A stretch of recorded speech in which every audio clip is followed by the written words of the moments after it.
Alright, you guys, I am super duper excited about this one because I've had a lot of people give me some real good love for my OP early cleric guide on Dark Souls 3. So, in lieu of that, I'm here to give you guys a kind of in-depth walkthrough, continuing on basically from not only where I left off in the last episode of this easy mode walkthrough, but also kind of picking up where I left off in the OP early cleric guide, actually. So because of that, we've got basically two things at the same exact time right here for you guys. So let me go ahead and get a couple things going here. I'm gonna go ahead and show you guys why I'm here, because last I left off, I was in the Road of Sacrifices at the halfway fortress. So here's why I'm here, you guys. If you're playing a cleric, or like if you're trying to get OP cleric, pure faith build and all that stuff, this will be a place that you'll want to come to after you get this emblem right here out of the undead settlement. This is the Warrior of Sunlight Covenant item. You place it right here, and I probably said this before. Look at that. I even know how to dodge that. That was crazy good. Anyhow, so this dude over here trying to mess up my vibe. You basically will put your summon sign right down in here, and it might take a while. Matter of fact, last weekend I pretty much took, I don't know, maybe it was a few hours, and I just kind of sat here, was on my phone, I was, you know, doing work on the channel and stuff like that, and basically because of that, don't even be messing with me, bro. Let me clear up this little mob here so I can talk. But basically, yeah, it might take a little bit of time. I think, honestly, I was doing stuff, so it really didn't bother me how much time I actually spent. But basically, it took, I don't know, maybe it was like 3 hours, something like that, maybe 4, I don't know. But like I said, I was doing stuff, so it didn't really bother me at all. So if you've got stuff that you can do while you're just kind of letting this happen, you know, you might even, honestly, if you've got a headset, you can actually even put your summon sign down wherever it is, somewhere around here. You put your summon sign down, so your white soapstone, and then you can basically just kind of like idle. As long as there's no mobs right here, you can pretty much idle. You can have your headset on, and then you'll get the notifications. So you can do other things. You can even watch TV or something like that. So that is, you know, obviously something that you can do, and it takes a little while, but as soon as you get at least, like, honestly, if you get 29, you're good, because you get 1 later on in gameplay. But you can farm these in offline play, killing certain enemies, and I'll show you later on who they are that you have to kill. And I figured I'd kind of mention that because as soon as you get to that 30, and you can get inside the later on in the Castle of Lothric, you can get the Covenant item for level 2 Covenant. And let's see where we, like, we're right here. I was a little bit further with this guy. That's okay. So basically, yeah, so that's what you have to do. And you can get to level you get 30 of those Covenant items, the sunlight metals, and you can get great lightning spear. So if you can kill the dancer, you can get great lightning spear like real early. Now I don't know if I'm gonna do that in this walkthrough because this is like easy mode, you know what I'm saying? We're trying to do this easy, you know what I mean? So anyhow, basically, I think the last one we kind of went a little bit through this. We'll just go through it real quick. I'm gonna show you. I started off, let me show you my stats. I started off as a deprived. Now, I know I talked about it before. This is my favorite way to start, and because of that, I've got a 10 intelligence, and I've got a raw mace. So it does, honestly, I mean, you take a look. If you took a look already, if you look at my weapon, this is 319. It's a rank 4 plus 4 mace, and I basically barely even have any stats. Honestly, I barely have enough stats to wield this thing. You know what I'm saying? I mean, this is absolutely insane. 319 damage, and like in this area, everything's like a one-shot, man. It's absolutely, it's criminal, basically. And there's no need to even two-hand. You don't get any bonuses and stuff like that. So let me come over here and kill this guy like this.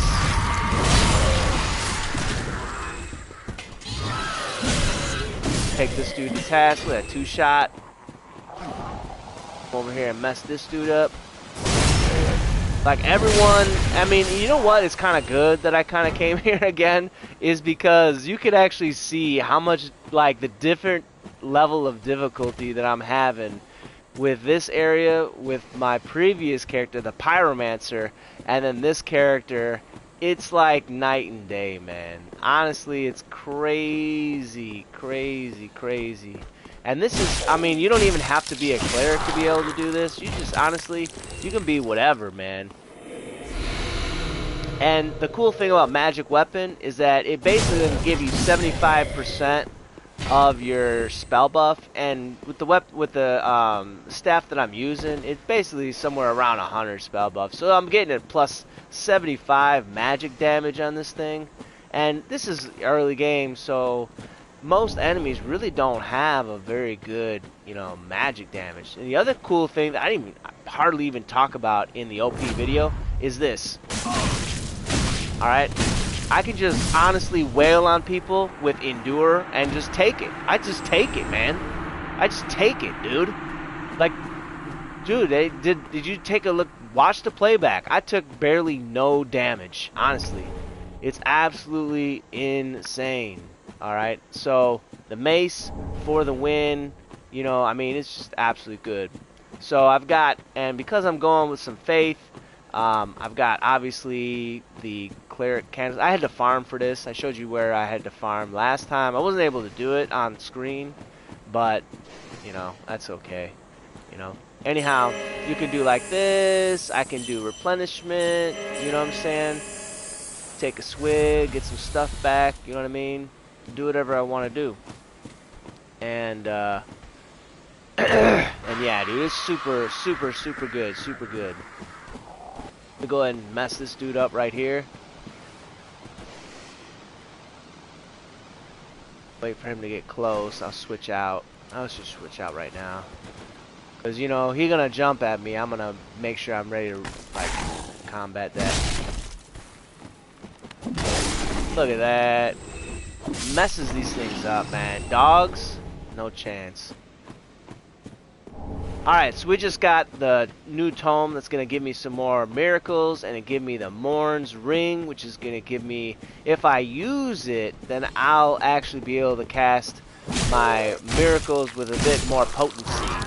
But right now, I'm not really, I mean, the miracles that I have, it doesn't scale like that anyway, so it's not really a big deal, honestly. Alright, now, going down there could be a little bit of a chore, but we're going to do a little run and jump, and one shot these dudes, two shot that dude, two shot this dude, and we're gonna go over here, take this dude to task. And it's like nothing, man. It's like nothing, man. This dude got nothing on me. I'm like walking through the park here. You want to know what easy mode is about? This is what it's about right here. Watch, he's gonna jump off. He's a fool. Come on, bro. Watch, he's gonna get aggroed and jump right off. That. Know what he's doing. You don't even know. Anyhow, we're gonna, now that we're caught up basically where we was before, this is basically and it actually is kind of good. You can see how much more powerful this build is than the Pyromancer this early on. You know what I'm saying? Obviously later on there's a differential in how powerful each of these are. You know what I'm saying? Make sure I get all this dialogue done. And there we go, cool. Double check. Now you can go back, obviously, and you can, you know, use your souls and stuff like that. I probably should, but you know, I'm free to make mistakes. I'm only online streaming, you know, so it's not really a big deal. You know what I'm saying? But for the whole entire world to see, you know, it's all good. No biggie, no biggie. Anyhow, this area Dude, I actually was playing with the Pyromancer. Let's see, I was playing with the Pyromancer like yesterday, and actually a few days there before even. And I was in this area, and yeah, man, this was giving me some trouble. Actually, this was giving me some trouble. This area. There's this Black Knight up ahead. Now, I do have a third character, and I was playing with this third character. I didn't go past this part though. And with the third character, let me see if I can get this mushroom spore, poison spore to come over here. With the third character, I'm trying to go with like a middle of the road, kind of dabbling in different type of magics, but also a strength build kind of thing. And I tell you what, man, that dude is cool, man. There's a weapon that we're gonna get today that we're gonna be using in that build. There's actually, matter of fact, we got one last time. I actually was using the, oh goodness, what was it called? What's it called? It's the Ethereal Straight Sword. I was using the Ethereal Straight Sword, and dude, I never ever used that before, really. Like, I've been playing this game for years. Believe it or not, never really used it. And with that character, I was like, you know what? I kind of wanted to save up all of my Titanite. So I was like, you know what? It kind of would make a little bit of sense for me to not use that and then just go ahead and upgrade a Twinkling Titanite weapon. And I had that in my inventory. And I was like, oh yeah, you know, I heard this weapon was okay, you know what I mean? So I upgraded the Ethereal Straight Sword, and dang, dude, that weapon early on, man, you can get it to like +2. That weapon is beautiful, man. Beautiful weapon. Look at that, dude. Oh, this dude rocked my world, bro. Look at that. I got the Black Knight Greatsword off of this dude. Oh my god. So anyhow, getting back to the story with this other character, I have to farm that guy. I have to farm that guy because he can drop the Black Knight shield, and I'm gonna be dabbling in everything. So the build that I'm going for requires that Black Knight shield. And wait till you see it, you guys. I don't want to spill too many beans, but wait till you see that. Holy moly, man. Once I get the next video, you guys are gonna be like, what the heck are you doing, Dungeon? How did you even come up with that? Like, believe me, bro, you want to see some OP nonsense, dude, this video and next video, you guys are gonna be like, what the heck, man? So anyhow, yeah, it's broken, dude. It's like using the rules to the best advantage, man. It's gonna be crazy. Alright, so anyhow, let me just go ahead and run around and get hit, not take any damage, and use this. Look, you can't even mess me up, bro. What are you doing? You can't even do nothing to me. You can't even do nothing to me. Alright? Hold on a second. Wait, I'm out of magic. Hold on. Don't do anything to me. Hold on. Actually, you know what? I'll just do that. Yeah. I'll be alright. Let's see, this guy's gonna run over here. Let me dodge. And there we go. Yeah, man, I just need another flask, honestly. It's the only thing I need. I just need another flask. Because I've only got 2 right now. I've only got 2 of these Ashen Estus flasks, and that's not good. I could really use another one. I kind of want to kill one of those guys. I wonder if it would put me overweight. Yeah, it totally does. There's another way to do it, though. Look, I've got some throwing knives. Another dude around here somewhere that'll pop out if I get too close to those dudes. There we go. Perfect. I aggro one of these dudes over here, and I can kill him now. And make it easier down the road, you know what I'm saying? Because they're like a pack of dudes right there. Kill this thing. Oh, look at the reach on that. I thought I was going to miss. The mace is probably my favorite weapon. Yeah, I'm pretty sure it's my favorite weapon. It's just so good. It's so good, especially in this game, man. In Dark Souls 2, I would say the Craftsman Hammer is probably my favorite. And in Dark Souls 1, I don't know, man. Dark Souls 1 has some really good weapons. I don't know if I'd say that would be my favorite in Dark Souls 1. Look at this. Get out of my face, bro. Dark Souls 1 might be the Great Scythe, honestly. The Great Scythe is pretty... There's actually a lot of broken weapons in Dark Souls 1. But, yeah, that one was really good. Kill. Another kill. And these dudes are worth a lot. I mean, when you kill enough of them, man, you really do gain a lot of stuff for killing them. Really good. Dude, I can't believe how much... Dude, this is a raw mace, you guys. This is a raw mace. This thing should not be this good, okay? It just is. It is. Look at this. Dog even knows. Dog is like, oh no, he's got a raw mace, bro. Dude, I thought I was gonna kill him in one shot. Alright, so let me go ahead and show you something really fun. We're gonna have a little bit of fun here. So, first thing we want to do is hit this bonfire real quick, alright? You just hit it. Don't have to rest. If you need to rest, you can. I would probably recommend against it, okay? But if you can hold off, alright? Now, I've got a fair bit of health, and I have some ways I can regen without too much trouble. And obviously, you kill enough enemies, and I'll recoup my flash and stuff like that, you know what I'm saying? But in a moment, we're gonna touch that. We're gonna do that. But we have to go all the way around first. We don't have to, but we're going to.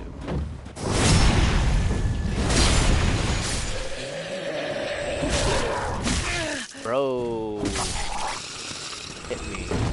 Alright, let's get this Estus flask right here. Alright. Now, I'm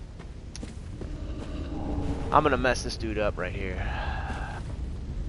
Oh yeah, and keep in mind, there's a fire right there. You don't want to touch it, but it might be a good idea for you to position yourself to where it charges you. It will take some damage because it'll get staggered and it will take damage. All right, so let me continue this.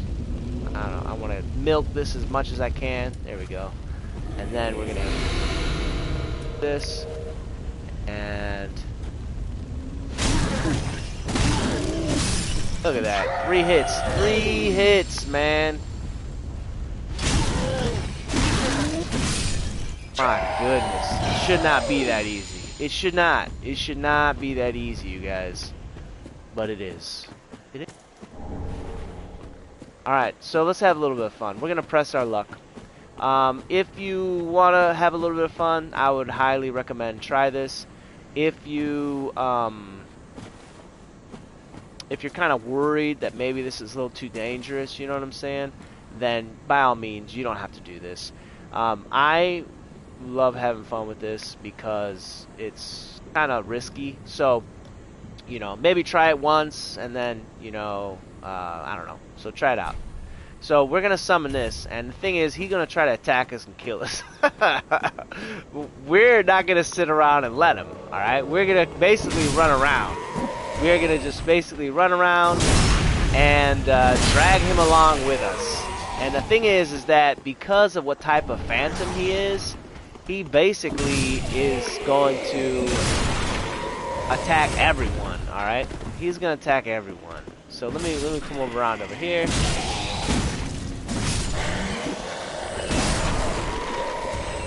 And alright, let's come around over here. He's gonna follow us. Leave him right there. The other guy will attack him. And we're gonna get hit. That's okay. Alright, this guy right here. We're gonna bring him over here. Gonna help us kill these guys. We just run past because Hodrick is out for blood. All right, he's gonna attack everyone. All right, so just wait, wait till Hodrick goes over there, because otherwise he's gonna avoid them. See, look, he's killing them. Let him kill that mage. All right, here, you know what? Let me heal up a little bit while he's playing around. All right, see, he just killed him. He's messing around now. We'll let him around. He's down here now. We're gonna. Oh, we just got hit. He did a lot of damage. Look how much damage he did. It's okay. We could take a swig. Continue on. And there's a few enemies up ahead. We don't really want to aggro all those enemies just yet. We want to clear out some of these ads. So we're going to grab this. And we're going to go straight over here. Bring him along. There's a crab over here that we do want to kill. Alright? Alright, so let's go kill this crab. We can kill these little crabs. That big crab should follow us over here. Same with Hodrick. Hodrick should follow us. And once Hodrick gets over here, he'll start to kill these things too. Now the funny thing is that Hodrick won't be able to kill that giant crab too easily. He might even die, honestly. But we don't want that to happen, so we got to be very careful, all right? Because we want Hodrick to live. He's gonna help us out. So we have to tag team this thing, otherwise Hodrick will die.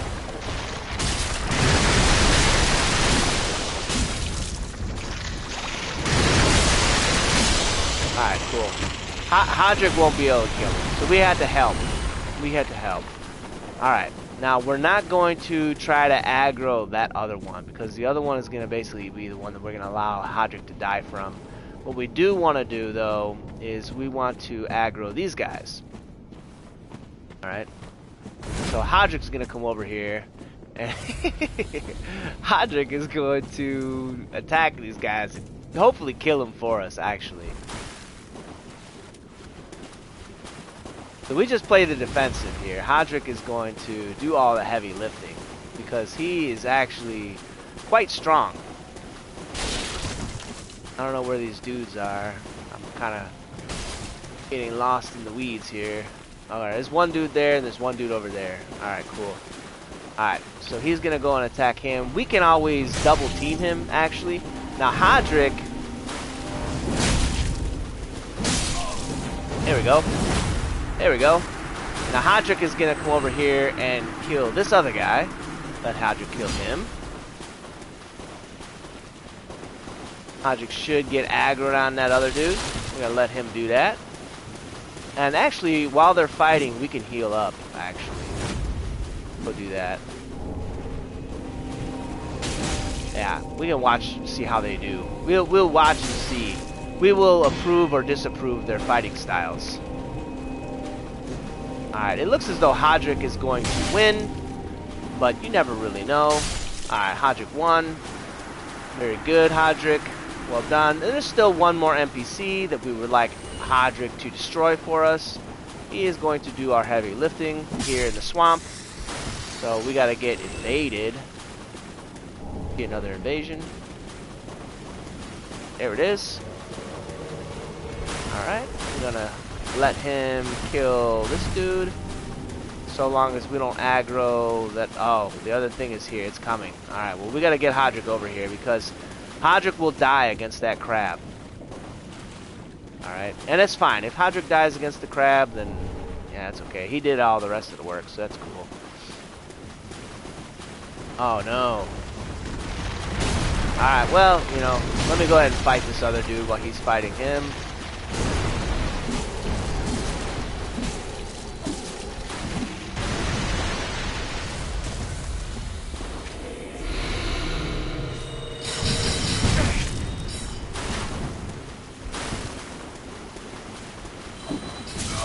Oh, Hodrick, help us, help! Help, Hodrick!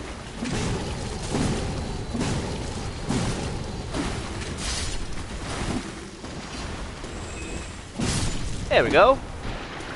Alright, now we let Hodrick die.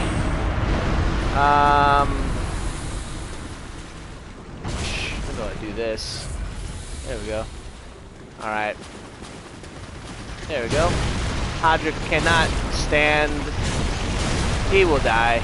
There's nothing he can do against this guy. And nope, nope. You can go ahead and take care. Ooh, nice. Thank you, Hodrick. What a nice guy. All right, let's get this crab away from that spell. Ah, bro. Dude, get out of my face, man. All right, come over here.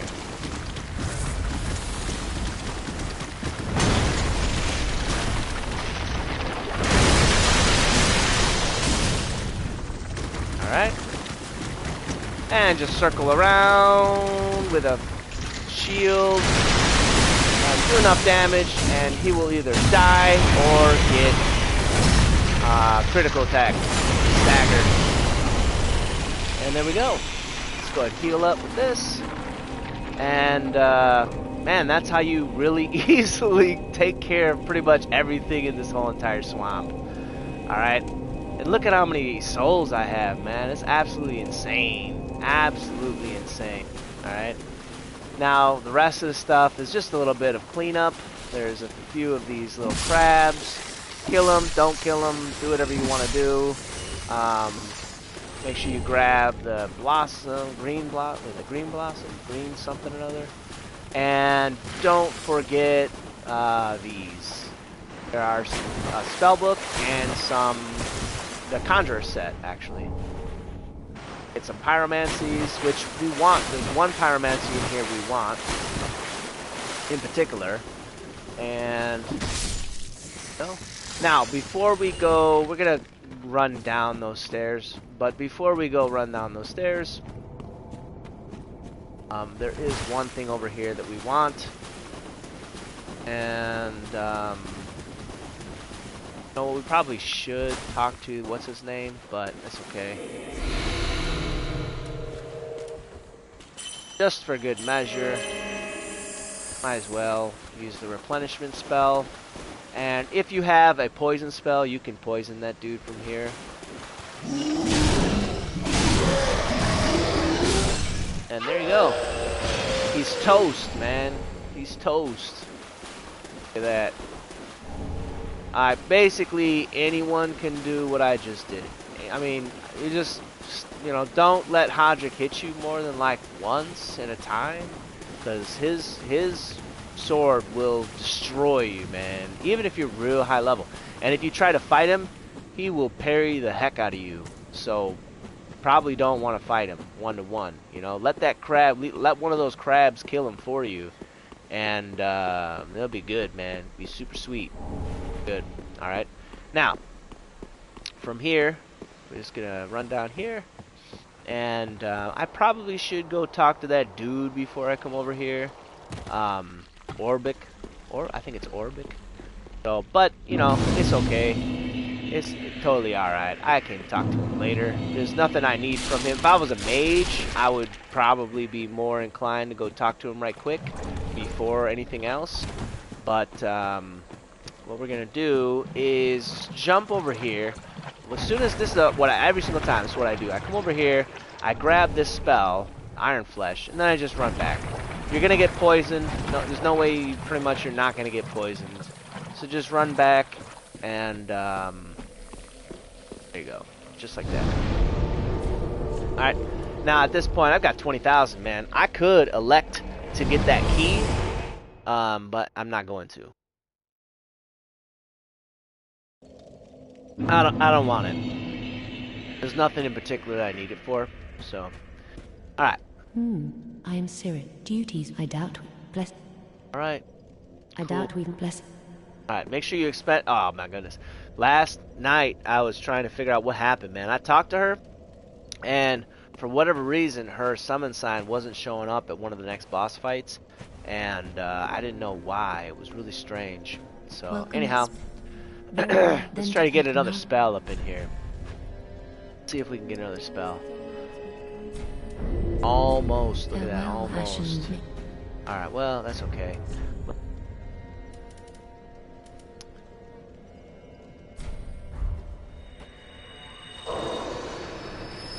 Welcome. Very then hey.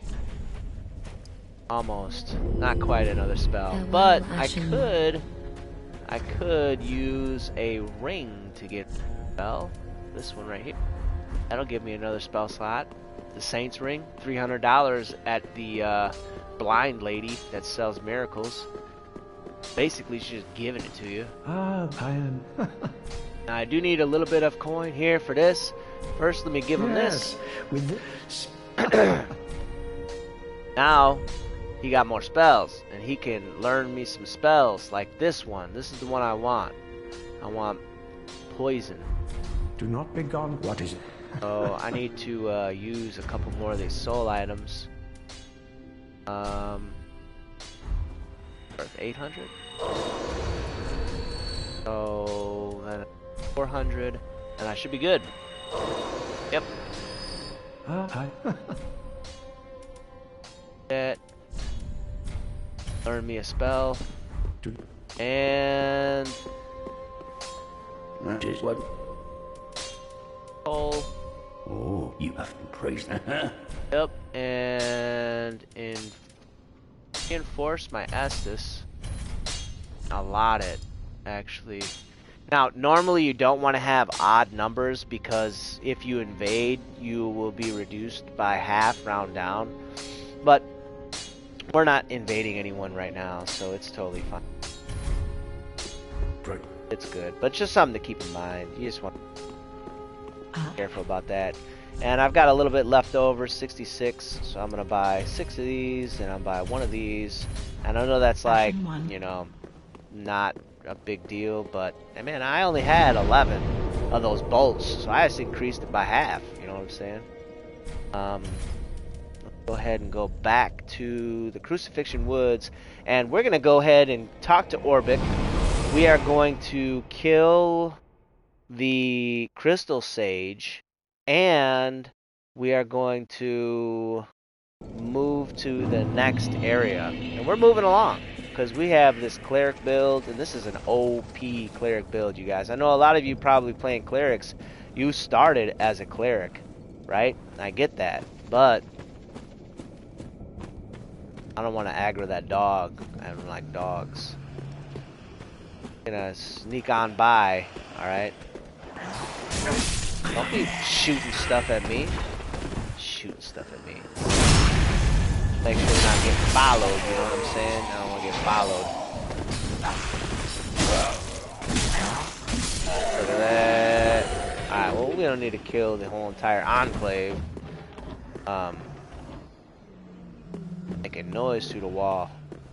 Yeah, we don't need to kill the whole entire enclave. We just need to kill Crow. We need to kill that guy. Alright. And we don't want to aggro everyone, so we're going to come over here. This is where Orbeck is. Now, if you talk to Orbeck and you don't have a 10 intelligence, he's going to be like, get away from me, you peon. But this is, what do you if want? you do This have is a my- you 10 haven't- or more, he's How going to be like, intriguing. oh, you want to... And I didn't mean to do that. He's going to be like, oh, you want to Indeed, learn our spells. clearly, so you It's bet like, in the yeah, foot man. well. Very on I am, and we will. Now, the reason why that's good is that if you kill a number of these bosses, I think if you kill the Abyss Watchers and you don't get him to come over to Firelink, he is never going to come to Firelink. So even if later on down the road you want to switch up your character and start using spells, it's going to not really work so well. So just something to, you know, keep in mind. Like, it's good to have a 10 intelligence. Even if you do want to reallocate, you know what I'm saying? I don't know. It's just, I don't know. It's kind of worth it. That dude fall down? Ha ha ha ha. Yeah, I don't mind. You can be down there for all I care. Alright, now, there is an official summon, and that is Morn right here. So we're gonna summon Morn. I'm sorry, not Morn. Aegon. I said Morn. He's got Morn's hammer. That's why I thought. But it's actually Aegon. Aegon is a beast. Alright, let me kill this guy right here. Look at how much it, like, staggers these dudes, man. So good, man. So good. Honestly, it staggers them just as much as that thing does. That big, huge hammer. Like, this weapon is just too good, you guys. The mace, you guys, the mace. The Morningstar is just as good, pretty much, too, except for it's got bleed damage, which is cool. So if you're using a Morningstar, that's good, too. Alright, here's the strategy. I forgot to memorize my poison spell, so that's not cool. If you did have the poison spell, this dude takes poison damage, and I love poisoning him. I totally forgot. That's probably okay. Because I do a ton of damage, so I'm probably fine. But poisoning him is really good because he'll be taking the poison damage anytime he pops out. So he like pops in, he pops out, he does all this nonsense, you know what I'm saying? So it's probably better this way because my weapon does so much damage. Like DPS wise, it's probably higher using just this. But yeah. Poison. I love doing it. I don't care if it's not good.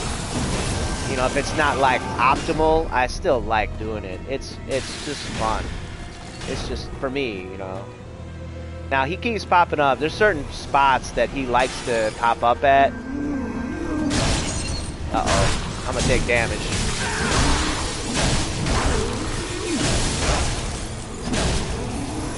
Look at that. He's nearly dead. He hasn't even gotten to the second phase yet, and he's nearly dead, dude. Alright, where's he at? He's the purple one. Uh-oh. There he is. Let's go kill him. Oh my god, hold up. Bro, hold up.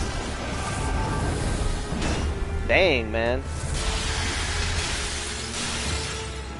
Alright, where's he gonna be at this time? He evaded me this time. Now, the minions only take one attack, and then they're dead. So, there he is. Oh, Aegon is nearly dead, man. Look at that. Ooh. There we go. So, pretty easy. I imagine if I poisoned him first, he probably would have been dead earlier. Probably. I don't know. It depends. Because, you know, with every action, it requires you to, you know, use stamina and time to do it. So, it's possible that, I don't know. I have no idea. Alright, well, let me take that ring off now that I ain't using it. You know what I'm saying? I can put this one on. I mean, I can put whatever I want, honestly. I'm not really using them anyways, so... Ooh, and before we continue on, let me go ahead and gain a level, and I can actually legitimately memorize the spell. Whatever spell it is, I have no idea what I'm going to memorize. But, yeah, I have known people to have a lot of trouble with that enemy, the Crystal Sage, and the key is just making sure you do enough damage, and if you can't find the actual Crystal Sage, like if you're faced with a bunch of the doppelganger, just attack it once, and that will destroy it, and then you can, you know, don't get hit like 1,000 times by all the other ones, you know what I'm saying? Because that's not beneficial to anyone, you know? So, anyhow. Oh, I should memorize. Go and do that right quick. And,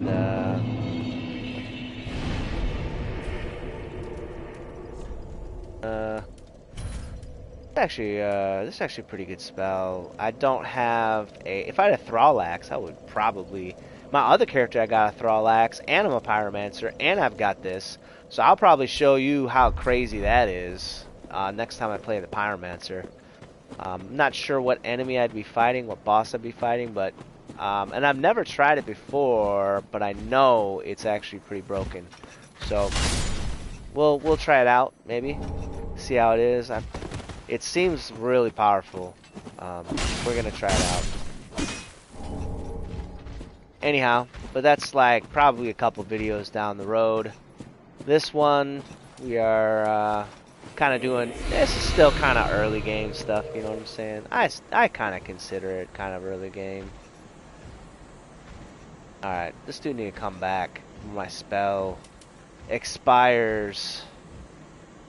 Maybe I can get him to come over here quicker. I don't know. I kind of want to plunge attack him and see how much I do. Especially when he's not paying attention.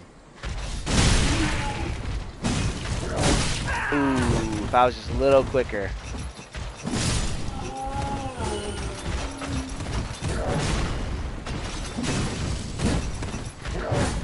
Ooh-wee.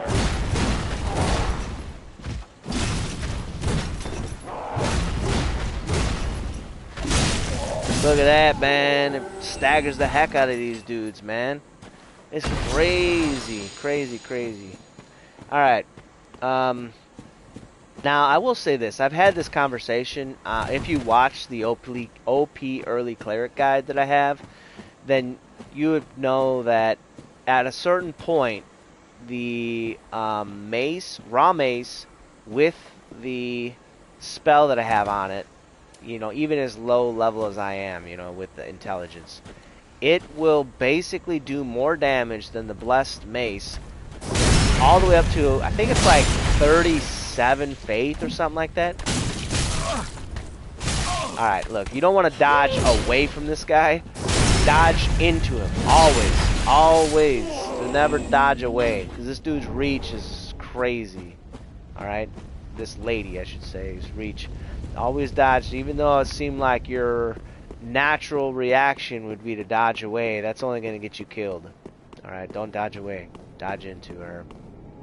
Because there are times when you could just stand still and the attack will just go overhead if you're close enough. You know what I'm saying? So that's just like a pro tip. Whenever you're fighting those dudes, the evangelist ladies. Alright, come over here, grab this Titanite. And then we gotta fight this dude right here. Right here. Alright, Alright, so here's what's funny. Haha, yeah, this is actually kind of funny. We have the poison spell. We have the poison spell memorized. And, let's see. I'm pretty sure this is gonna work. Check it out. Oh, I thought it was gonna work all the way. Hold on. Okay, he started taking damage and he was like, wait, I'm taking damage. Oh, hey.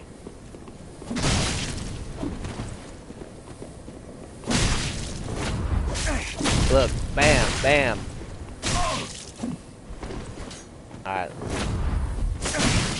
Trading master. You got nothing. I can endure all of your weak, pathetic attacks. Alright?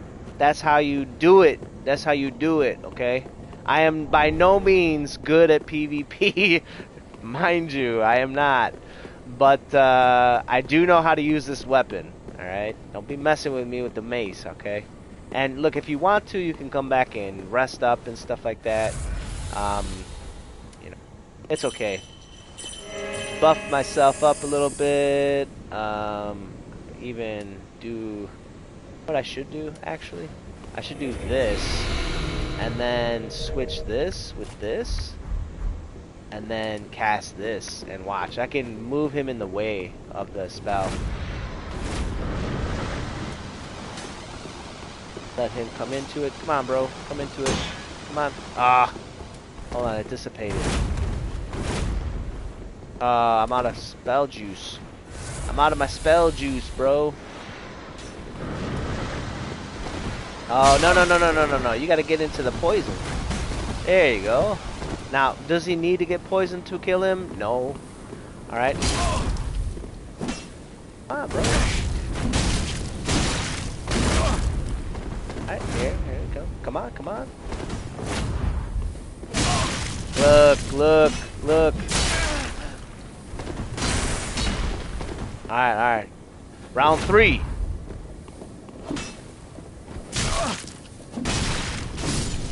Look, I barely took any damage, man. Endure, you guys. Try it out. Try it out. Like, nah, I wasn't even, honestly, I was barely even giving any effort. I was playing with him. Alright? So try that endure out on this weapon. It's really good. So, anyhow, it works, honestly, it works really well against, like NPCs in the PvE realm, even PvPing. It's really good, especially if you've like at this level. If you had, I don't remember what the cutoffs are, but if you maximize the cutoffs for PvP, both in level and weapons ability, then let's continue. If you maximize it. And you have the raw mace, and you have, you know, not too high level of upgrade, and you have magic, you know, weapon. You can just use endure, and you can honestly, you can straight up troll people if you're into that. It's a little bit of like, I wouldn't necessarily say it's twinking, but it's definitely going to net you some kills. All right. Not that I'm trying to troll people online, because like I said, I don't really do that. I don't really play PvP, but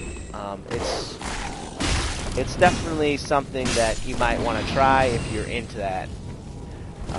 Anyhow, getting back to this, we are going to go into the Cathedral of the Deep. Alright, Cathedral of the Deep. Now this guy is going to hit us. Oh, he didn't hit us. It's like almost impossible to not get hit by that dude, alright? That dog, because he runs around and attacks you. It's just nonsense. So, anyhow, let me switch this back to staff. And alright. Bro. Hold on. We don't want to get hit by the arrow, guys. Because they got flaming arrows, and that's not even cool. Bro. Get your face out of my face. Alright, take a swig. Some regen. Now, obviously, we're going to be basically getting to the stopping point. Not stopping point, but the bonfire. So once we get to the bonfire, we have fresh everything else. If you don't kill these guys, they will mess you up. So make sure you do that. Make sure you kill them. They will explode in your face and kill you.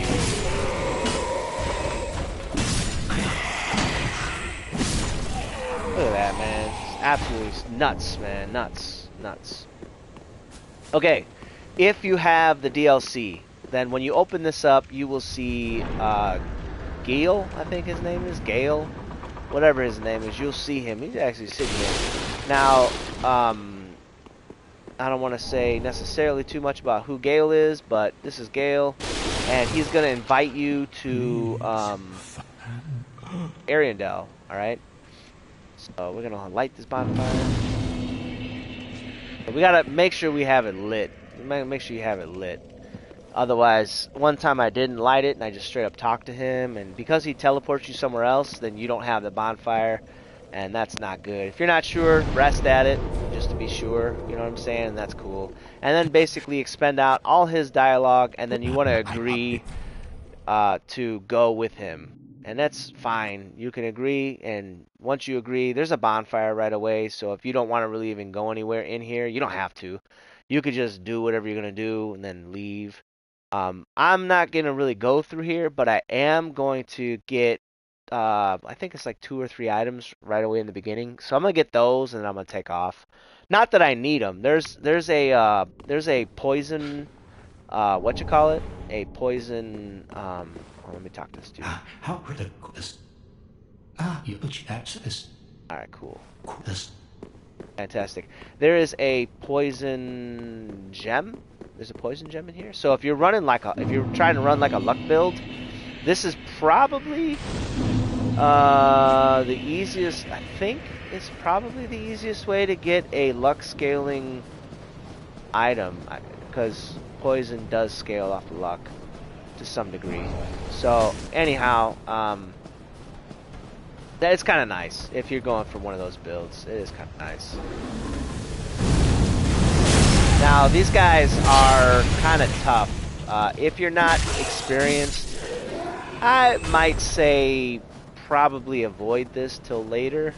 But if you want a little bit of challenge to see how you do, then you can come over here. There's not only like 3 enemies, you know what I'm saying? So you could try it out for those of you who are pretty new.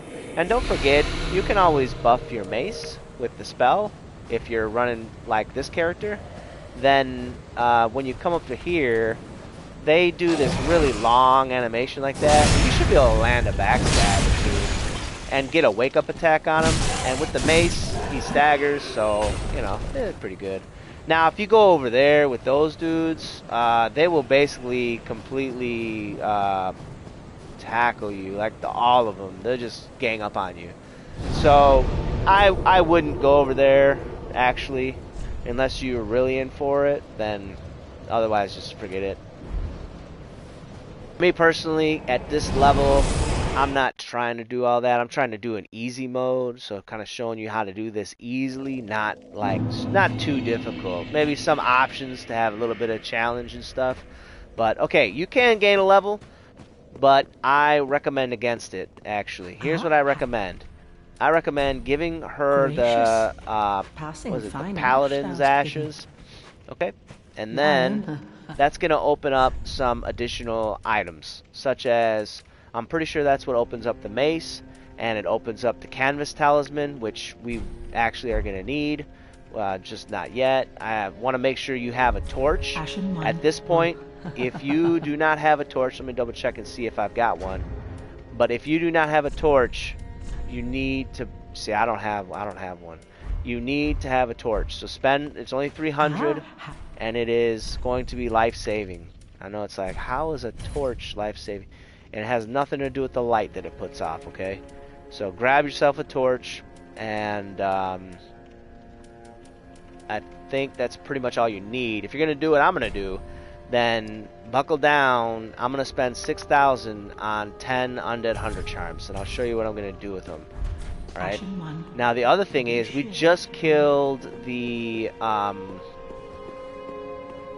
Crystal Sage. Alright? And once you have killed the Crystal Sage, so you can use Ludleth and transpose the soul of the Crystal Sage.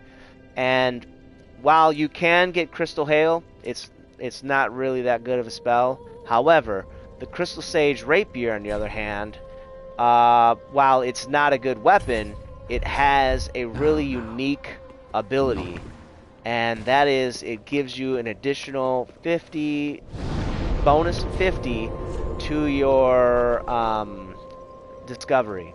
Alright? And that is going to be extremely helpful to us right here, right now, because we are going to try to get the symbol of Avarice. Earlier on in the first episode, when we were over here at the Castle Wall of Lothric, we did not kill the Mimic Chest. Okay? I don't know if I really said it too loudly or focused on it too much, but I used the Undead Hunter Charm to get the Battle Axe, and then I left it alone. Okay? So, what we're going to do now is we're going to get the symbol of Avarice. Look at that, man. Unbelievable, man. Look at that. So, now, you can only carry 5 of the Undead Hunter Charms at a time. Alright? So, we're going to put the 5 we have. We have a total of 12. We have some in our, inventory or whatever. But we only have 5 on hand. And then the other thing we're going to do is switch out our shield, and then put, even though we can't use it, it doesn't really matter. We still get the bonuses as long as it's in our hand. So we're going to switch out the shield for this rapier, and that's going to increase our item discovery till, see, now it's at 160. Alright? Which is really good. Now, if you have any coins, you can use a coin too. Alright? So I'll pop one coin and see how it goes. And that's going to increase our item discovery as well. Alright, so now when we use this to try to see if he can give us a symbol of Avarice, we're rocking with, I think it's like a 200 now, actually. If you take a look here, let's see. Yeah, 210, alright? And to reset it, you just hit him once, alright? And it'll reset. Alright, as soon as he curls back those teeth, that's when you know you can reset him if you want to. If you want to try to get something else out of him. Alright? So I can hit him again. Like that. Now, I will say that sometimes I wonder if you have to wait for that mist to go off, but I don't know if it really matters, honestly. Oh, here it is. Look at that. Alright, and that's how you do it. Look, it only took 3. Now, I've spent 30 on this thing, okay? I'm not even kidding, okay? I've spent 30 trying to kill this dude. Not kill him. I spent 30 trying to get the symbol of Avarice off of this dude. And this is the earliest mimic chest that you can actually get it from. So, yeah, man. It's real, alright? So what you want to do to make it easy to kill him is you hit him once with the Undead Hunter Charm. Charge attack. Gain some stamina. And then just go to town. Now, I could get it again, actually, too, right here. Nah, he didn't got it. So, I only need one symbol of Avarice. Probably in the playthrough, I'll end up getting another one. Because I typically will use those Undead Hunter Charms. And that'll give me, like, an extra chance. You know what I mean? I wonder how long does that thing last? No, it doesn't last long enough. The whatchamacallit only lasts for, the coin only lasts for, I think, like 30 seconds or something like that. So, it doesn't last forever. Come on, bro. Come at me. Come on, let's tango. Come on. Come on.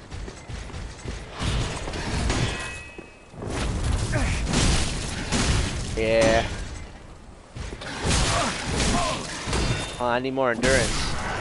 There we go. Ooh, Knight Crossbow, everyone. Knight Crossbow. Alright, Knight Crossbow early game, totally trash. Don't use it. Late game, ooh, real good weapon. Real good weapon late game, you guys. Late game, that weapon.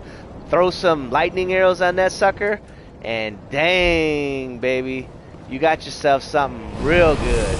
Alright, yeah, Knight Crossbow. Enter in with a PvP duel with some lightning arrows, lightning bolts and stuff, and dang, dude, watch magic happen, okay? But yeah, let's go ahead, and I guess there's nothing else. Oh, I take it back. There's a few things I need to do right here because I got a flask. I better use this flask right quick. What? There we go. All right, cool. There's actually another flask. You know what? Let me go ahead and show you how to get the other flask. Like, we've already got the area, so it actually makes a lot of sense as far as an easy mode walkthrough to get this thing real quick. Let me make sure I don't have anything else I'm sitting on. Yeah, I'm going to show you how to get this other one, and then we'll continue on at the Cathedral of the Deep. What we're going to do is go down to Farron Keep. And there's like 2 things in Farron Keep that we might as well grab real quick. Especially if you're playing a mage build, that you would want to have this before you continue on any further. Alright. Now, we are going to go into the poison area, so you may want to check to see if you have, you know, high poison resistance gear. Alright? Or at least medium poison resistance gear. Like, I mean, this is pretty good, right? Maybe not as... Yeah, I think I like the way that this looks. I think that looks cool. So I might just roll with that. The other thing is these enemies are really vulnerable to fire damage. These like little slugs. So if you have a fire weapon, use that probably. And they're also vulnerable to, I think, piercing, actually, if I'm not mistaken. Anyhow, not that they're really hard to kill or anything, just pointing it out. The other thing is, let me go over here.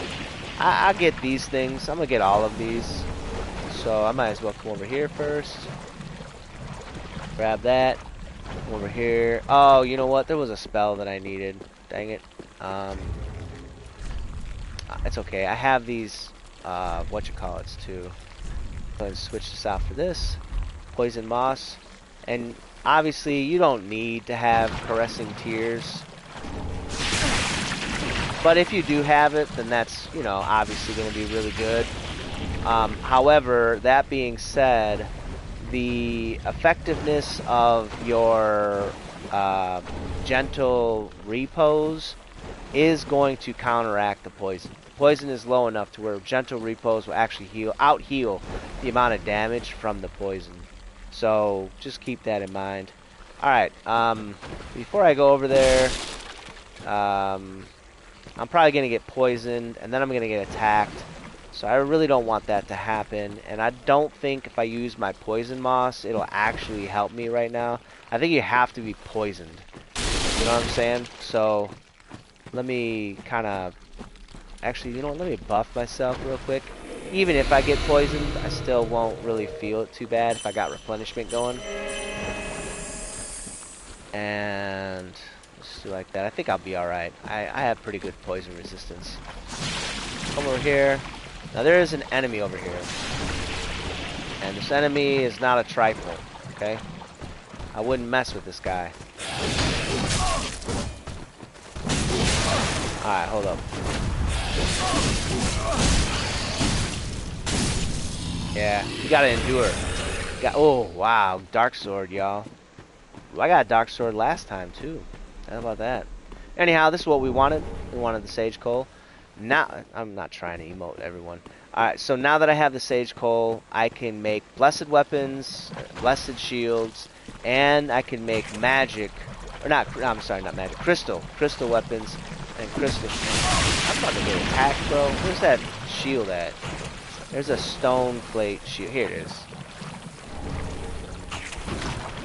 So that's what we need. We got everything we need. And something. Anyhow, yeah, there's something on face.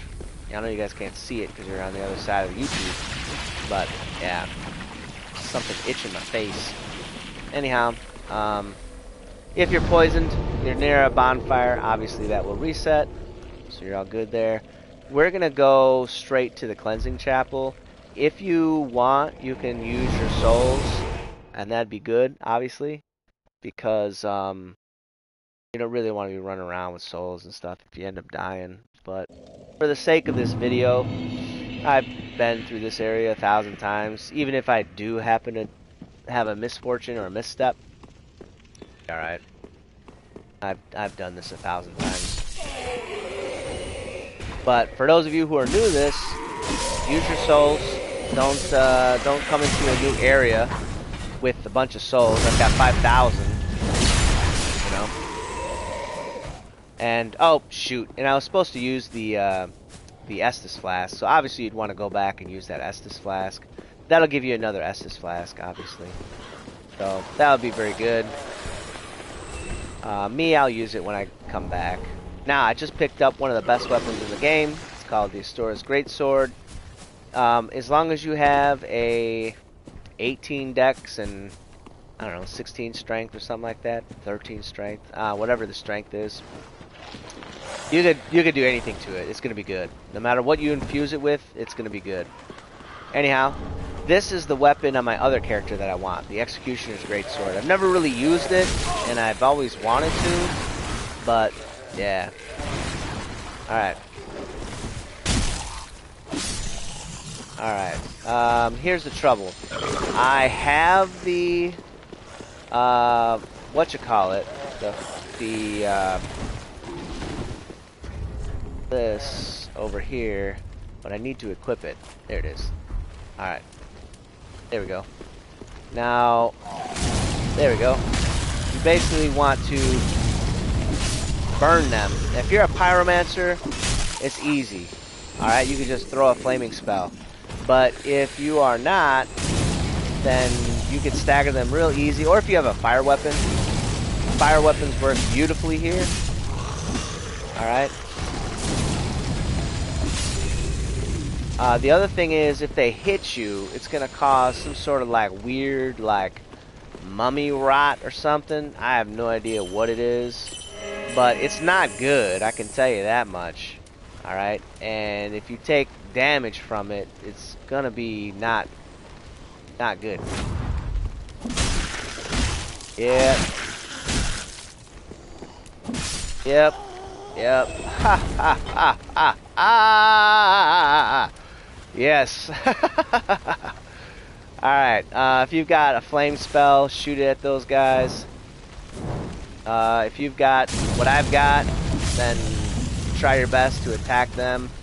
And also, the giant will help you out. He will help you out. So try to stay in an area not too close to the to that wall right there. And your giant from the undead settlement, way the heck over there in the undead settlement, can actually land attacks on these guys. Believe it or not, it's actually really crazy when you think about it. Uh-oh. And that's it, that's it. So you see that meter?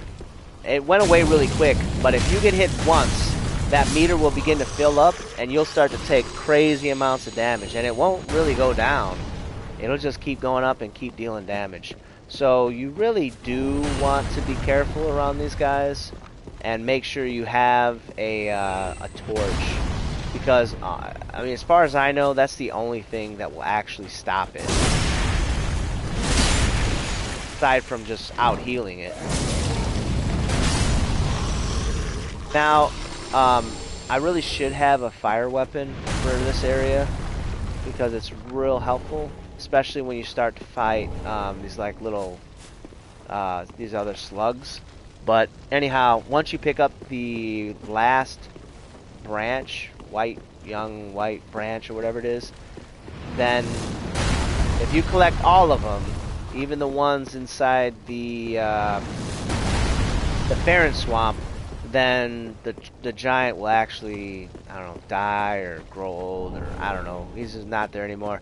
And then you can get the hawk ring, I think it is, which is gonna help if you're like a bow build or something like that, which I don't know if anyone really is playing a bow build and also watching this.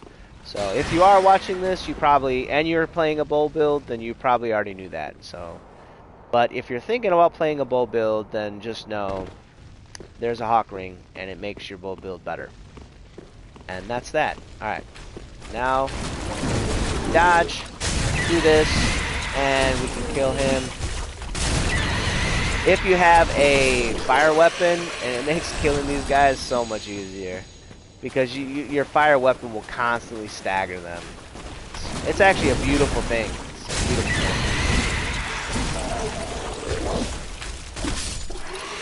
Alright, now we're about to get the super awesome early game chime. This is my favorite chime, especially early game.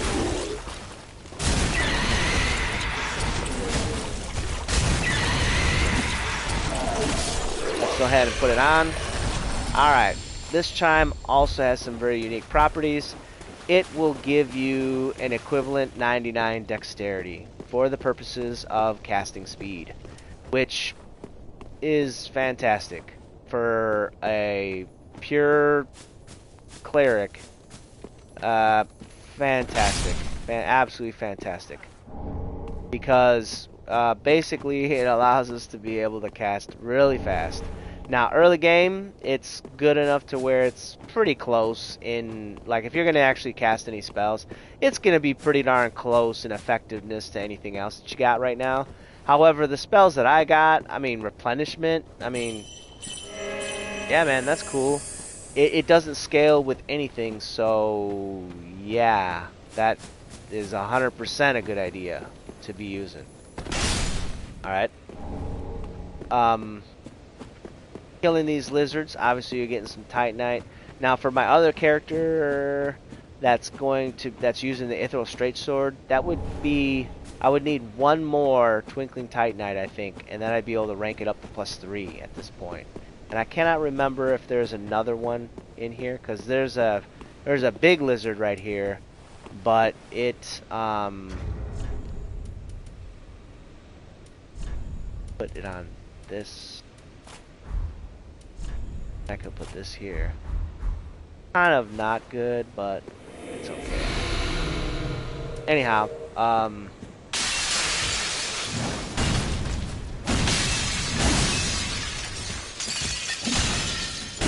dagger. There we go.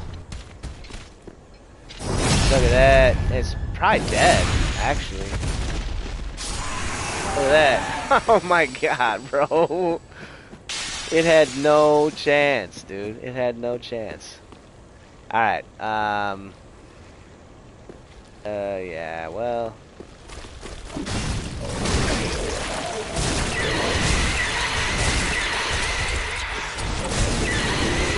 There we go. Oh, I thought you were dead. Anyhow, what's really cool now is that if you go into the Farron swamps, you have a poison bite ring. Poison bite ring is. So now, if you're running around in the poison swamps, you have the poison bite ring on, and it's going to affect you even less than having poison resistance armors. So that's really, really, really, really good. Anyhow, now that I've made my way through, I've got the shortcut to that ladder I was just at. I came down, I got all that stuff. Now I'll go back. And now I will use my Estus shard. Increase.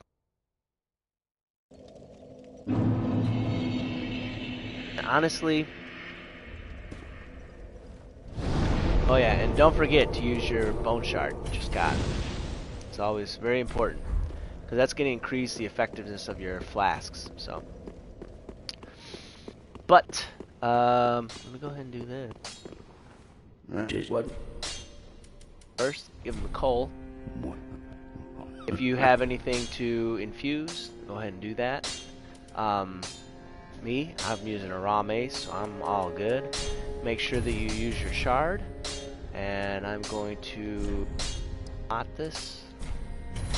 Yeah. Be careful. Because, I mean, honestly, with my regen and stuff, I mean, I can just all day be doing that. If you need to buy spells, obviously. Welcome, host, speak. I do. I probably should, actually. There's a couple really good miracles that I could buy, I could invest in. Oh, I'm gonna take one. Alright, so I could learn this one. It's pretty darn good. I will use that when I get to those poison swamps. There's another one that's really good, like this one. Yeah, probably should get that. And then this one is really good, but it uses 2 slots, and I really have like 3 slots. So I don't know if that's really worth it right now. For me, for you, I mean, consider it. It's 10,000, so it's kind of steep, and it uses 2 slots, but it does allow you to basically take a death hit and still be alive, which is really good, you know. Alright, I do want to increase my faith, because I really just, honestly want to focus on my faith, at least get it to like 20 something, and then I'll kind of go back into my attunement, honestly. And that's the only thing I really need to increase, is my attunement and my faith. And let me talk to this dude. Does he give me anything? Even accursed undead. Okay, no, you're not helping. You're not helping. And yeah. Also, once you give her the paladin, oh no, I'll take it back. Once you give her the Dreamer's Ashes, you can buy Titanite shards. So soon we'll get the Dreamer's Ashes, and we'll be able to buy how many ever Titanites that we want. All right, we're gonna continue with the chapel. Honestly, you just keep in mind that if you are struggling with any area in the Cathedral of the Deep, keep in mind that you can actually go back to the Farron Swamp, and there's a bunch of stuff in the Farron Swamp that can be extremely advantageous. So, like, by no means don't like beat yourself up, okay?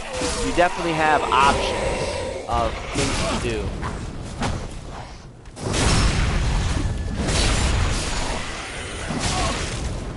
Yeah, I did not kill him. That's my fault. I should have killed him when I had the chance. But that's okay. I got plenty of healing ability, and I'm good to go.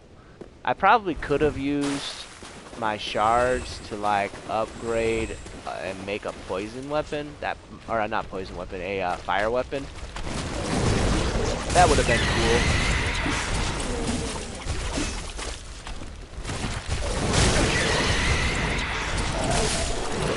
But, oh, and by the way, they do drop soul items, which is really cool.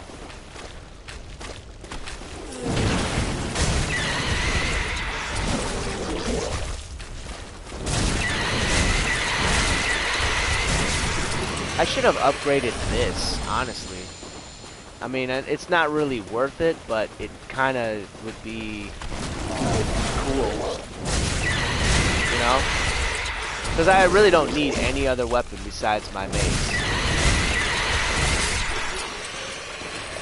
Drop anything? Nah. Anyhow, kill them, don't kill them, whatever you want to do.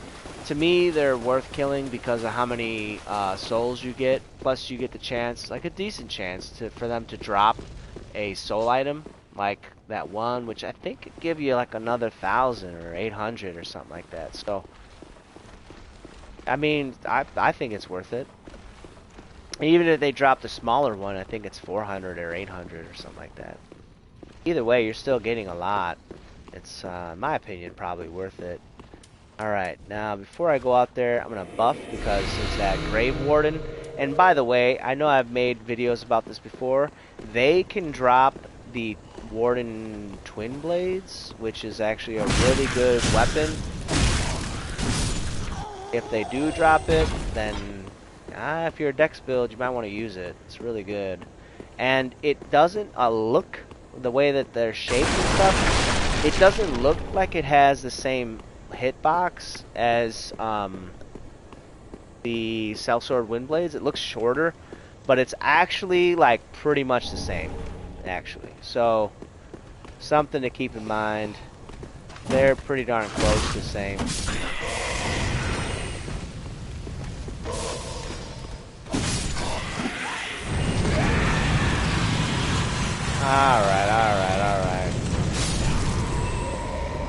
Alright, so basically the tip here, once they shoot that stuff at you, you can't heal. You can heal with like a spell, but you can't heal with a flask. You can't use your flasks, okay? So what you want to do is wait for that dude to drop down like that, and then you can just go attack him.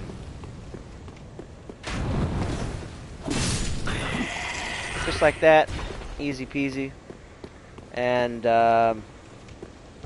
have good awareness, you know what I'm saying? Just know dudes are attacking you and stuff like that, and dodge. You don't have to look at them. You can kind of guesstimate when they're gonna attack, and you can just dodge. You know, like there's like a timing that they pretty well work on.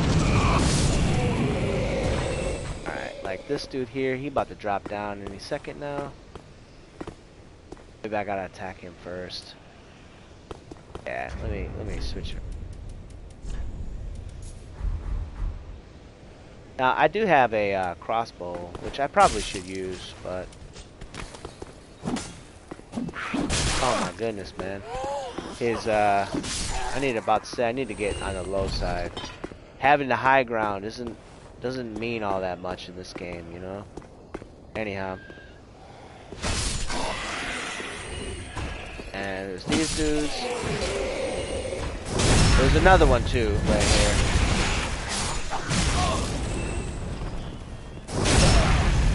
Man, I'm getting all these backstabs. There's a ring over here that we're going to be getting that's going to allow us to gain something off of our backstabs that we get. Which, once we get it, it's going to be pretty darn cool. But until then...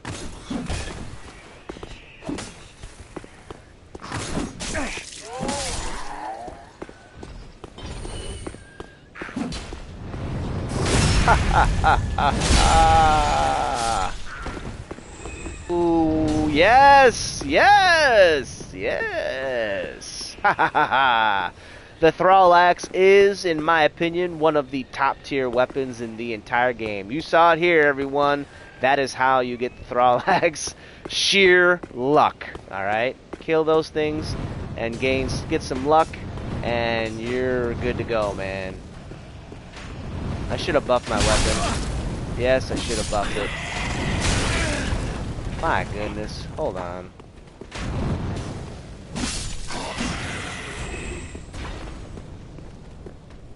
Gotta kill this guy.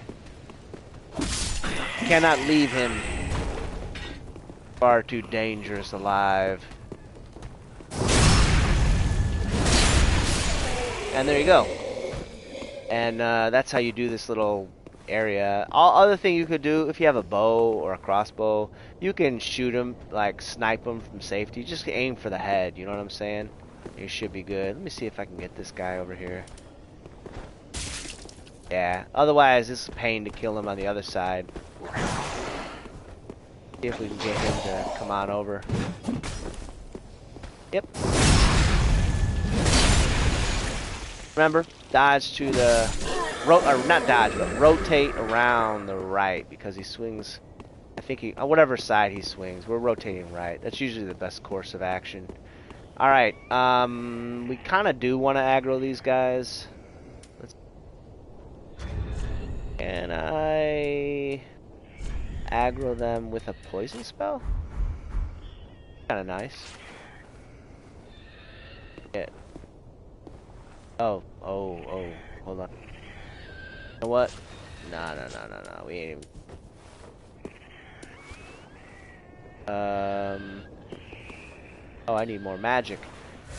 There we go. There we go. Alright, now let's do it.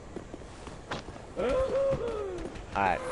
Now these dudes, with proximity, they will try to explode. And we don't want to face her in this kind of corridor like that, because she'll just grab us, and that'll be bad. I might be able to get an attack on her. Like, I've never tried this before.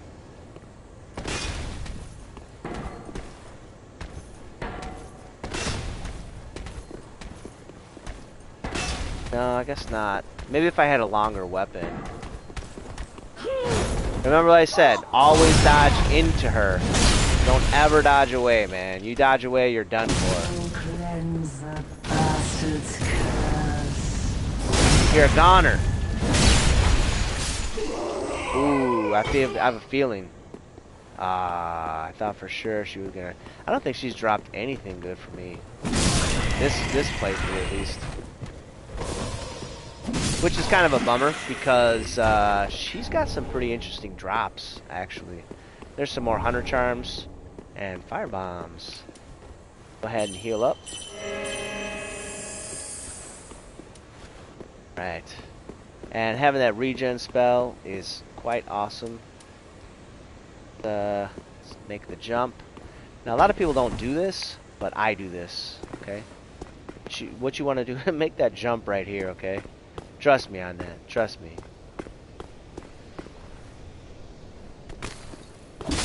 And then kill him, or it, or whatever. And then come around over here. This one right here will bounce off. I think. There we go. Just like that. You know, you never know. Maybe if you need that Thrall Axe. And by the way, the Thrall Axe is a beast. Uh-oh. My bad. I was supposed to plunge attack. Now he's gonna go all the way around and try to attack me. Kind of not cool, because I had a good way to kill him and I messed it up. I was supposed to do plunge attack. Alright, well, now Honestly, I probably should have gone the other way, because this dude does that. If I went around this way, I could have killed that one first, and that would have been better. Now here's that thrall. So he's gonna basically try to attack me as soon as he gets closer. I'm gonna kill him. Now you don't want to go into that doorway because there's another thrall just chilling, waiting. There we go. Pop out. Like that. And there's a couple more from the ceiling. We don't want to aggro two of them, just to that. This one. I gotta pick it up. Alright, I'll pick it up, fine. Cool. Alright. Yeah, I didn't want to use any more of my throwing knives, you know what I'm saying?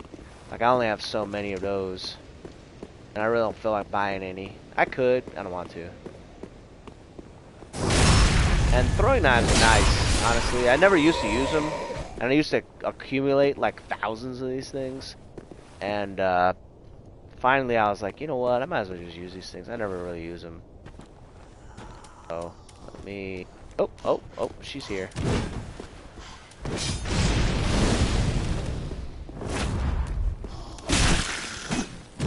Dude, what the heck, man? Alright, yeah, I don't know what happened, why I couldn't lock on, but I don't know. I must have pressed the button wrong or something like that. Who knows? I don't know, that's for sure. Oh. There we go. The weapon art, man, is a beast. The beast. The weapon art is a beast, you guys. Dude, honestly, I don't think I've ever used the weapon art so much. Oh, I'm totally out. Hold on. Such a beast. And here's something you may not have known. You can couple gentle repose with replenishment. So you can get them both going.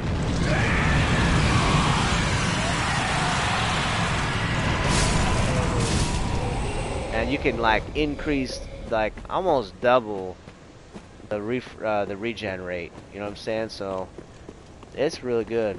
And there's no monsters right around here anyway, so it's all good. Now this guy, if you don't kill him, he's gonna mess you up in the back. So make sure. You're gonna open this up. Now we're gonna go down there, but you know it takes a minute to open the door, and we need to regen, so we're just regenning. And this dude right here, we can kill him, hopefully. Oh yeah, we need a fire weapon. Hey, what's up, Ziggers? How you feeling? There we go. How you feeling, Ziggers? Reminds me. I totally forgot about something super important that I just did not think about until just now. I've got a really cool thumbnail that I was supposed to put on. I'm good, man. I'm super good.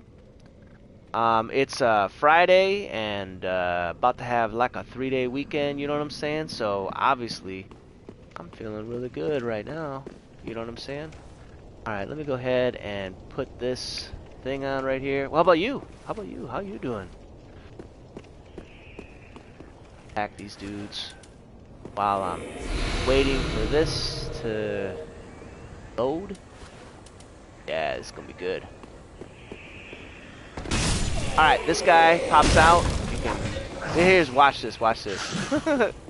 This always happens. If you attack him, this will always happen. Alright, let's kill this guy. Alright, now those dudes will try to explode. And hopefully... Yes! There we go. There we go. And that's how you allow them to kill enemies for you. Yeah. Very good. Alright, let me go ahead and put this thing on here and save it. There we go. Now the thumbnail is good. Oh, okay. Like for the first time, or like something like that. But I love this game. It's one of my favorite, probably my favorite game, like, of all time. Probably. I don't know.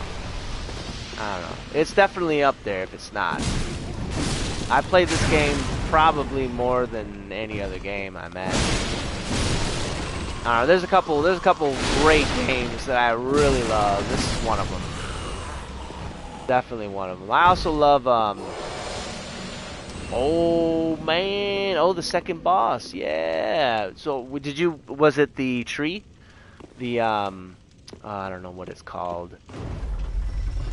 Great something tree or whatever. Oh, the dog. Oh, you're talking about Vort. Vort. So, yeah, because... Yeah. Yeah, I don't know if he's technically a dog, but he definitely, like, the way that he stances himself, he totally looks like one. For sure. Alright, so here's the deal. At this point, I've got 14,000 souls. You want to go back. Alright, there's no need to not hit the bonfire. There's no need to not go back and use your souls. Anything else would basically be honestly, he kind of is a guard dog, honestly, for the whole entire game, you know what I'm saying? So, yeah. But, yeah, you'd want to go back. You want to use your souls whenever you can. Otherwise, it's just not a very responsible thing to do. Alright, we need to get at least a 20 faith for what's to come. And let's see, do I want to, I think I'm going to increase, like, what, 2 or 3? Yeah, I should be able to gain another level, actually. And I can use 2. And I think that's a level. Now, I probably... Very well. Then take no. Really?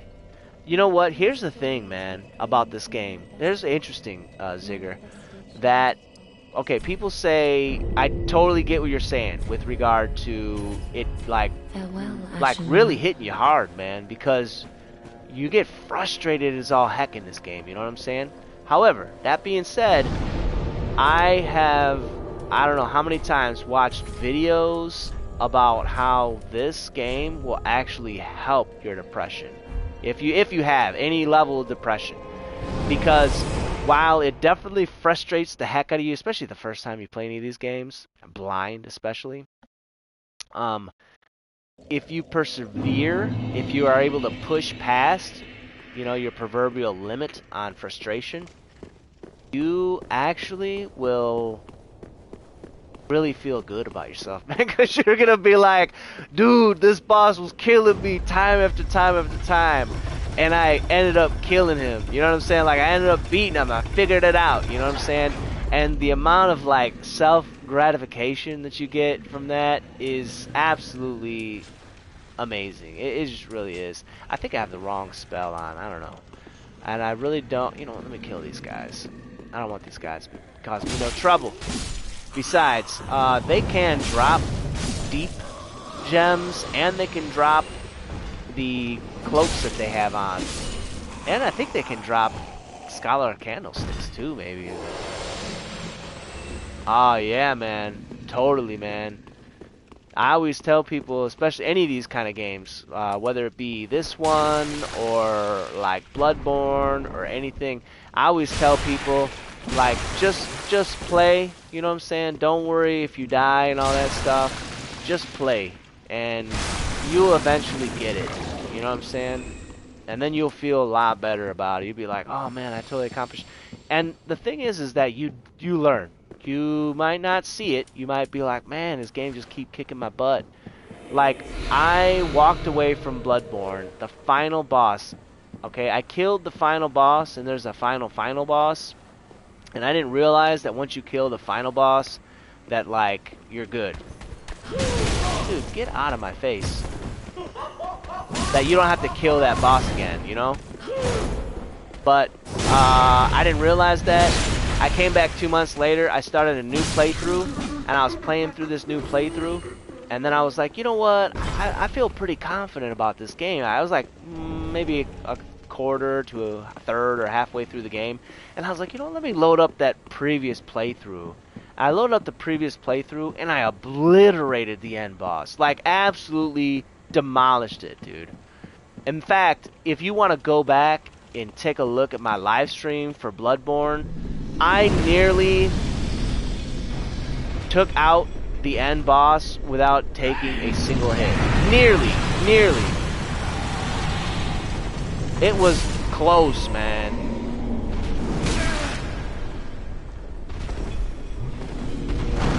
Yeah, man. Bloodborne is good. Alright, this guy gonna kill me, bro. Hold up. Guy gonna take me out. Oh, there's a dude following me, I think. Oh yeah, look. Alright. Let me go ahead and heal up.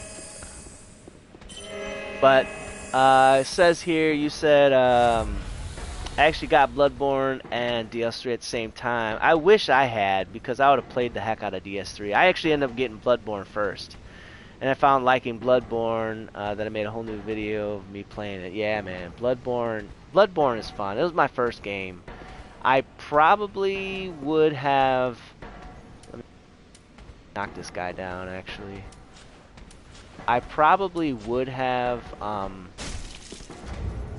played the heck out of this game if I had gotten this one first. I don't know. I would have been a lot better at Bloodborne, but let me knock this guy down too. Actually, nah, I'm good. Yeah, we're good. Well, one of these guys is gonna mess me up right here, I bet. Oh, see, look. Cool. Oh man, Elden Ring, man. Holy smokes, dude. Elden Ring is quite the game. There's a problem with Elden Ring, though. It's like quite long. You know what I'm saying? Like, it is a fantastic game, but it is long. You know what I'm saying? So, like, if you're okay with not using all the content, then that's cool. But I am the type of player that I just end up playing the whole entire game. Like, I'm in the middle, not in the middle, I'm kind of close to the end of a playthrough, a live playthrough for Elden Ring. I actually have to go back to it. And it is, it's the first time, oh my god, yes, Ziggler. Or, not Ziggler, Zigger. The first time I played it, it was absolutely amazing, man. Absolutely amazing. The amount of exploration and the rewards for the exploration and stuff is just amazing. Yeah, it's good. I had so much fun, and you know, here's the cool thing, man. I haven't even gotten into the DLC, so I cannot wait to be doing that and trying that out. I'm gonna as soon as I'm done with my playthrough with Elden Ring. Now I've done probably like 10 playthroughs. Oh, I know, man. I have to buy it too. I've done a bunch of playthroughs for Elden Ring, but this would be my first one doing it live, and I've done like a walkthrough that went probably about halfway, maybe 1/3 of the way through, and I just kind of like fell off, you know. But this time, you know, I am gonna because it's live. It's just so much easier to do these live. Because of that, it just, I don't know. It just makes it like, why not? You know what I'm saying? Like, I'm gonna be playing a game anyways. I might as well just stream it. You know what I'm saying? It just makes it a lot easier.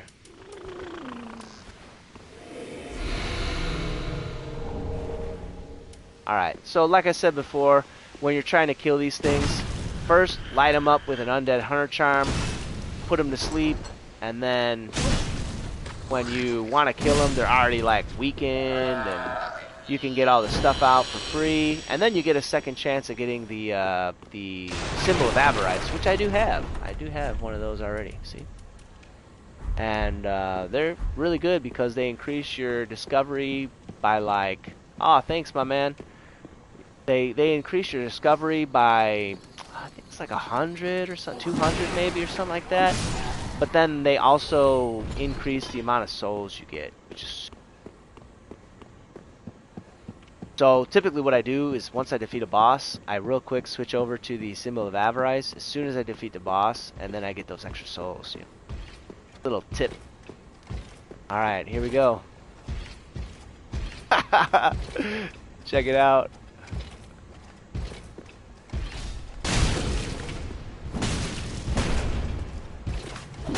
Yeah, try to buff your weapon, see what happens. See what happens, buddy. Yeah. So, anyhow, that's that's how you kill him easily. Go ahead and switch off of this and put back on the knives. And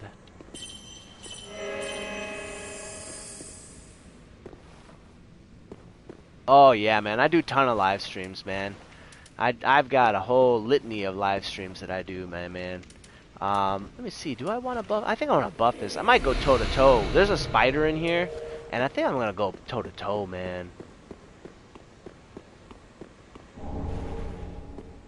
Oh, dude, I got like loads of tips. Watch. I'm gonna stagger this guy right here. Look, there it is. Now, I didn't have to do that. Normally, when I kill this thing, usually what I'll do is I'll run here. I won't even attack him. And I'll just run right here, grab out a bow or a crossbow or a spell or something like that. And he can't go through the door, so you can just attack him through there. He'll spit out a bunch of curse, but you are far enough away to where you won't get cursed. If you get cursed, you die, so don't get cursed. But now we have this cool ring, and we're going to put this sucker on. We actually have a bunch of cool rings, honestly. If you want to do more damage, I've got a ring that as soon as you get full hit points, you do more damage. But it's like a little strategy. I mean, these enemies, they'll do all sorts of crazy stuff to you. Don't like think that it's a bad idea to try out some strategies, some tactics, because they'll attack you through walls. They will mess with you all sorts of kind of ways. Let me go ahead and show you another little tactic here. Check this out. Now, this ain't gonna do a ton of damage, but it'll do some. Watch, he's gonna get poisoned. This is a pure faith build. See, as long as this guy can come into the poison. Oh, come on, bro. Now I got no more. Oh, you're not helping. This enemy is not helping. Alright, there we go. There we go. Oh, come on. He should be poisoned. Oh my gosh. This is the hardest enemy to poison. Alright. Now that he's effectively poisoned, now my weapon doesn't have magic anymore. Alright. So, endure, like I've said before. And this will pretty much annihilate this enemies. Because endure, you take less damage, and you and you can power through attacks and trade. So I was able to kill both of those enemies. I barely took any damage. I didn't even have my weapon buffed. And like I said, this is a pure faith build, but because I started off as depraved, then I have all 10s, and you only need a 10 in intelligence in order to use the this what you call it right here, the staff, the sorcerer staff, and magic weapon. So then, oh yeah, man, these are NPCs. You get invaded by NPCs. As long as you're in human form, as long as you're embered, I said human form. As long as you're embered, then you can get invaded. Yeah. So you definitely want to be able to you know, take them out. Like if basically, even if they're NPCs, they still act very similar to actual players. Obviously, the difference is they're you know, they're just like a programmed AI or whatever. You know what I'm saying? So they don't have the same like tenacity and adaptability. But what they do have the same is like poise and like armor type ratings and stuff like that. So in that respect, they do react they do kind of work the same. So yeah, you do have to be embered, yeah. However, that being said, in the very beginning of this episode, I showed you. I showed how to get for a pure faith build. I showed how to get 29 of these early on. Like basically, honestly, when I do this, I don't go past level 12. Once you get to level 12, I pretty much stop, and then I get the faith item from the undead settlement after fighting Vort, and then I go to Vort's battle room, battle arena, and then right outside I put my marker, this thing right here, my white soapstone, and then people will summon me in as like a cooperative, and then we fight the Vort boss together, and if we're successful, then I not only gain one of these sunlight medals, but I also gain a one of these embers. So you can see here I'm rocking with like 44 embers because I've killed Vort with, you know, co-op people 29 times. So obviously then you get a bunch of souls too. So that's like, I mean, early on it's a decent strategy, even if you're just trying to get you know, souls and what you call it. Even if you're trying to get,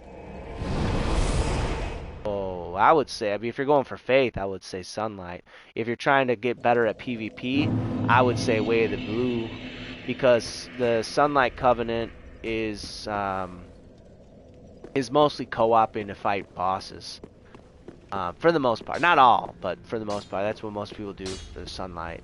But yeah, it's a good way, doing what I said, it is actually a real good way to not only get good at fighting bosses and gaining souls and gaining embers, but also, I don't have anything for him, also gaining the Covenant items. And if you get 30, which I will get 30, there's one that you get in the game normally, so I haven't gotten there yet, then I'll be able to get a super good lightning spell. Obviously, that's super good.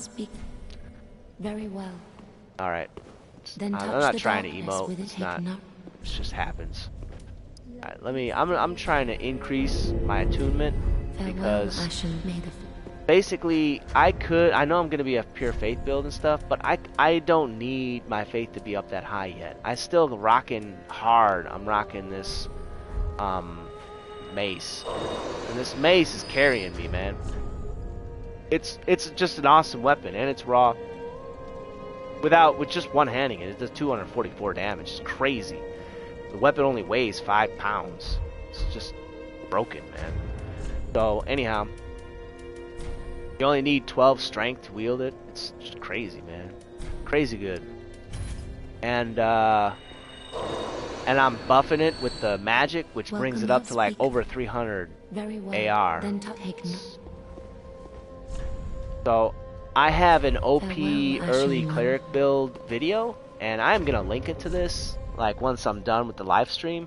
But in the video I really don't go too far. I kind of go a little ways, and this is kind of like, you know, if somebody wanted to see, well, what else does it look like, I've got this video so that people can kind of check that out after they check out the OP guide. They can look at this and be like, oh yeah, that's cool, this is how this all works. Let me use this. I'm gonna level up. Oh my god, Claymore? Yeah, dude. Claymore. Matter of fact, like so many weapons in this game are just so fantastic. Alright, I'm not trying to emote, but because I'm playing on the PS5, this game, the port doesn't quite work right, and it doesn't allow you to not emote. Farewell. I've looked into it 1,000 times, and trust me. But anyhow, let me get some 17, what you call it, bolts, wooden bolts. Perfect. Now I can start using my bolt, my crossbow. Travel back to the cleansing chapel. Yeah, man, the Claymore, awesome weapon, dude. If you've seen any of my, I used to. The reason why I don't anymore is because my PS4 crashed and I lost all my data. I was in the middle of several walkthroughs and I lost all my save game data and everything. So I hobbled along for probably another year after that, and I was like, dude, I need to get a PS5 because I can't trust this. The PS4, it almost crashed a second time. Yeah, man. Yeah, it was bad. I'm not going to open that door right now because there's other things I need to take care of over here. I'm going to take care of these things real quick. Alright, so there's an easy way and there's another way to kill this enemy right here, okay? So I'll show you guys the sort of easy way. It's a little bit cheap, but for those of you who are struggling with learning how to play the game, it's probably going to be helpful for you guys. Let's probably put on some lighter headpiece or something. This way I can put on the crossbow bolt.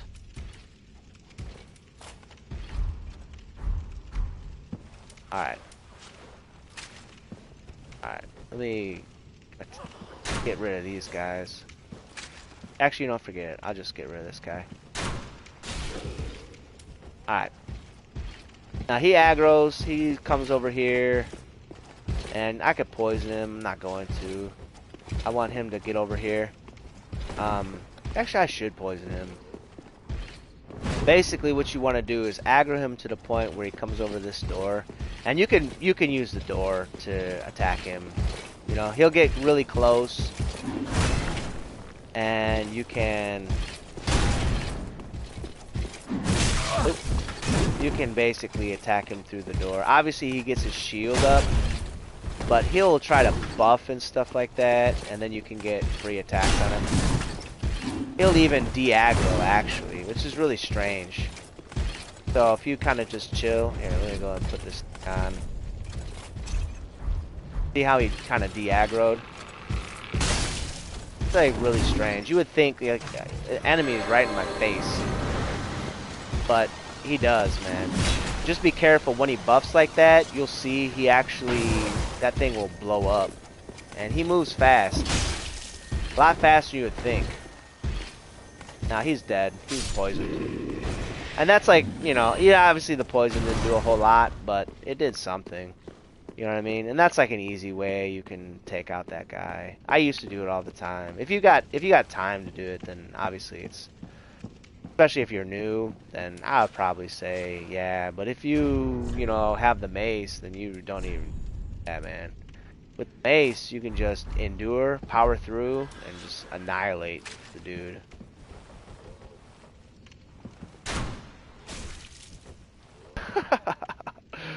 Yeah, man, the first episode I did a pyro, but that's my favorite, honestly.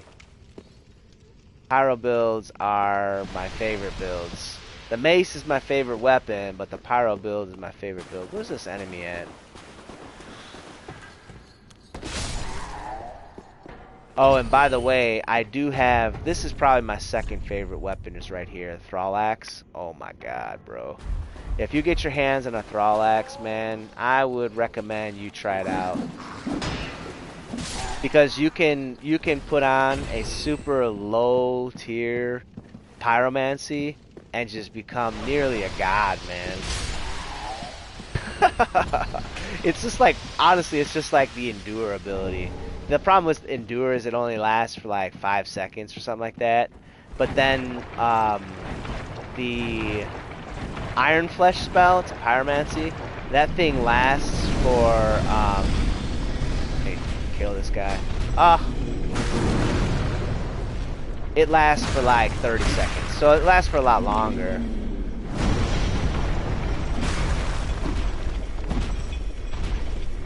Oh, come here. There we go. Look how much damage it's doing, man. I ain't even buffed it out. It's because of the swamp. It's like a little swamp area. It makes you walk like that. Like there's no way around it. You will walk like that. And it's just kind of sucks, honestly.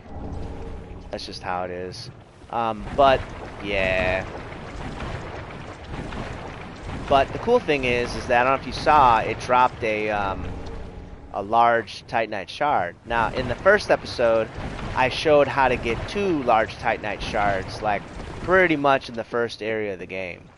It's kind of like 2 secret ways to do it. They're not like super secrets anymore. Oh god, I've been playing this game for years, and I still love it.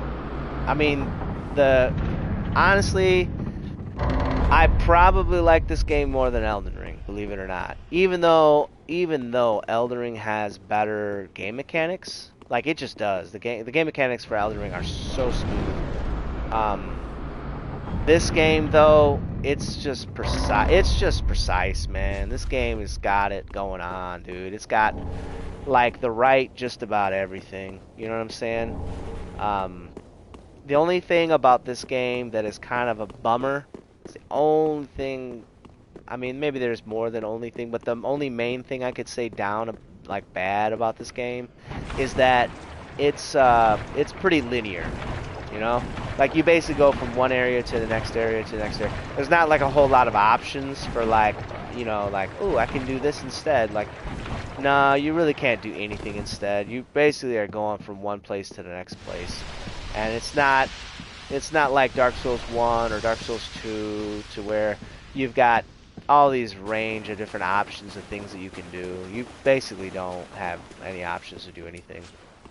So, that being said, the good thing about that though is that it keeps all the monsters like really like tailored to like what. Oh, this is not gonna be good right here. Let me go ahead and buff this out. Actually, no.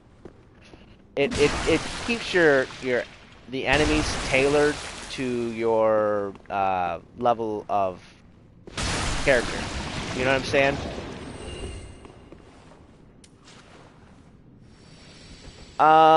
Like you're saying, like running away and stuff like that. If they're like too tough at the moment or whatever. Like as far as like difficulty spikes, like if you get to the wrong area and it's too late game type of stuff, and you're like, oh dang, these dudes are kicking my butt, and you can like easily run away and you can go do something else. Yeah, that's what's really cool. I mean, it's that open world thing. However, because it's so open world, you do have those instances, a lot more instances where you're like, oh, this is really a challenging area that maybe I'm not supposed to be in. You know what I'm saying? Like, it don't happen often, but it does happen. Whereas in this game, it like don't happen. Like there's only one place that you really can go that you have to defeat a tough boss, but if you defeat that tough boss, then you're probably good enough to be able to handle it anyways, so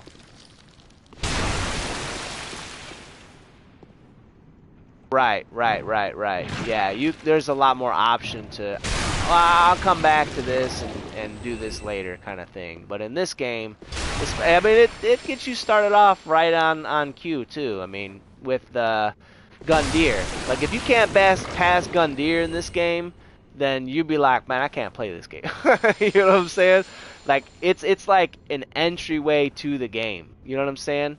Like, if you are not good enough to fight that first boss, then you know, like, yeah, this game is too hard for me. But at the same time, even if you feel as though you're not good enough to kill Gundyr, like the first boss in the game, everyone pretty much can. You just got to put the work in. You just got to devote yourself to learning the moveset. You know what I'm saying? Learning the little mechanics of the game so that you can actually get better. You know what I'm saying? I mean, there's a reason why Dark Souls has this meme about getting good. And it's because it's really and I mean, for a lot of these bosses, you just have to get good at them. And it's not like getting good necessarily as a player, just getting good at the enemies. Each enemy has a very specific moveset. And you play these games long enough, you'll find out that the movesets are mirrored in many of the games. They're the same. Like, for instance, this is one that I mention all the time. In this game, the little thralls that jump off of the ceiling, I'll go right over there and show you. So there's these little thralls right here. The one that's laying down in the dirt right there, and these ones right here. See this guy sitting up here? Watch. These guys, that's the same exact moveset as the imps in Elden Ring. those guys. This is the same exact everything. The difference is the character model. The character model is the same size, the same everything. It's just like a reskin, you know. And it has a little bit different resistances. The resistances of the Imp are a lot stronger than the Thralls. The Imps are crazy good, man. They have resistance to just about everything, you know. But otherwise, it's the exact same enemy. You know what I'm saying? But you'll notice that with a lot of enemies in Dark Souls and Elden Ring, you'll notice that actually you're fighting the same enemy in Dark Souls 1 that you're fighting in Dark Souls 2, that you're fighting in Dark Souls 3.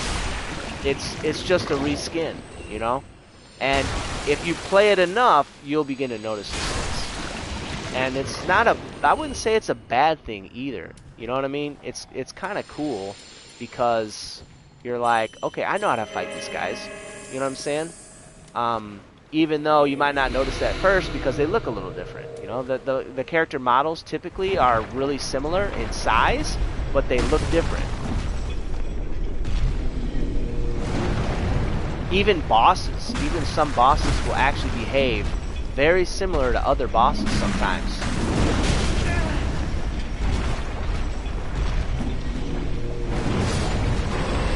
There we go. What a nice guy helping me out.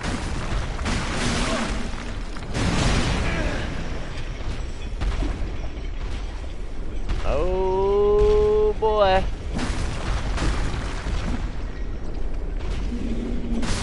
There we go. Hey. Oh yeah, man. Have you seen Berserk? Oh, dude, Berserk is such a good anime. Oh my god, man. I had already been playing this game for years before I saw Berserk. So I saw Berserk after playing this game. And I was like, dang, dude, this anime is amazing. And then I found out later, after watching Berserk, that this game has like a lot of, it's not just DS3, DS2, DS1, they have a lot of inspiration.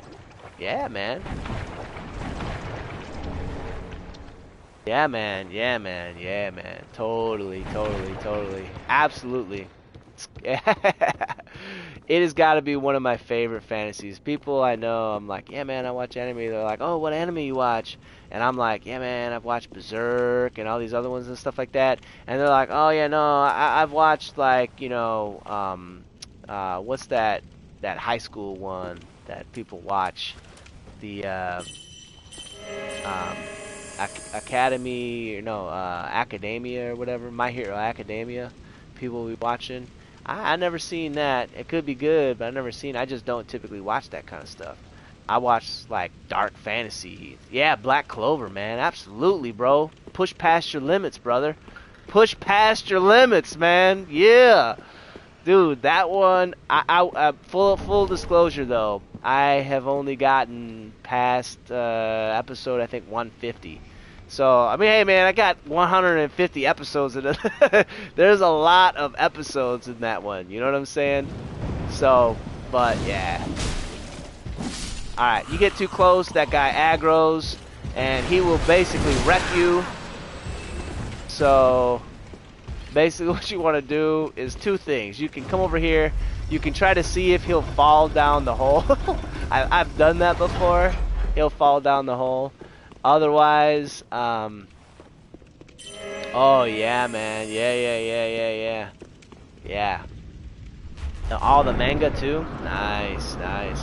I used to read a lot of stuff back in the day. I used to read a lot of this as author for like D&D books. It's R.A. Salvatore.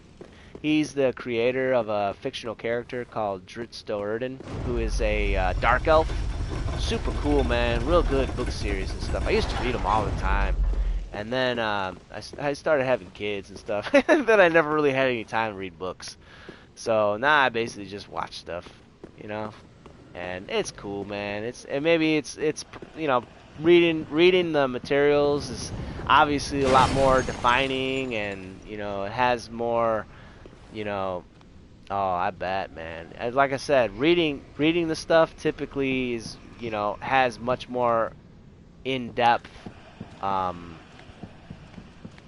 material. Oh my goodness, man! Try to attack me. All right, so here's the trick.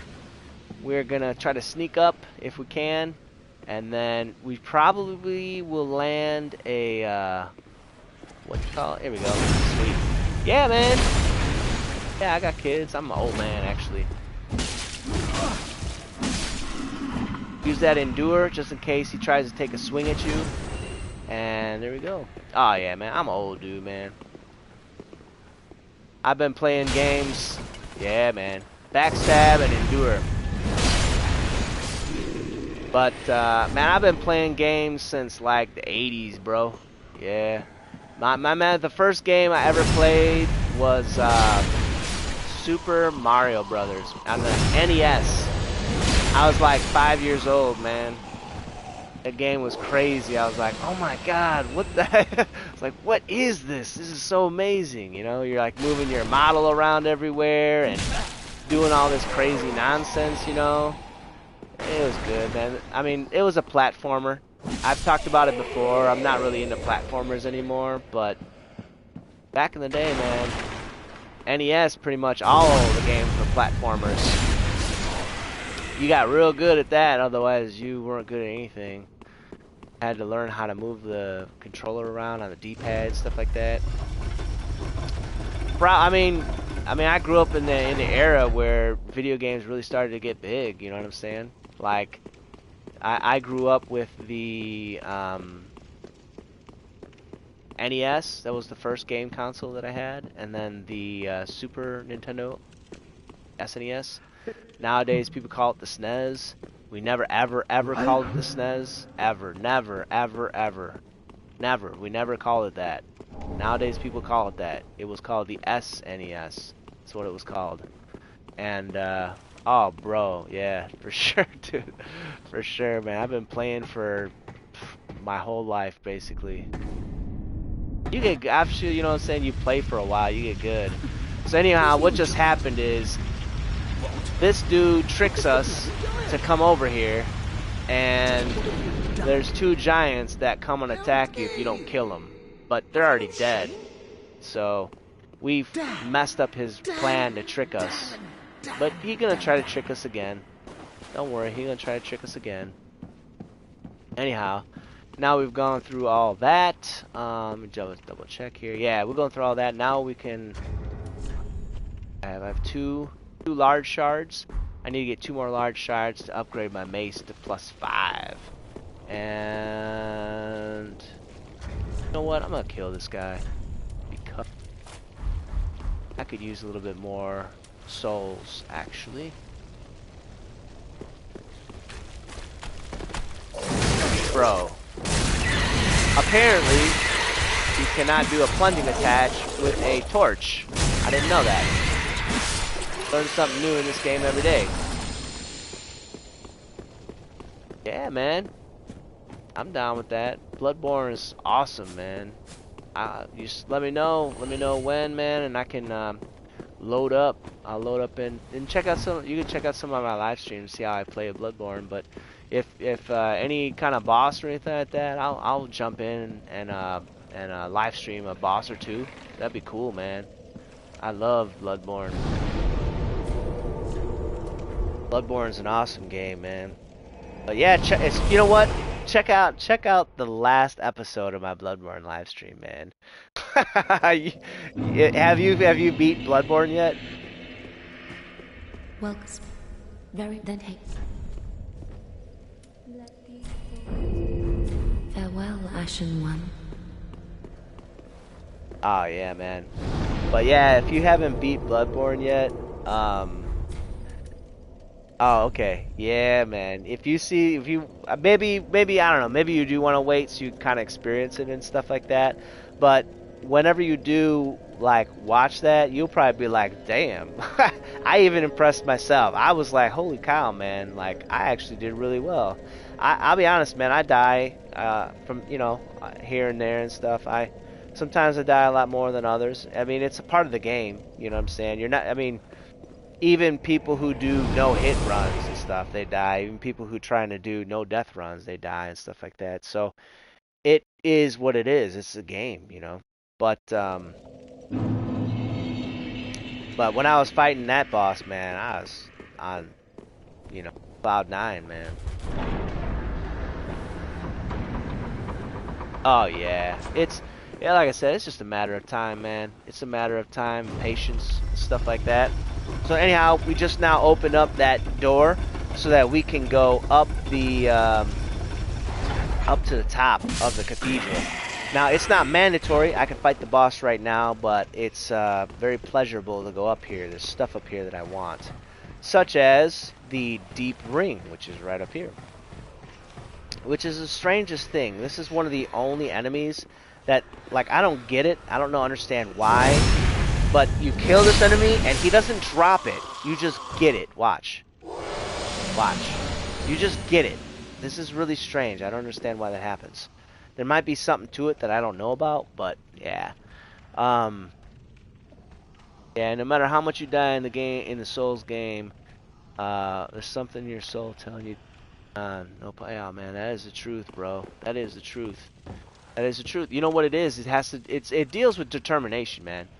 People who don't like these games typically don't have enough determination to overcome adversity. To, you know, to put it in terms of Black Clover, to want to push past their limits, man. I mean, you really want to have that. You have to have that drive, man. Otherwise, you're gonna really struggle in this game.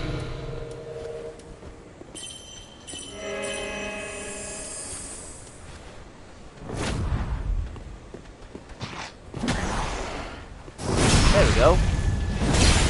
And now, because I don't know if you saw, but because I have this ring on, this ring, super cool. It recovers FP from critical attacks. So I can continually use my, yeah, bro. I can continually use my spells, and I probably hardly will ever have to use my Ashen Essence flasks, you know what I'm saying? Because as long as I keep getting my backstabs off, I should be good. Aggro this guy. Now, hopefully he jumps. Let's see, is he gonna jump? If he doesn't jump, it's okay. Oh, uh-oh. Uh-oh. Ah, come on. Alright, forget it. Alright, well, I was really hoping that I can, gain some FP from him. Problem is, it's a real narrow area, you know what I'm saying? And I probably don't want to be messing with these guys, because these guys, they have a big advantage in the area right here. So I'm probably just going to be trying to kill them. They're real small, they're nimble. Ooh, nice. Very nice. I could use that. I'm not sure what I'm going to use it on, though. I could have made like a...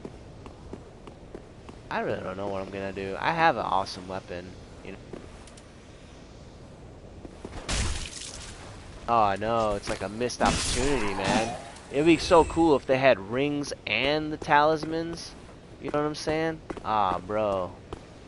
That'd have been awesome. But, yeah. Maybe the next game, you know? Maybe the next game they'll have something, you know? I mean, have you played Dark Souls 1? That is a trip, man. Especially if you started with Elden Ring, going into Dark Souls 1 from Elden Ring. Boy, oh boy. That's a trip, man. Oh, come on, bro. So yeah, don't forget there's a dude sitting right there. He'll sneak up behind you, and it's obviously not good. It's not usually a good thing, you know? I mean... Anyhow, there's a bunch of these dudes in here, and I'll show you an easy way to kill these guys. Real easy way. So, there's a thrall coming from that direction that I don't see, but it's over there. Oh, yeah, yeah, yeah. Cool, cool. Dog is talking to me. Hold on. What do you say, Lassie? I don't know if you can hear it.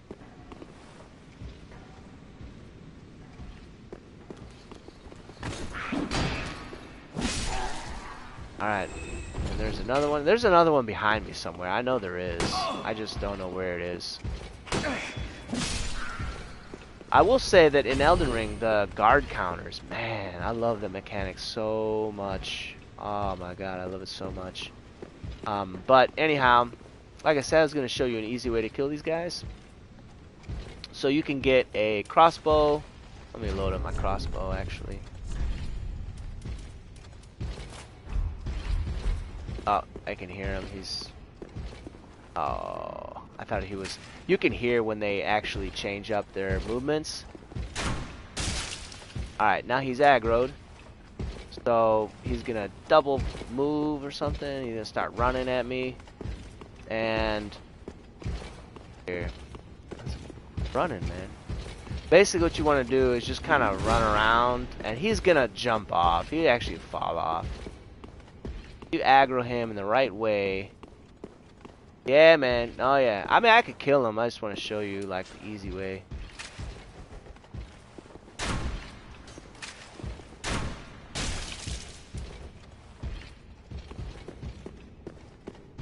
Yeah, he almost fell off. Do you see that? Oh, come on. It's really weird. Their AI doesn't know how to chase me. So if you just run around long enough, they'll fall off. Really strange.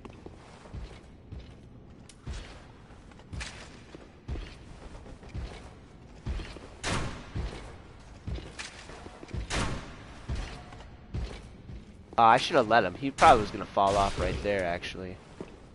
I should have just let him. He was gonna fall off.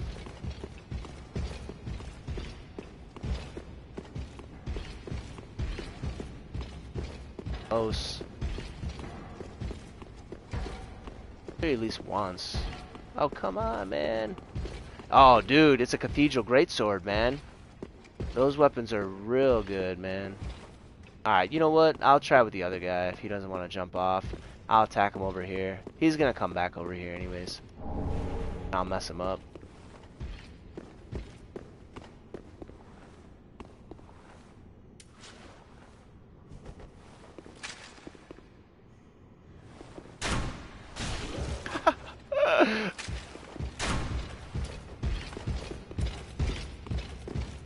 Come on, Broham.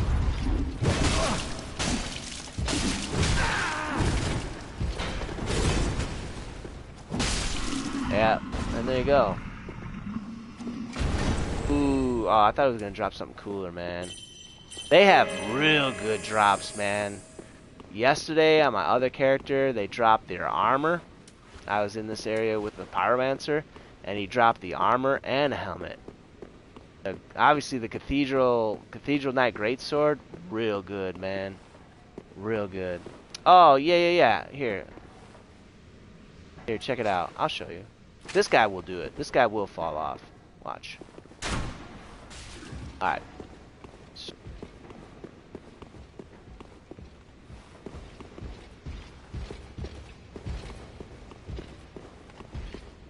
Oh, come on. Why is he not aggroed?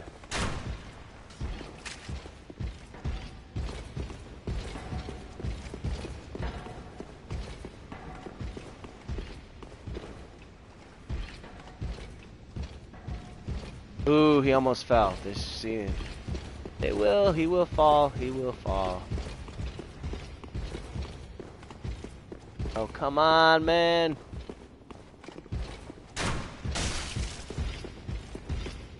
I just want to show you guys because it does that. It usually happens real often. I don't know why I haven't seen it yet. Probably because of the way that I'm going.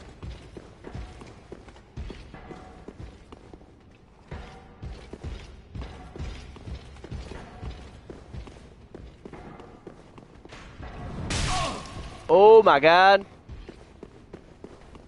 Dude, I was almost the one to fall off. Look at this dude. This dude's a sniper over here, man. There it is, see? You see him? and sometimes they drop stuff. Now, I'll show you about this guy. I try to do like 2-3 streams a week. Past few weeks has been kind of tough, actually. But, alright, so here's the thing with this guy. As long as he has the crossbow out, he has a very low chance to drop a extremely rare heavy crossbow.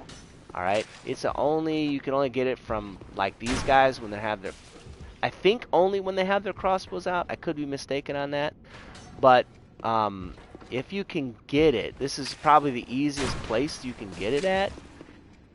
If you kill him, obviously he has it. Now the easy way to kill him, like when you're kind of weak or low level or whatever, is just doing like this. Just get headshots on him. It takes a lot longer, but it does work.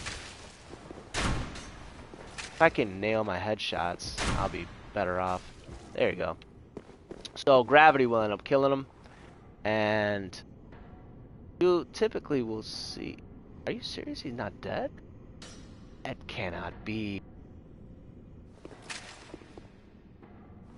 He's alive.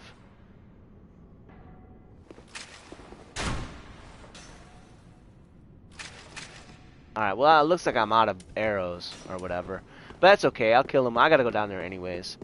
So I'll kill him when I go down there. I'm surprised he's not dead. Probably because my crossbow is weak. Anyhow, we're gonna take fall damage. So make sure... Oh, really? That's cool. Yeah, I've got lots of videos, and some of them are really actually kind of old, but they're still good. Obviously, they're still relevant. The game is still being played. You know what I'm saying? But yeah, that's cool, man. Anyhow, like I said, I gotta go down there anyways. Now, what my recommendation is don't. So let me pull this up. What you want to do is you're gonna go into this area over here. You just don't want to hit. You want to get the bonfire, but you don't want to rest at the bonfire. You seem to be unkindled. Oh yeah. You know what? Funny enough, that's one of my highest watched videos, and it was honestly, it only took me a couple minutes to make. Just a little. Honestly, there's the videos that I made that I've like put way more time into, and it doesn't get nearly as much views. That one, I mean, it's a good video. There's nothing wrong with it. It's just not as good as the other videos that I make. Yeah. Yep, the early strength weapons was pretty alright too. The one that I really put a lot of time into, and I think is a fantastic video, two of them are the sorcery guide and the cleric guide. Those ones I put a lot of time into. I think those are real good videos though. But yeah. Alright, so anyhow, he's selling the armor he was wearing. This is Siegmeyer's armor. So we want to make sure we buy it, because if you don't buy it, then you can't give it back to him, and if you can't give it back to him, then something bad happens down the road. So you want to make sure you buy it. Alright, there's this guy right here. We'll kill him first. And let me do this. Oh, I need more magic. A fire weapon does real good against these guys, just saying. It's all the same, man. Honestly, it's whatever looks good. Just, I mean, there are some armors that have special qualities and stuff, but generally speaking, they're all the same. It's just like what looks good and what's good for the area in particular. Like, I ended up buying this because I had a bunch of souls when I was getting my sunlight medals. Yeah, man, they're nasty, bro. They're super nasty. But yeah, I was getting my sunlight medals, so I had a bunch of souls, so I was like, yeah, man, I could use some better looking armor. And honestly, this is the hardened leather armor. It's actually a really, really, really good set. You have to buy it from Grey Rat, but it's actually really solid, man. Otherwise, there's a bunch of other stuff. All this stuff is all good, man. I love the way this one looks, actually. I might as well wear it. This one looks way cool. And it's good, too. You know what I'm saying? It looks cool. That's what's important, you know. And this guy, I gotta change my mask. This ain't hitting home really good. I just gotta. Yeah, man. I look like a Native American now. Hold on. How about this? That's not bad. I don't know. What do you think? Is that all right? Kind of like a knight or something. Anyhow, yeah, dude. Anyhow, this is a Covenant person. The theory behind this is that this is the chick that you find in Anor Londo in Dark Souls 1. Was it Guinevere? And she kind of got corrupted and stuff, apparently, what I heard. And she kind of looked like a Lamia now or something. Nasty. But she did not look nasty before in Dark Souls 1. She looked like, I don't know. I don't want to say. She looked... Anyhow, I'm going to light this bonfire. And look, I'm going to put it to you like this. Don't talk to her just yet. Wait till you kill the Deacons of the Deep and talk to her. Because I have a theory, okay? I think if you talk to her, then you won't be able to use Cirrus as a... Oh yeah, all of them are connected. 1 and 3 are connected more than 2 is connected to either of the others, but they're all connected. But anyhow, if you talk to her, then I think Cirrus gets pissed, and she won't allow you to summon her until you get the Dreamer's Ashes. So, I have a theory, because last night I was playing and I had trouble, and I looked it up online and no one really could say, but I'm pretty sure this is it. But we'll see. We'll put it to the test here in a second. Oh, can't be. So now we want to buy another Can't find piece. anything. I need 100. Souls, and then. Oh, that's way more than 100. Alright, there we go. Thanks. Alright, now, like I said, we gotta go down there and check out and see what that dude is gonna drop us, because he's down there waiting for us to kill him. So let me go ahead and put this on. I'm gonna buff out a little bit. I mean, might as well. Got all these spells, might as well use them. Anyhow, there we go. Gonna take a little fall damage. Oh, look at that, I was quick. And the dude's sitting right there. He nearly dead. Oh my goodness.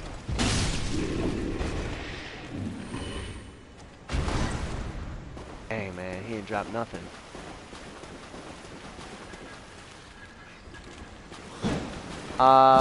You talking about... Oh, the Cinder of the Cinder Soul? Maybe. That very well could be. I never heard that before. But that does make sense. Actually, oh, see? Something over here. Cathedral Night Helm, look at it. And the other guy got killed up top, so it's whatever. Actually, you know what? Let me come back over here.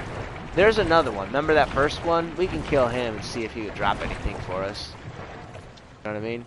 See if he drop anything.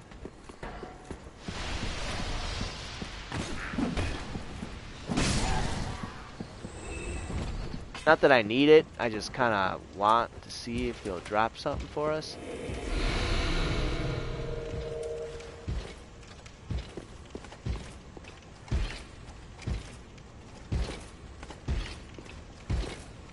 Oh, he walking way fast. I ain't gonna sneak up on him.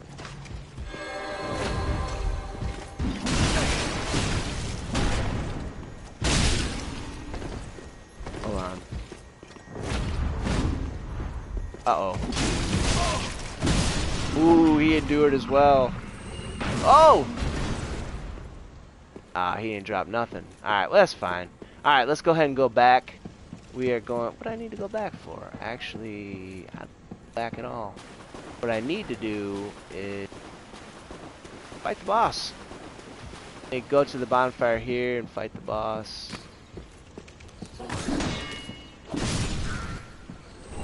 Ooh, super cool, man.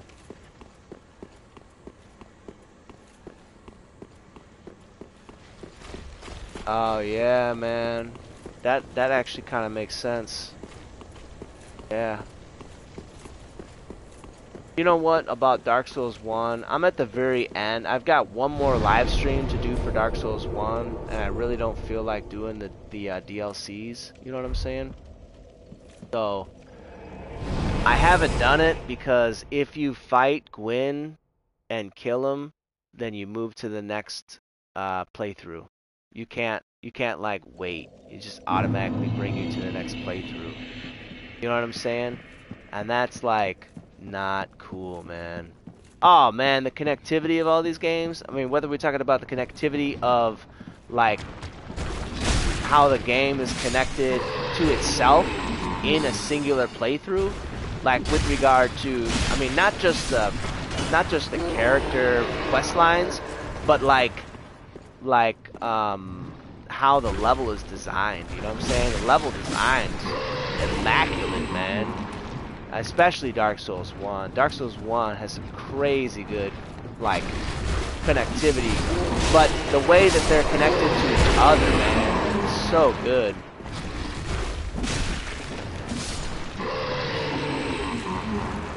Alright. I can buy one more piece, I think. And I'll go kill this dude. Or actually, the whole entire congregation. Matter of fact, I gotta kill the whole congregation.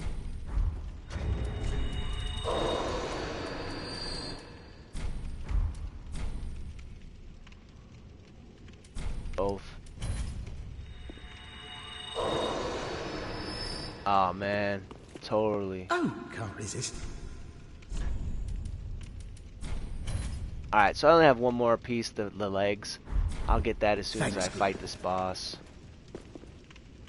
Alright, so to get across, this is basically the quickest way. I know some people think differently, but I'm pretty darn sure this is the quickest way to get to the boss. And you could obviously run past those enemies I fought, the like worms or whatever they are. You could run past them. You could run past all these enemies over here. Not that I would. I wouldn't. It's not really worth it. Get you killed, maybe. My recommendation would be to not do any of that stuff. Running through enemies is... I know a lot of people do it, and every once in a while when I live stream I might do it, but generally speaking, I kill everything. Because I don't want something to come up behind me, you know?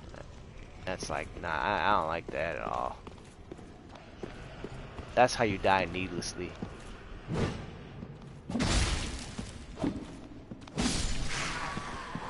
Alright, like I said, there's like a radius.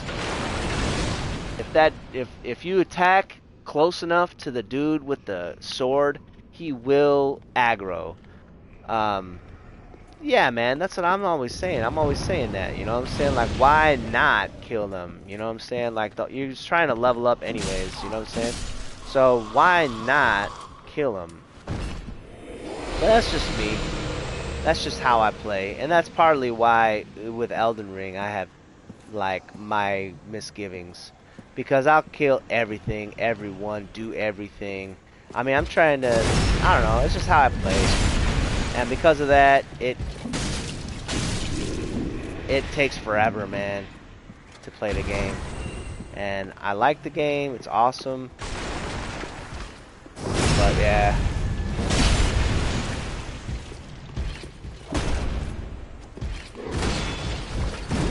This is gonna be a chore. I should have done it differently. Ah, there we go.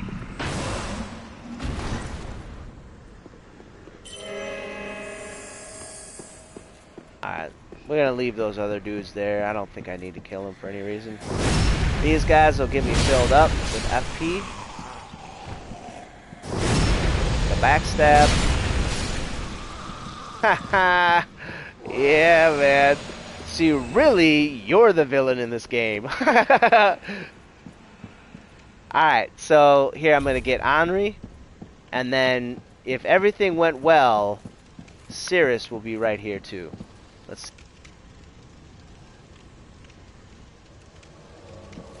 Okay, Cirrus is not here. Alright, I don't get it. Cirrus is not here. So my theory is wrong. Apparently it has no bearing. Whether or not you talk to the lady have no bearing on whether or not you can summon Cirrus, okay? Now, summoning Cirrus here doesn't really make a difference. It's not a requirement on her quest line, but right here, yeah, man, honestly, if you want to hear some crazy theories, watch my walkthrough for Dark Souls 2. There are people who get a real kick out of my theories about the NPCs in Dark Souls 2, man. But anyhow, Cirrus, her summon sign is usually right here, but if you get the Dreamer's Ashes, they will in fact be here. I tried it out yesterday. I checked it up online, and that is what it says. However, hers is not here right now. I just tried it out to see whether or not, if you don't talk to that lady, you know, or whatever, but it doesn't matter. You talk to her, you don't talk to her. It looks like she's not here for whatever reason. Most of the time I play the game and she's there. Right now she's not. I don't know why. It doesn't matter. I don't need her. She's not really a good summon anyways. She's weak, but I mean, if you really want her, go get the Dreamer's Ashes and come back. Me personally, I'm gonna just kill these dudes.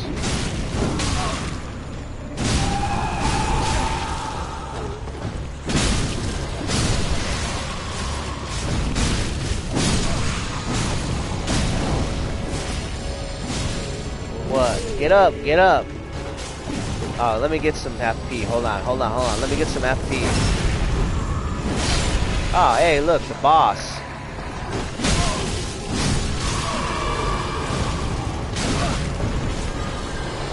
Ooh, the boss. Oh, let me get some FP, bro. Nice. Hold on. I gotta regen. Hold up. Give me a moment. Hold up. Hold up.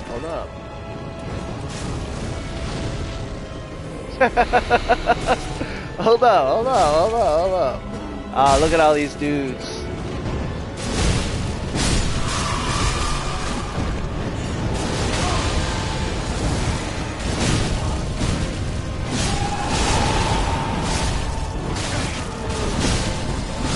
Uh-oh.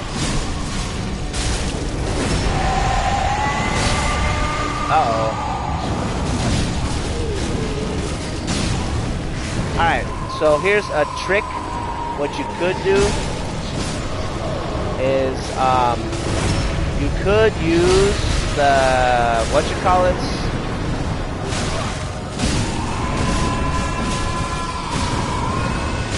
yeah, hold on, let me show you guys. Here's what you could do. You could use these things here. Yeah, man. Alright, here, you could do like this. And then they'll all go over there.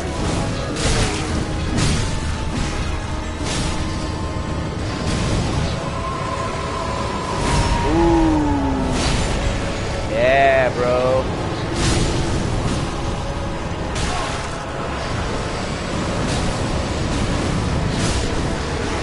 Alright.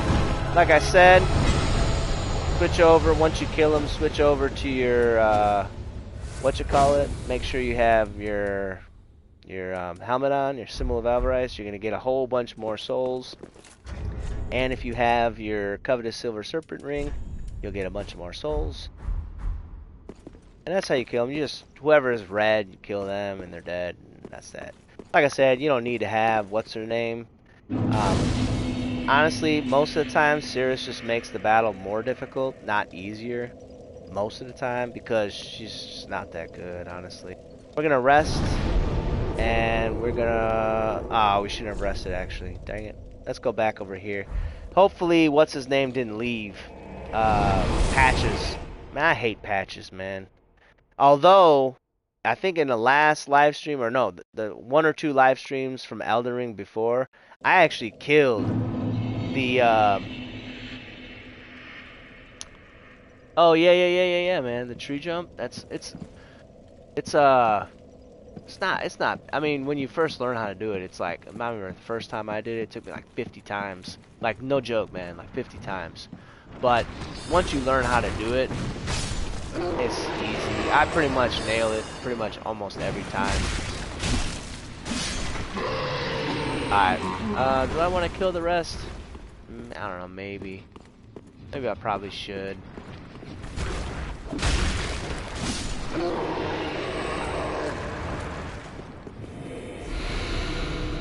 Yeah, I mean, it's that platforming, you know what I'm saying?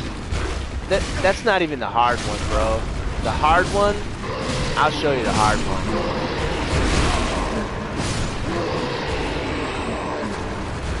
The hard one is inside, like inside that area, it's a fall, not a jump. And that fall is, bro, it is nearly impossible. Like, honestly, I know how to do it now, but yeah, man, it's something else. Thank you. Alright, now we have that. And by the way, he sells more of those alluring skulls, these things. Sells them. So if you want more, they work really good against the Deacons of the Deep. Oh yeah, god yeah, man. It's like seriously parkour, man. Wait till you see. I probably won't do it this episode. I don't know, maybe I'll do it this episode actually. I might do it this episode. It depends on how much longer I do my stream. Probably I've only been on for a while. I probably will actually show you guys. Yeah, man. It's like you have to try to fall to get this thing, and because there's not a whole lot of area for you to land, it's like you die. My favorite location,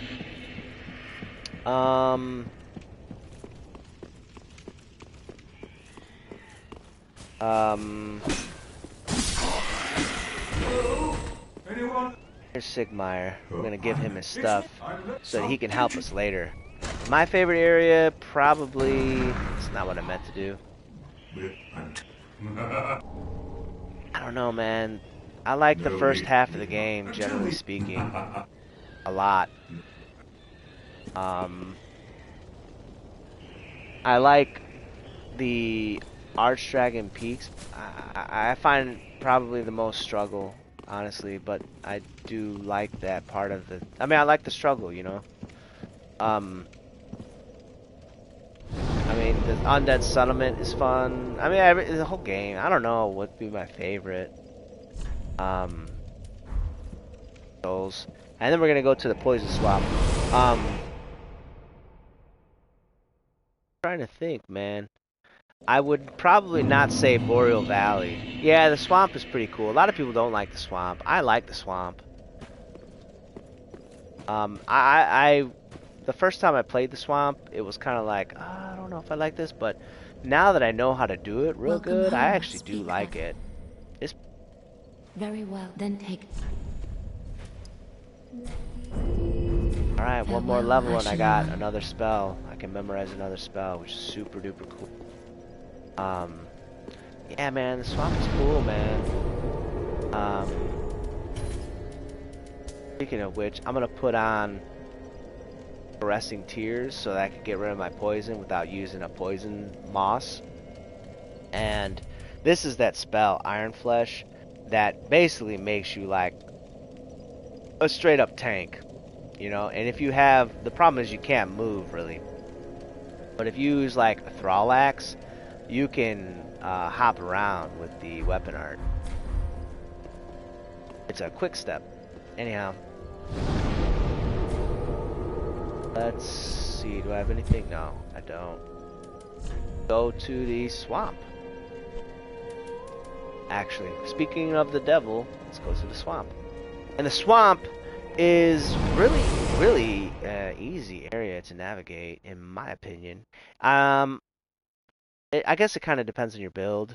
It can be more or less easy, you know?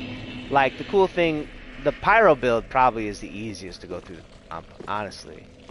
Because you get access to pretty much everything that makes this area easy, you know what I mean? But at the same time,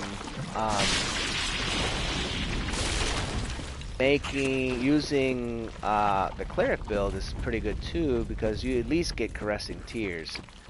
So, I mean, they give you enough moss, you know.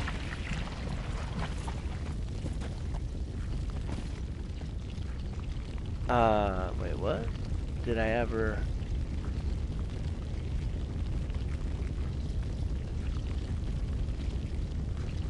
have you ever had like 20,000 souls early game that you get surprise killed by a random NPC? And fuck, yeah, man, absolutely, that definitely, man. When I first played the game, that's when that stuff would happen. I'd be walking around with tons of souls and be like, "Oh my god, bro, what the heck?" Absolutely, that's part of the game, man. That's like learning the hard way. You know what I'm saying? That's what happens.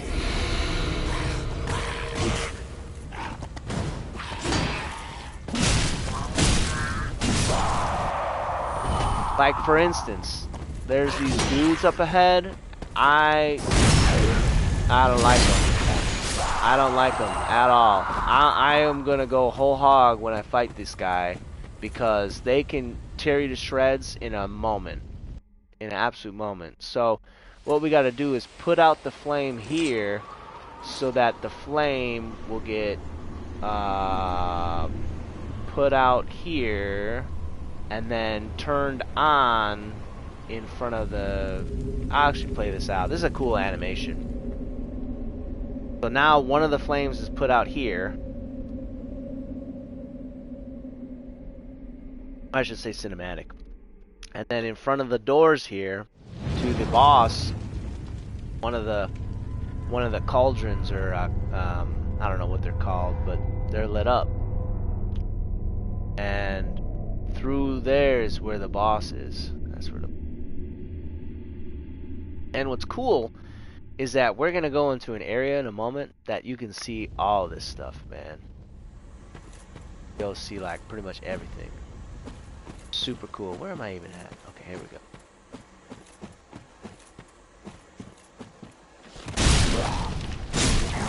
Oh, I barely don't do enough damage to get 2 hit on him, you know? Barely. Pine rotten resin, pine rotten resin. I don't know, whatever it's called. But you put it on your what you call it. Like I put it on mine since it's a raw or a blank. It doesn't have any kind of stuff on it, and it would make it poisonous, which your luck stat will actually make it even more poisonous. Alright, like I said, this guy right here, I ain't playing with him. Matter of fact, I'm full health. I'm going to do this even. Alright. This guy, don't play with him. I ain't playing.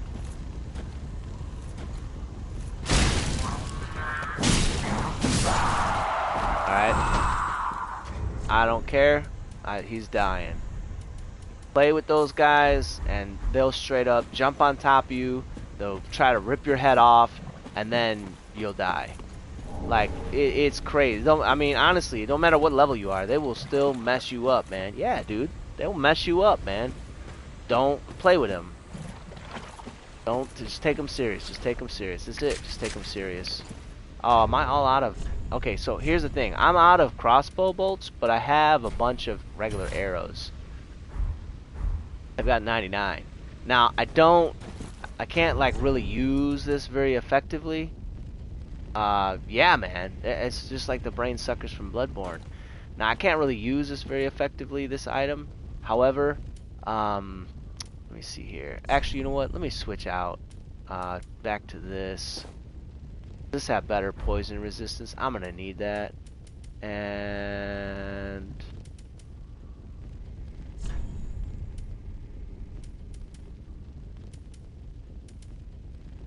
this poison resistance is pretty darn close. Or I can do the Cleric trousers. This is pretty good too. Yeah, we'll do the Cleric trousers. That's cool. Anyhow, I just don't want to be heavy. You know what I'm saying? It doesn't really do any damage, but I don't really need it to do damage. I just need it to do like 1 damage. And it's really it. And I swear I can if I can hit this guy.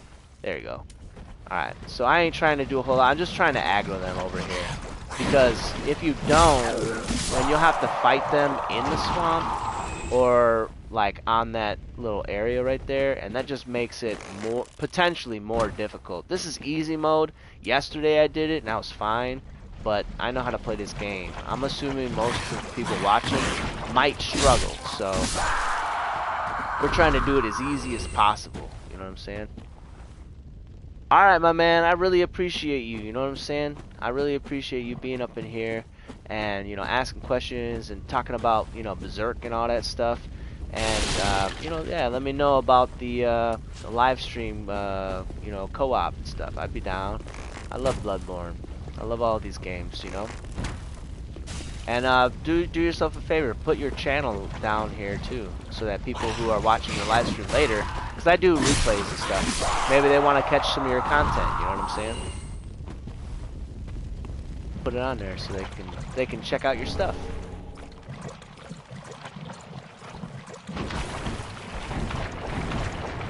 So if you want to plug yourself, it's all good. I don't mind. It's obviously it'd be a good thing. People might want to see what kind of cool stuff you got. You know, I mean, honestly, when I'm watching stuff, okay.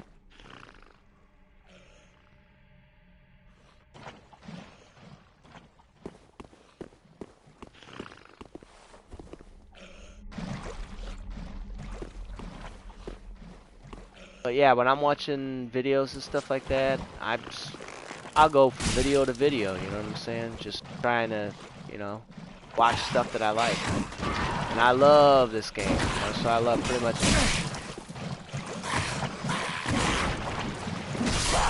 there we go. Oh, okay, so it's on Ziggers. Gotcha. Alright, cool. I'll tell you what, I will, after the stream, this is what I'll do for you, my man. After the stream, I will look you up, and I'll also put a link to your stream in the description, and I'll also put, I will put a comment with a link in the regular comments, too, for the video, after the chat replay. So cool, man. Appreciate you being in here. It's been fun.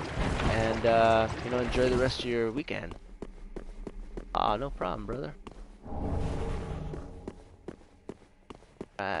So, anyhow, speaking of guts and stuff, I actually did get, just now, a second ago, I did get the Great Sword.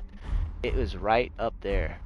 And it is a pretty good weapon. Alright, see you later, Ashen One. Haha.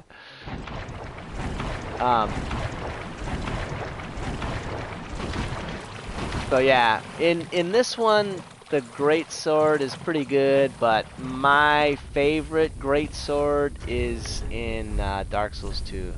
I think Dark Souls 2 has probably the best Great Sword. But, I mean, that's just my opinion.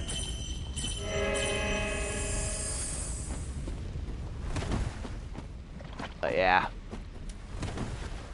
Anyhow, so now we're going, basically, we're going to, halfway through the swamp, and, we have to continue to put out these fires so that we can open up the, boss area. It's locked behind a door, so when we go up to these things, it'll put it out, and then it'll open up one more, light. It will light one more of the like cauldrons or whatever that are in front of the door, which we'll pretty much see here in just a moment, actually. So, all right, now my opinion is always best to fight one at a time, because otherwise, you can. I mean, it just makes it more difficult if you don't.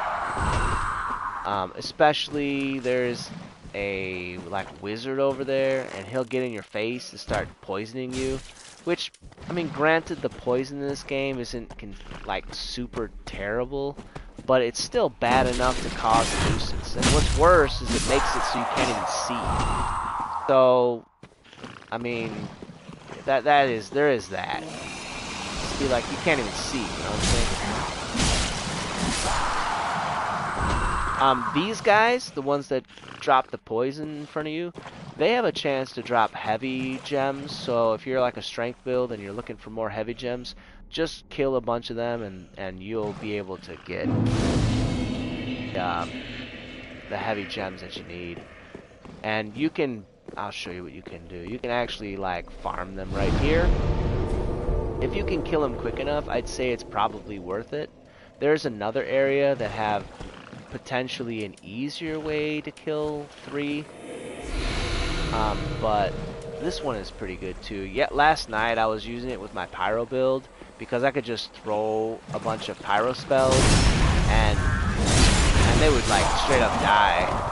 Now meleeing these guys is a little bit more tricky because see, there's 2 of them now, you know what I'm saying? So then it's like, alright, well, one of them's gonna come over here.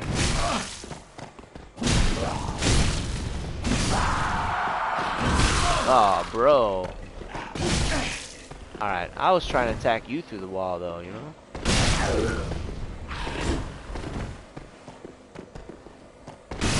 There we go. And they can drop Titanite shards, wolf,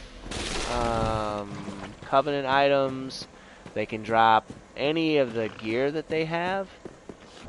And there you go, heavy gems, like I said. So they could drop tons of stuff. So by all means, I would probably farm them. They actually worth a lot of souls too. Fantastic.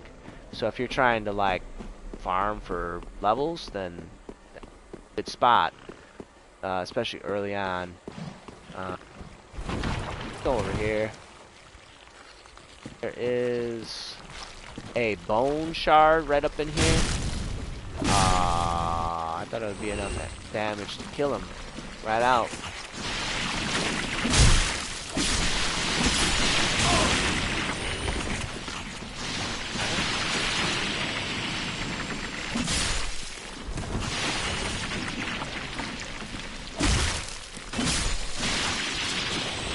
And you basically just kind of come around, and once they're mostly all dead, you can just kind of take care of the rest of them. And that keeps it from, like, really getting attacked too much.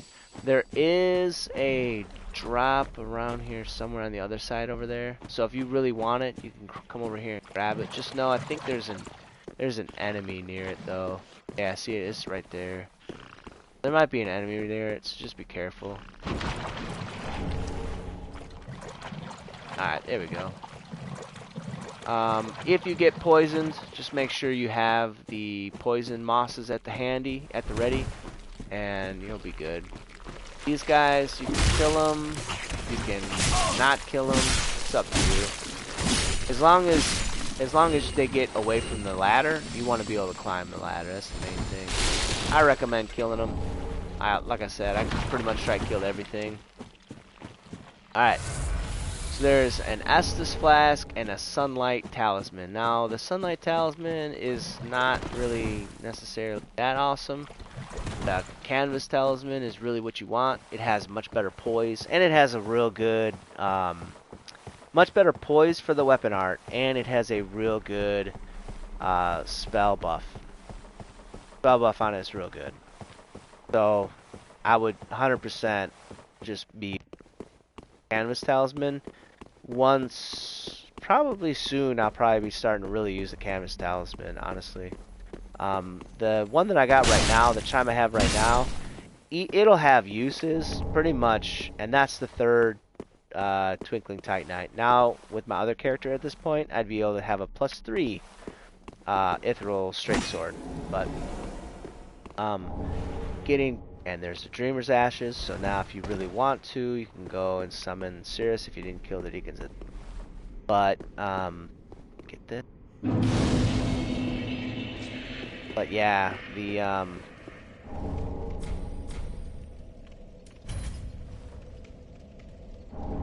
and now you could put the Watchdog of Farron Talisman, or not Talisman, but Covenant item on. If you go into PvP, then you can invade a bunch of people and try to kill them because they're in this territory. Alright, you can go back and level up. Me personally, I'm actually gonna do that. Because there's an enemy over here that's probably gonna kill me, and I'd rather just not have to worry about losing a bunch of souls. I'll be upset if I do. But yeah, I was saying something about something, and I don't even remember. I got caught up too many times. But Welcome. Very well. Then touch the darkness within me. Take nourishment from these I'm not sovereignless trying souls. to, what you call it, it's just what happens. There we go. Alright, so let me, I'll take a look at my stats, Farewell, actually. I Asher think it's worth Blade. taking a peek at this point. Oh yeah, after you defeat the Deacons of the Deep, you can talk to Henri. And look, Henri's gonna sound like a guy or girl depending on what you are. If you are a guy, it'll be a girl. If you're a girl, it'll sound like a guy. So that's how Henri works. And I think he'll give us something soon.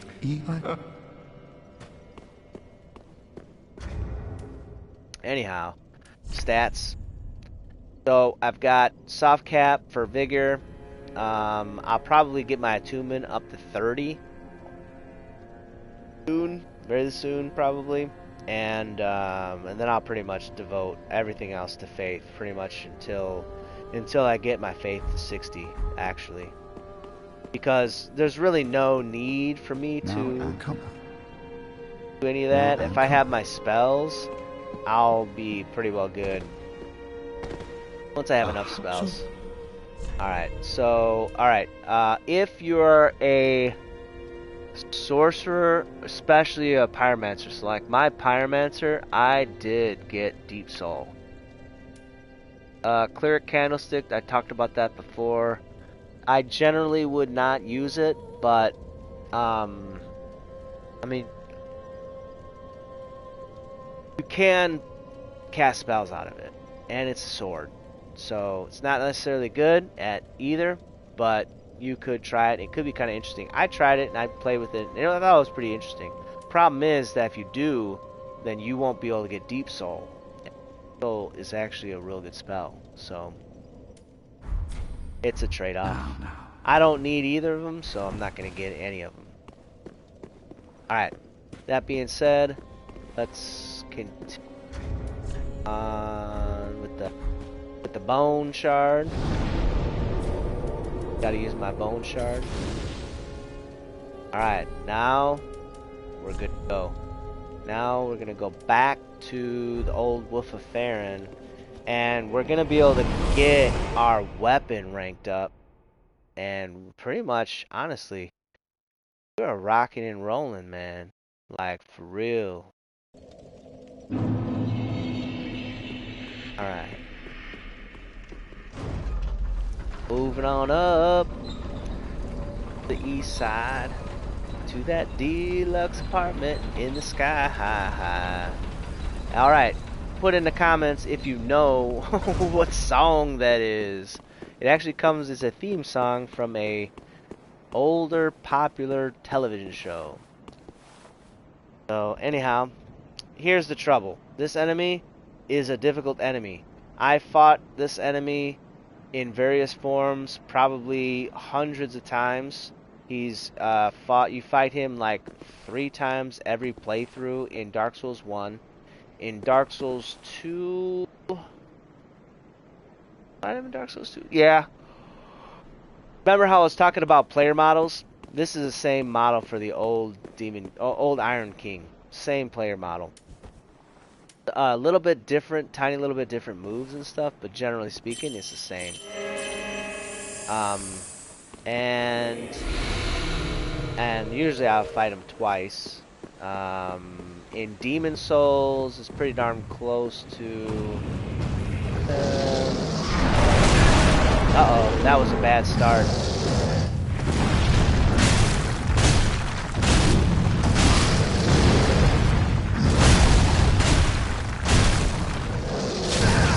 Uh-oh.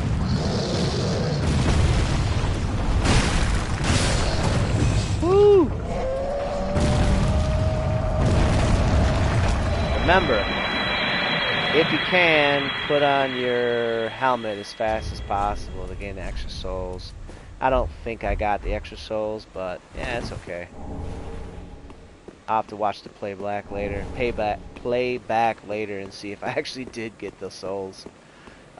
Anyhow, you get the great, you get the ember, you get the great axe, and you get whatever else I got over there. I don't remember. Maybe it was another ember. I'm not sure. But another way you can kill him. So you saw how I did it. You basically just get underneath him and roll out the way if he jumps up. The other thing you could do, if you have a bow, you can actually come right here and shoot him with a bow or a crossbow, and then just kind of come down and keep shooting him and stuff. And he sometimes gets stuck, so you can just straight up keep shooting him, and he won't. So that's like an easy way if you really, really wanted to defeat him and you were having any kind of trouble. You can shoot him on the stairs right there. Just be careful. His reach will get you if you are not careful. And that's obviously bad. But I'm going to speed up my recovery. Alright, there is a couple crystal lizards up here. And a nice shield, actually, for those of you who got at least, I think, a 14 strength. So we're about to be able to get a +5 weapon. And, more importantly, for our pure faith build, which I know you're like, it ain't pure. Believe me, it's pure. It's just not pure enough yet. It's like more tainted.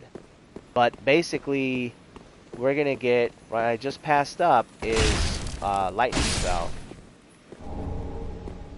Here it is, lightning spear. Very good spell. Very good spell early on. So we're gonna now that I have an empty slot, I'm gonna go ahead and slot that sucker up, put in my first slot. And here's another heavy gem.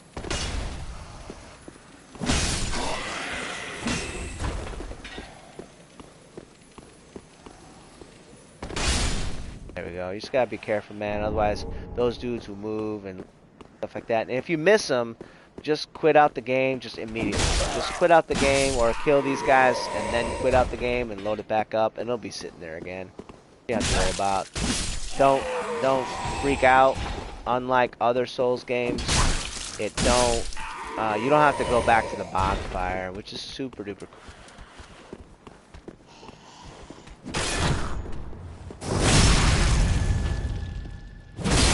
Yeah, baby.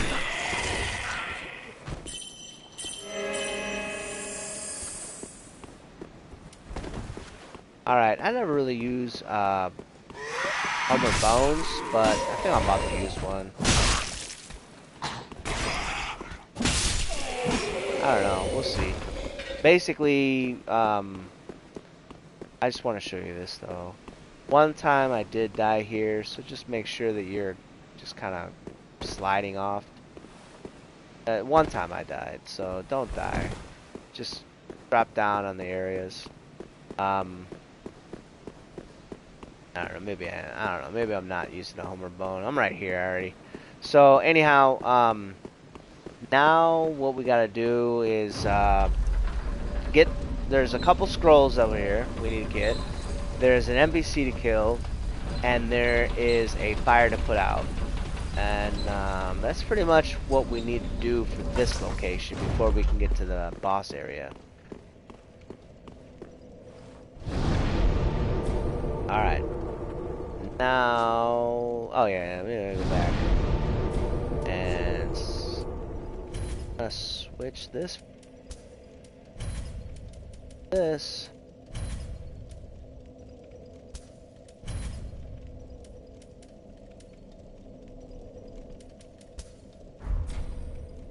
Perfect. Alright, travel to here. We don't have enough to level up, so there's no point going back right now. Unless I use some soul items, which I could, but I don't want to. I just want to basically, there's some items that I can get from kind of like right around here. So I'm gonna do that. First, I gotta kill these guys before I can really do that. And honestly, think about it. I don't know. I'm about to die over here, bro.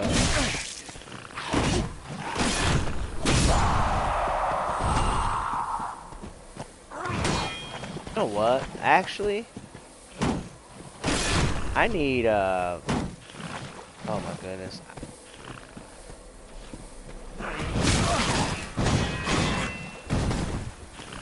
I need to kill this guy is what I need.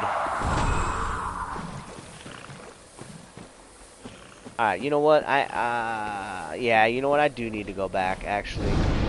I do. Because what I need to do is I need to get some bolts.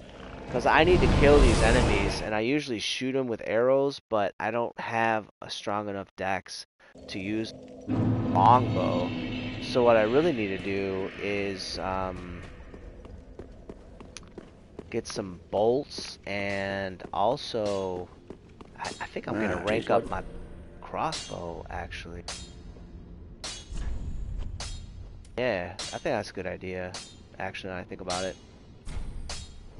I'm gonna be using this thing, so I might as well.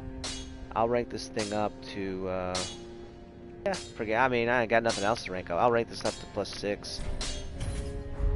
And I can buy. Oh, you know what? I'm gonna rank up my mace too, actually. Just wasn't neat. Yeah.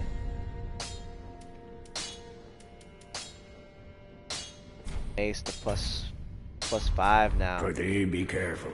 Ooh, look at this, look at this, look at this. 261. And then when I put my buff on it, I don't even have a legit buff yet even. This is just a magic weapon buff. And look at this. 336, man. That's absolutely insane. That's crazy. Anyhow, now go back. And oh no, I can't go back yet. I need some bolts. I got arrows, I ain't got no bolts. Actually, what? Oh, it would. Right. And now, like I said, I can buy Titanite shards, as well as a few other things. Good. Let me buy these. Buy probably a bunch, honestly. It's worth it. 96. Now, it's worth it. It makes it easier. You know what I'm saying? Like, if you can't buy arrows for 5, buy the bolts for 10, and it's whatever, man. You know what I'm saying? Like, it's totally worth it. I'll get myself something to drink right here. But yeah. What our plan is we gotta go around, and we have to we have to go around and kill the there's some enemies over there that are guarding the scroll that Orbeck wants.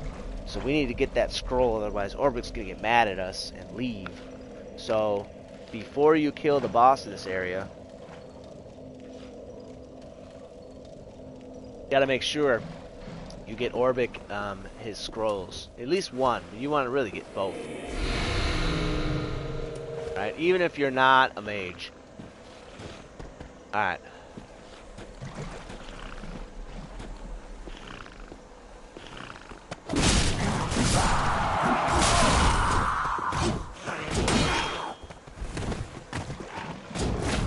Alright, here we go.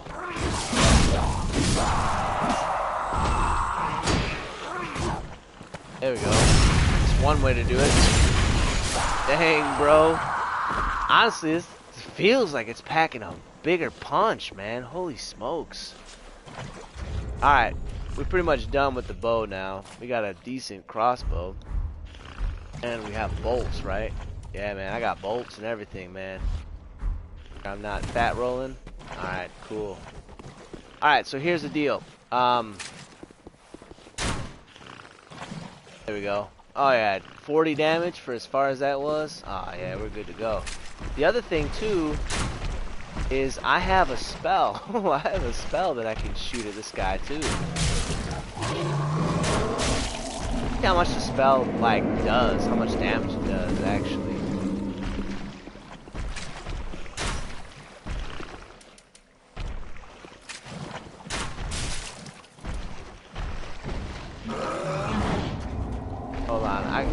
gotta put this thing on. See if I can increase the whatchamacallit.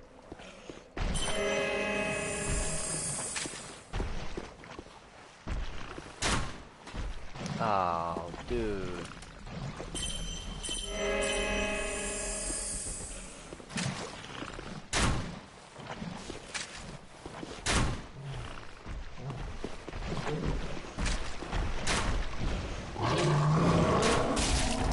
Alright, so the crossbow is 82, right? And let's go ahead and switch this up. Horn ring. And I'll switch it up for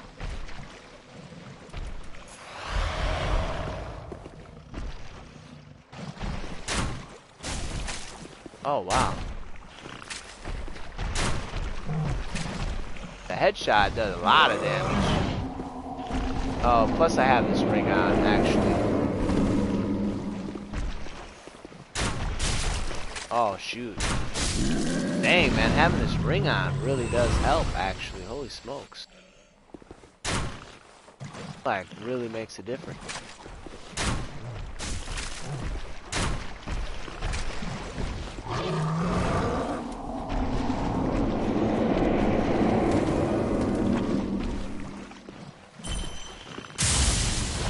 Oh, yeah, that was good. It wasn't as good as his bolt, though, man. Yeah, dude. I'll be honest, man, that wasn't that as good.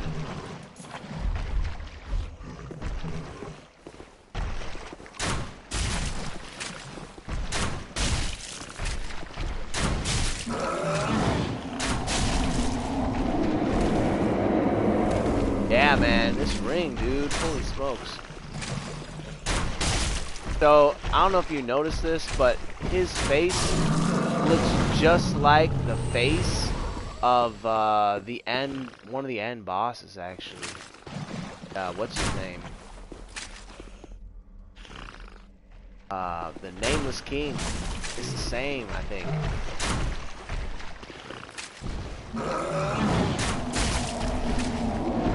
Uh-oh. Hey, look at that.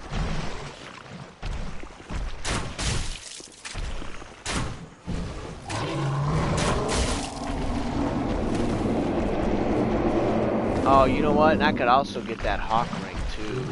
I'll have to make sure I grab it, because that would be good too. That would increase my bow damage. I think at range. I think it reduces range penalties.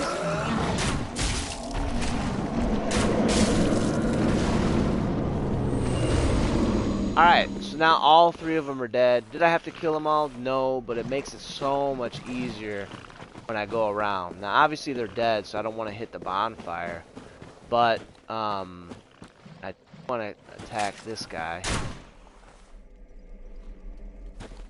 and we don't need to kill him necessarily. From I want to aggro him to get over here.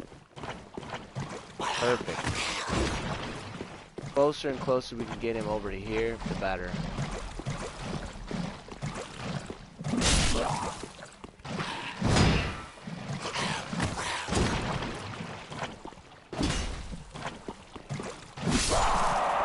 Perfect.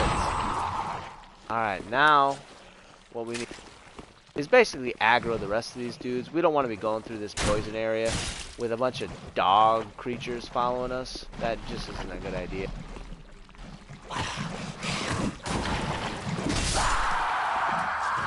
And there's, I think a total of like 3 of them, maybe 4 of them.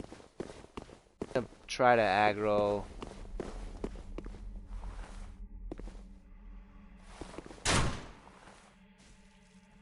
Ah, that did a lot of damage.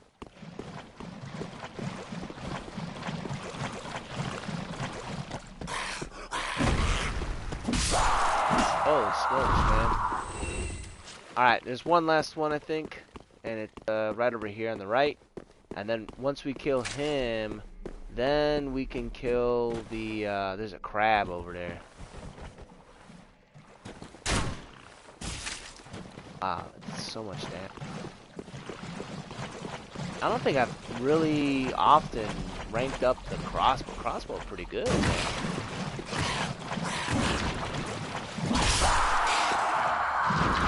Okay.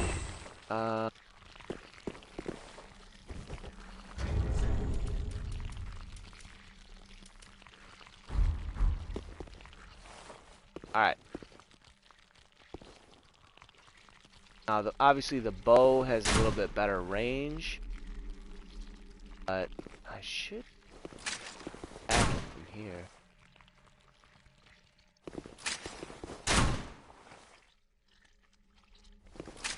There we go. Got him.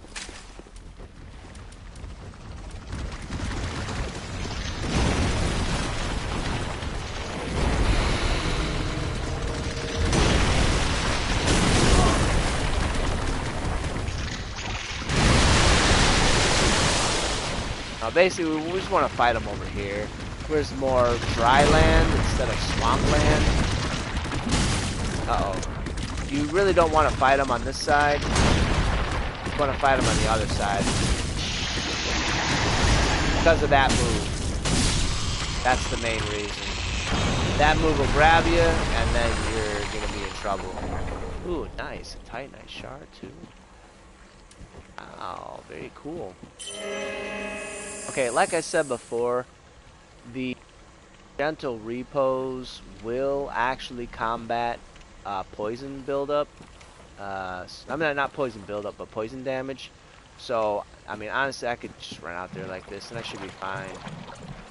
Without even having to use caressing tears. I'll be good. Alright, a very good mage item right over here.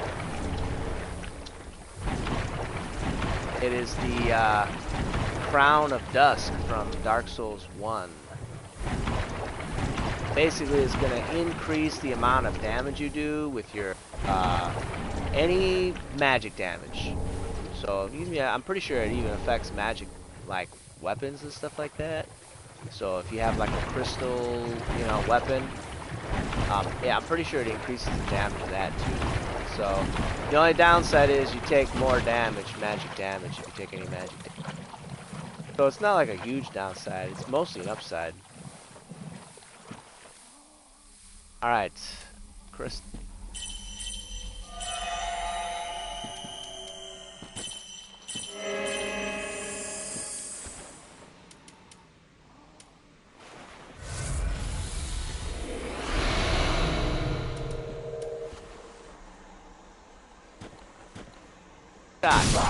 Yes. Very cool, man. Alright. And that's pretty much this side. It's not the whole area, it's just this side. Because there is this, which is a poison gem, I think. Yep, poison gem. Now we have 2. And then there's best for me to do this. Even though my weapon was buffed, it doesn't matter. It's only going to be like one shot to kill this guy. But I don't want to attack 2 of these at the same time. That's always bad. But now we can do the other side. Once the other side is done, then we can get into the boss arena. Or the next area that has the boss arena. Alright, so you can go that way. You can go this way. Both ways will lead you bonfire. You can also use a homeward bone, basically, and that'll lead you to a bonfire too. If you haven't already gotten the Titanite shard from right there, then obviously you'd want to get it. But basically that's everything on that whole side. So now we can go back, use our souls, and then come back here and do that over here, which is probably the more difficult side, honestly. Now the other thing we want to do, so we can avoid forgetting, we want to go and give Orbeck the scroll we just got. Like I said, if you don't give him the scroll, he's gonna leave. So try to make sure, because you made a promise. Alright, and since we got the Dreamer's Ashes and gave it to the Handmaiden, Hello now again. she shows up, and she's if like, blessing- "Hey man, we're gonna be cool. I got the Dark Moon loyalty If gesture you should now." Super important for clerics to get that. Otherwise, could be difficult to get into a covenant that you may want to get into. Oh, you'll let us know. Forward his. Oh my. This is stupendous. Excited. And the undead legion of Titanite.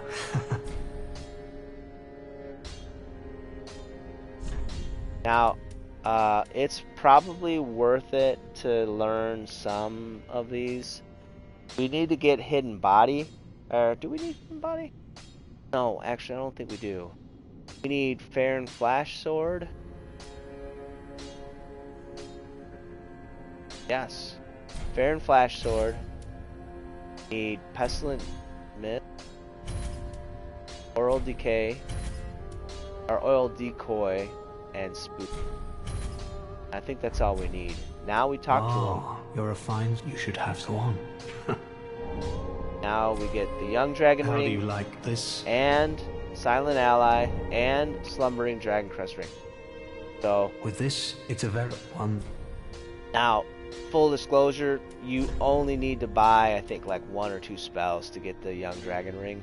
But if you buy these 4, then you can get the Promise to stay. Silent Dragon Crest Ring. That is actually really good. That is one of my favorite rings. This one right here, Slumbering Dragon Crest Ring. This one makes you silent. So you don't have to like walk slow to sneak anymore. You can just run around and you make no sound. They can still see you, but you don't make any sound. It's probably one of my favorite rings because basically it allows you to be like a stealth build. No matter what build you have, you could be a stealth build. So really, really, really good. So can I get another level? Got 2 of these. I think I can.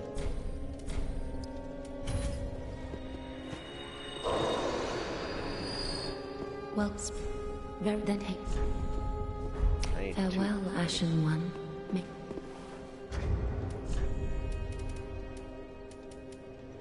1,000 more.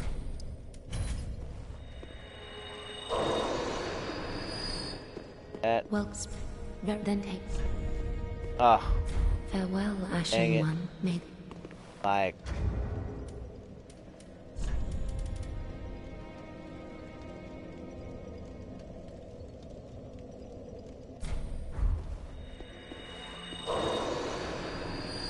well, then hey. Alright. Now. I'm gonna go with attunement. It's cool. I'm okay. I'm good. Now, I get it. I'm like, probably should be speccing into faith at this point, but I want to go full attunement, actually. Because most of the spells that I'm using right now don't really need faith. I don't really have any spells that are really that good yet that need good faith. Now, obviously, when I get those spells, I'll want to have 60 faith, and I probably won't, but I'll be alright. I'll be alright. You may want to start speccing into faith if you are going with a pure faith build. Instead of having 30 attunement, maybe you want to have 24 attunement and then try to get your 60. So, you have to make a decision. Me personally, I usually do that, but this time, I think I'm going to do this actually. Alright, so anyhow, last little bit before we can get to the last little bit. We're going to do this bit before we get to the last little bit. Then I'll be able to fight the end boss. And the end boss here, one of my favorite bosses. It used to be kind of a tough boss for me. Nowadays, it's pretty easy. I used to actually farm him. That used to be where I'd try to get all my co-ops in. I'll try to get co-ops in on that enemy. Alright, look. We don't need to kill these guys, but we're going to. And actually, you know what? Alright, we're good, we're good.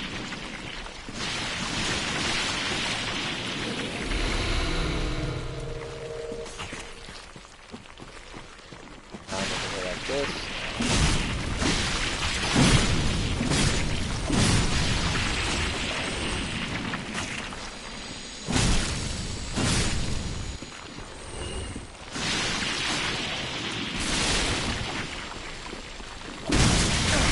Uh-oh. Alright.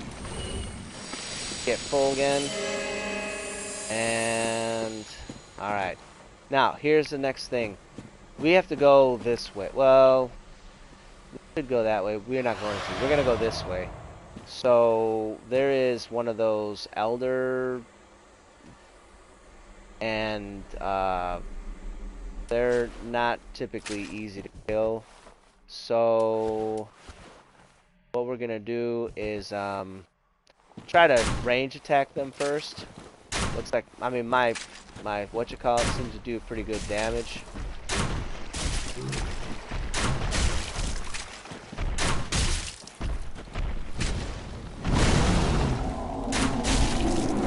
I'm not gonna lie, I'm doing pretty good damage, man.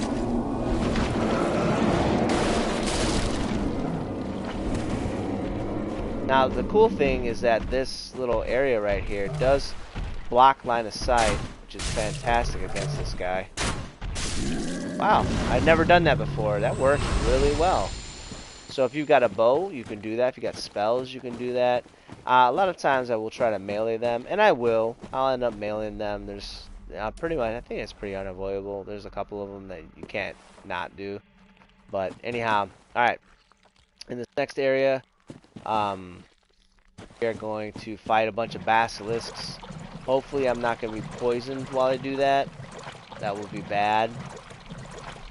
So make sure you have a high enough poison resist so you can make that distance before you get ambushed by all these basilisks.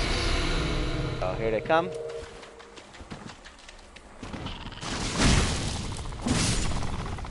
Oh, that works. Overhead attack from the mace where it's at, you guys. It is. Another one. Coming. Wait it out.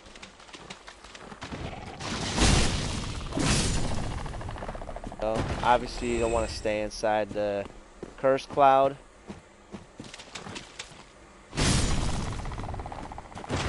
Go.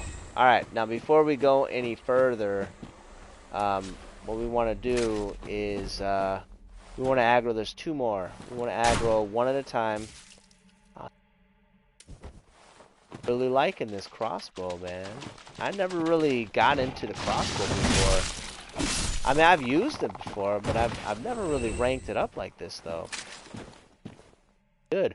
I've heard people talk about the crossbow and how good it is because it's a one-handed range attack, you know what I mean? Like, you can, obviously, targeting with the one-handed is kind of hard, but if you can lock on, it's pretty good.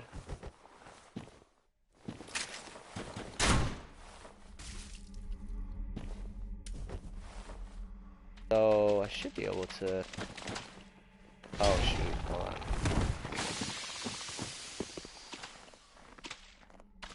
You're gonna charge us again. Oh. Now, sometimes they'll drop, I think, eyes or something like that. Which is... I don't remember. But, yeah, they don't really drop, as far as I can remember, they don't drop anything super awesome, but they do have drops. Alright, there's the golden scroll. That's what you need to get hidden body, which basically you can walk through any level without any problems if you have a 15 intelligence. So if you want to go super easy mode, which is basically the other character is going to have an 18 intelligence and an 18 faith. So I will show you what that looks like in the next video. Hopefully you watch the next video and you can see how crazy that gets. Alright, now here's the thing. I'm about to get poisoned. It's unavoidable because I'm about to get invaded right here. And this. Alright. Now, this is again one of the enemies that I fought in the earlier in this episode when I was with Hodrick, when Hodrick was kind of attacking me and stuff like that. So I don't know if you remember, I basically endured and just traded with him, and he couldn't really do anything.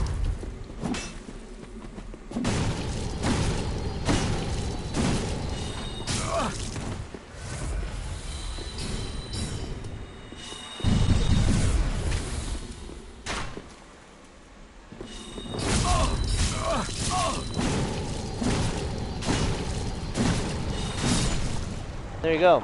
That's how you deal with them. Put on the Endure and just go to town, man. And there's like really nothing they can do. Because Endure lasts for, like I said, I think like 5 seconds or something like that. So in 5 seconds time, you could pretty much nearly kill them.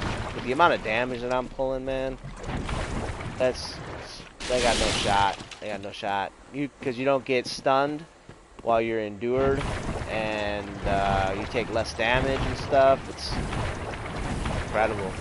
It's incredible. And honestly, I don't think I've ever used Endure so much. It is such, I mean, honestly, it's awesome. It's awesome. There's a lot of really cool things in this game that I barely ever use, you know? And this is one of them. I always use the mace, I just hardly ever use Endure. But it's so good. So good. So, and you could be any, you don't have to be a cleric to use a mace, man. You can be any build you want.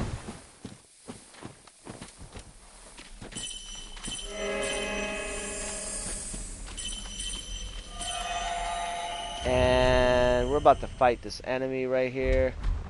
Let me do this. Heal up a little quicker, because this enemy, and I ain't even gonna play around with this guy. I'm gonna do this. Because this enemy, I've showed you this enemy before, and they are not ones to be trifled with. Don't want to mess with them. Guy right here. Even though I'm silent moving around, he still knows when I'm near. He's gonna stand up as soon as I get close. Alright? So, alright, here we go. Yep, see? Oh yeah, there we go. That's what I'm talking about right there, man. Mess that dude up, bro. Hate those guys. Alright, I'm gonna clear this out. I'm probably gonna end up rolling around here, and I don't want to get caught up on anything. Alright, cool. Even these things. Alright. There is something behind the wall, which I'll get here in a second. I don't remember what it is, but we'll get it. This is it right here. This turns off the last, fire. And now we can get inside the what boss area. Kind of not the boss area, but like the boss grounds. It's not the boss arena necessarily. So anyhow, what we're gonna do is destroy this guy. Like I said, melee in this guy is unavoidable.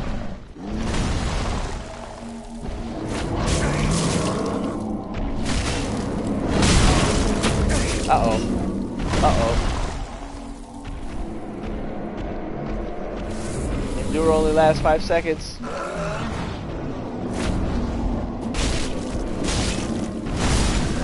There we go. Ha ha ha! There you go. That was close, man. This dude took me down below half, man. Alright, now this guy we don't have to kill, but we want to kill. Oh, I just pressed the wrong button. Not bad. Alright, well it's okay. This is the last guy I gotta kill anyways. So, like I said, I don't have to, but I want to. Alright, let's go ahead and kill him. Will he take some fire damage?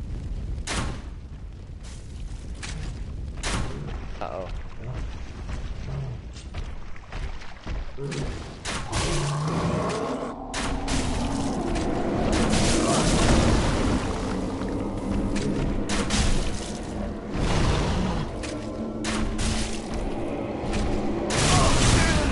Uh-oh.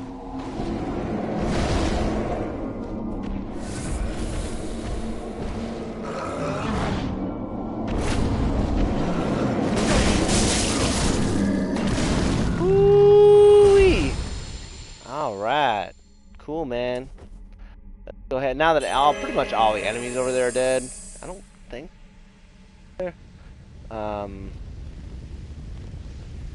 Yeah, I think that's all of them.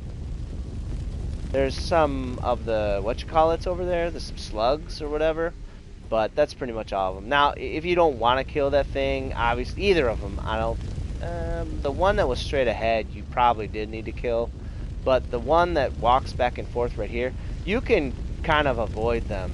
If you just kind of time it right, they turn around and you can just sneak past, you know. You don't need to have like the silent ring or anything like that. Like I've got, you can just do. I guess I'll keep the silent ring. It doesn't matter. I don't really have anything else I want to have. Actually, I could use the life ring. That's always a benefit, you know.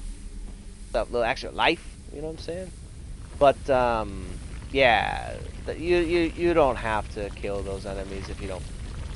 The one you probably will, the first one I killed, you probably will by going this direction. But do keep in mind, you don't have to go this direction. You can go around the long way if you want to take just a little bit more time.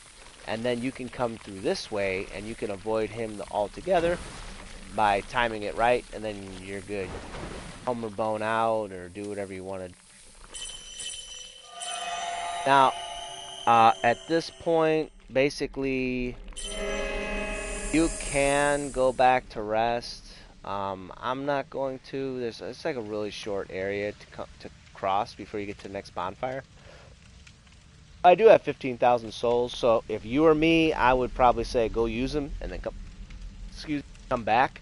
But I'll be fine. But you might get yourself into trouble because you might not know what to do. Me personally, I know what to do. Yeah, I'm silent. He don't even know I'm here.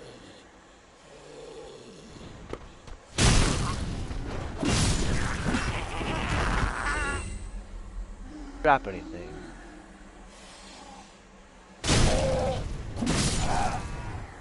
You know what? I'm gonna backstab.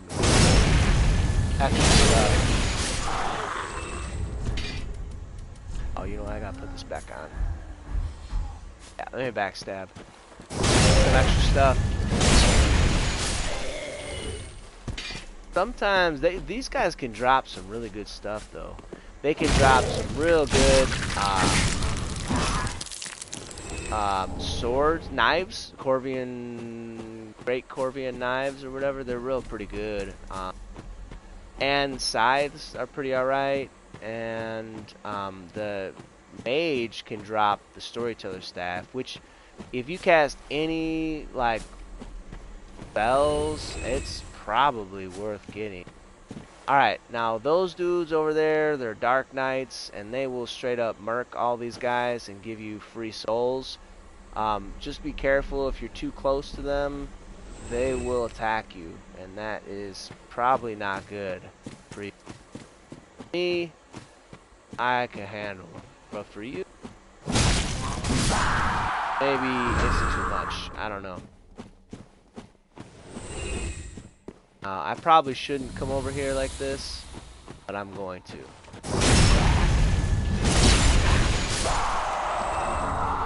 Alright, that's as far as I'm going to go. I shouldn't even gone this far. Honestly, because there's a bonfire right here. You might as well just hit the bonfire right quick, and then you can come back. You know, it's okay. It's totally fine. You can hit the bonfire and come back. You're not going to lose anything. And I'll show you like an easy way to kind of do this. So once you hit the bonfire, you come back over here. You can start killing the enemies and stuff. You can even rest at the bonfire and reset. And the only thing is, just be careful if you do reset the area. Those Dark Knights come from right there, so you kind of want to go on the right hand side. And obviously you want to make sure you kill this guy so he doesn't, up on you. And then there's this guy so he don't sneak up on you. And then a couple guys up here.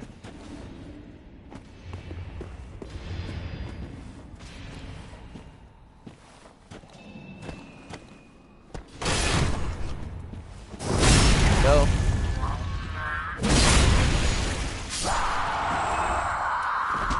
Buff our weapon. Now we don't want to fight two of those guys down there at the same time. I think there are two. So we gotta be careful. We don't want to aggro two of them. Oh, it looks like the Dark Knights died. How about that? That doesn't happen often. Oh, we're fighting two guys. Alright, we'll use the trees to kind of get in the way.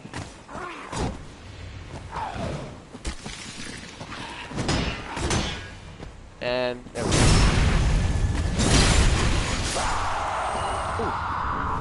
Ooh, yeah.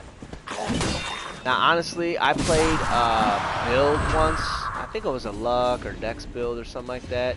And I ranked up that knife I just got. The Grue dagger. Rotten Grue curved sword because of the poison it's got on it. And if you put a poison consumable on it, it'll rank up even more poison. Get like real good, get like a real quick poison on a bunch of them dudes. You know what I'm saying? Anyhow, hold on, let's see. What's her name gonna be here? Not good. What's her name should be here? There is. Oh, we're gonna have to find out why that is real quick. First one I summon Goddard. He's probably the best summon here, honestly. Sirius is no good. Quite honestly, Sirius is kind of trash. But and I've said that before. Sirius is no good, really. But the other thing too is we want to. No, that's not what I'm trying to. The other thing too is that what we want to do is we would like to get our free levels before we kill. You can get free levels from Londor, the Pale Shade, and you can progress that quest line, and you definitely want to, especially as a cleric. There's a spell that you can't get if you don't do it, so much want to do it.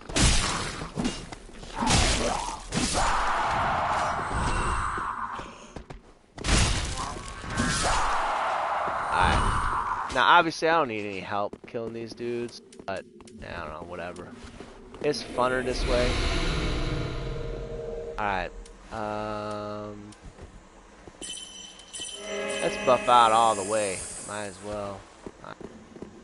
Some of the last enemies over here.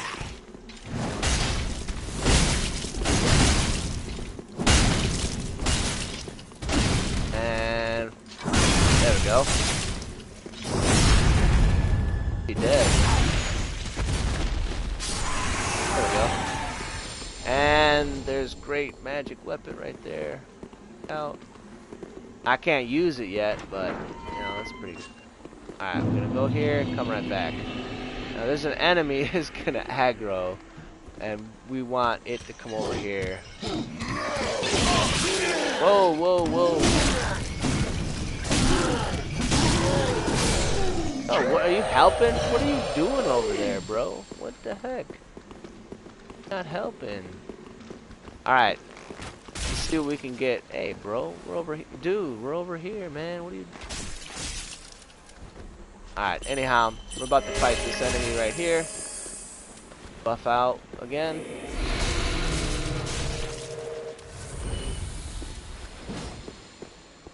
Over there killing stuff. Alright. Go time, baby. Yeah!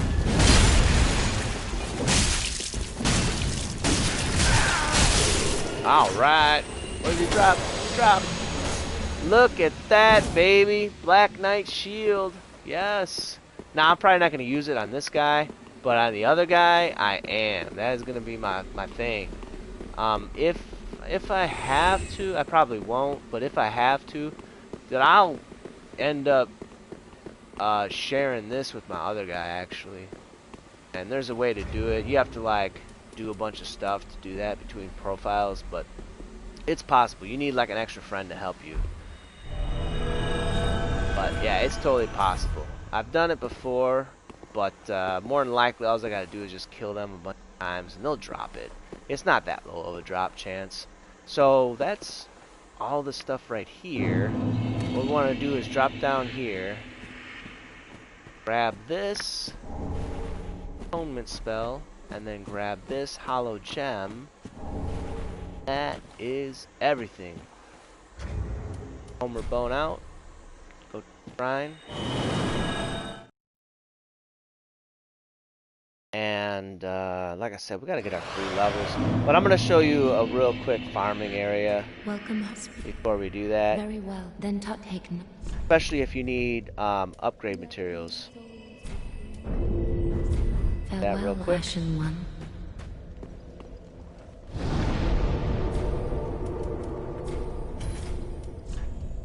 Okay, so there's two farming areas here at the Farron Keep perimeter that you can use. One farming area that you can use is basically what I had just done. Actually, I mean, you saw how many souls I netted, you know, just from walking around. Basically, it's pretty simple. So one area would be, what you need to do is just come over here and come over here. This is a pretty decent farm. You just come right here, let these dudes do all the work. They start walking up and stuff. Just let them walk around. You obviously don't want to be seen, because if they see you, especially that second guy, the second guy will start attacking you. So the first guy typically don't, but the second guy will. Alright?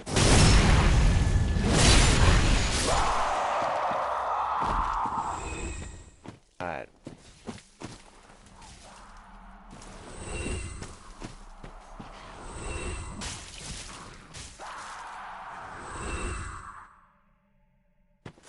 They're both over there. Like I said, you don't want to get too close. They will, if you're close enough, especially that second guy, he's just going to straight up come over to you. Alright, there we go. Now they're both going over there. I was surprised. Last time they died against these Grus over. You don't see that too often. Most of the time, the Dark Knights are victorious. And it is kind of fun to see them fight and stuff like that. It's kind of interesting. But, yeah.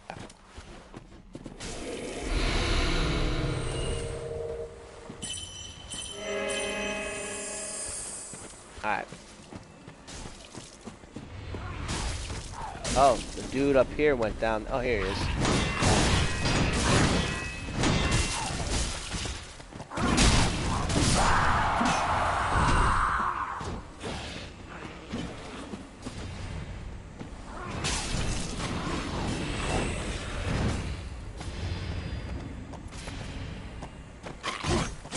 Oh, this dude's aggroed on me. Look at that. If I could fight this one, that'd be nice. Really nice. Bro.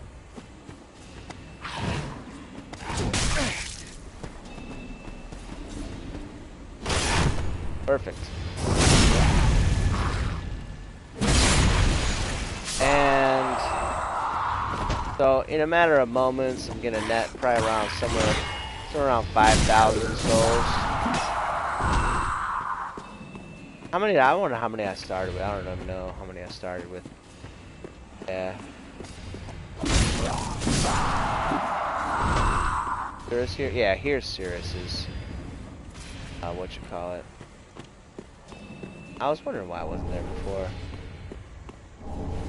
And obviously you can get dark swords, you can get dark knight armor, you can get Gru stuff and whatever. And I mean, it's relatively easy to farm right here. There was the one that I showed you earlier with the 3 Gru. Kind of like above that walkway. But there's also this, which you could, because it's really safe, what you can do is farm for 2 things. And farm for like Titanite and drops and stuff like that. And you can farm for light as possible here. There we go. and you can farm for other things. Alright, obviously you want to have replenishment on because the symbol of Avarice will delete your what you call it, your HP, which means you probably don't want to have this on. You probably would like to have something more like this on so they don't hear you. Have your crystal rapier, and then basically it gives you a real good discovery so you can get better chance to get drops like that right there. So you can basically turn this into like a Titanite farm, Titanite shard farm, as well as souls, you know what I'm saying? And it's like real quick. You can gain as even as 2 Titanite right there. And you can even gain the wolf covenant marks or whatever they're called, swordgrass, wolf swordgrass or something like that. And it only takes a second or two to go through the whole thing. Obviously, you have to watch out for your health. Make sure you're not, losing too much health. And you don't always get something good, but I mean, the discovery rate, item discovery is a lot higher. So you basically will be close to doubling your chances. So there it is. Oh, no. So there it is. I mean, you're getting a ton of stuff. And, obviously you're not guaranteed to get a ton of stuff, but you get stuff nonetheless. And I'll do, like, probably one more so I can level up before I start leveling up for free.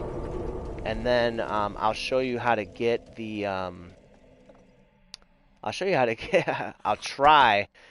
get all the items inside the, all the items inside the tower.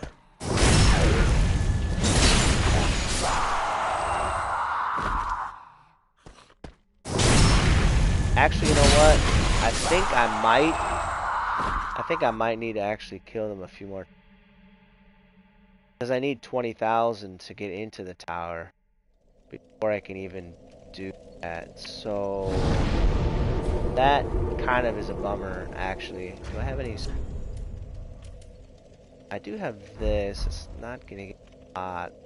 So yeah, instead of gaining a level, I'll get my free levels, and then I'll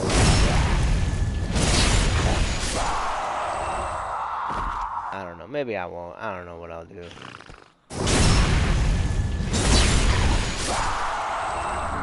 Yeah, you know what? I will get my free levels.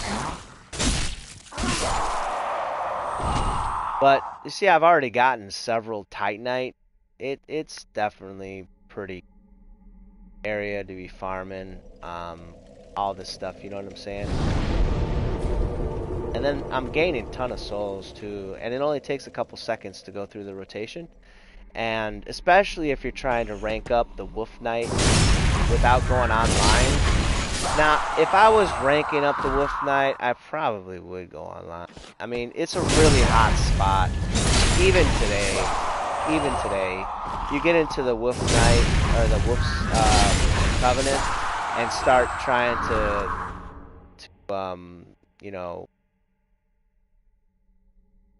aid, and it's pretty common, man. This is an area where like tons of people are always invading. So I mean, and if you're not that good, you can get good. You know what I'm saying, at the PvP, and it can be fun.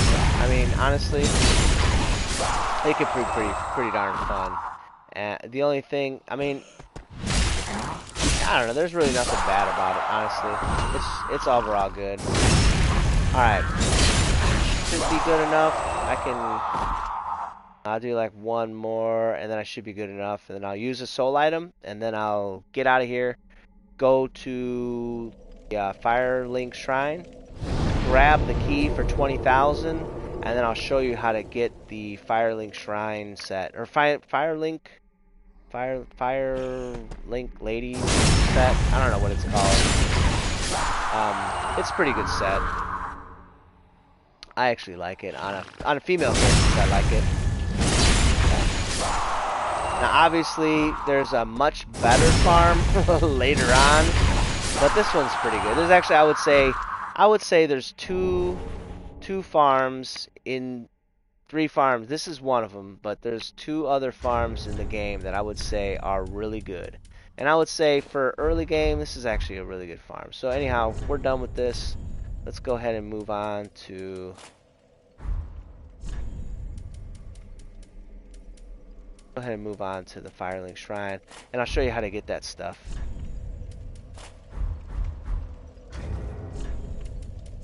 Actually, but maybe I do.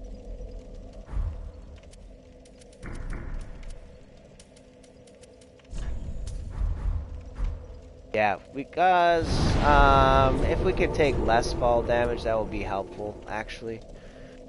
I know we're gonna have to die anyways, but probably best.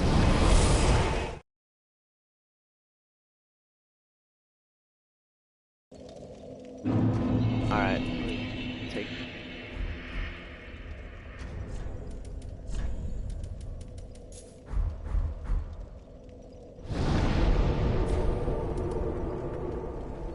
Memorize a spell. It'll give us a little bit more benefit for fall damage.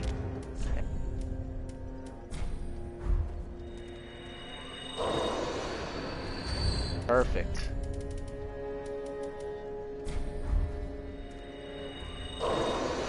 Perfect. Ah, well met, Ashen One.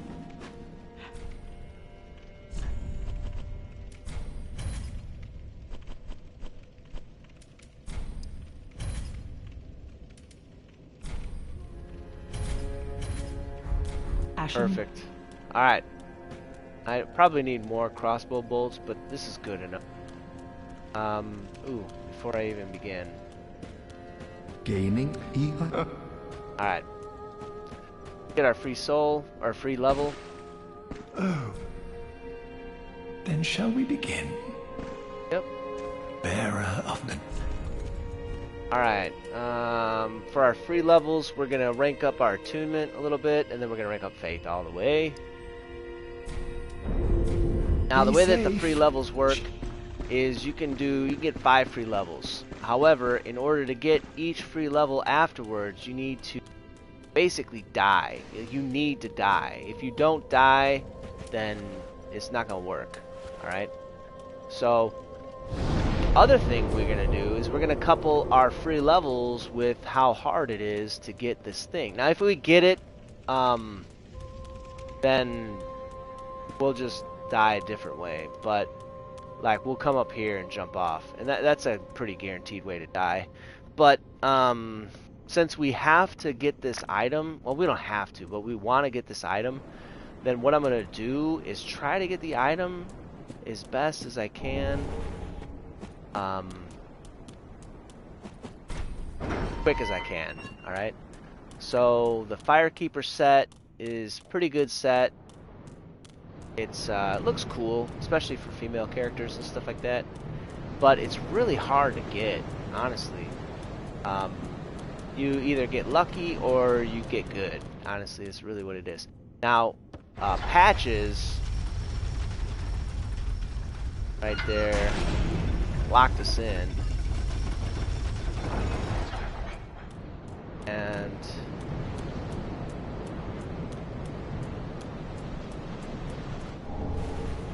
oh, got the Firekeeper soul now. And now we go down, Patch is gonna be like, hey bro, sorry. And I'm pretty sure we got all 3 of the Catarinr set items and we gave it to what's his name, but if you didn't, make sure you buy all 4 pieces of the Catarinr armor and then go to the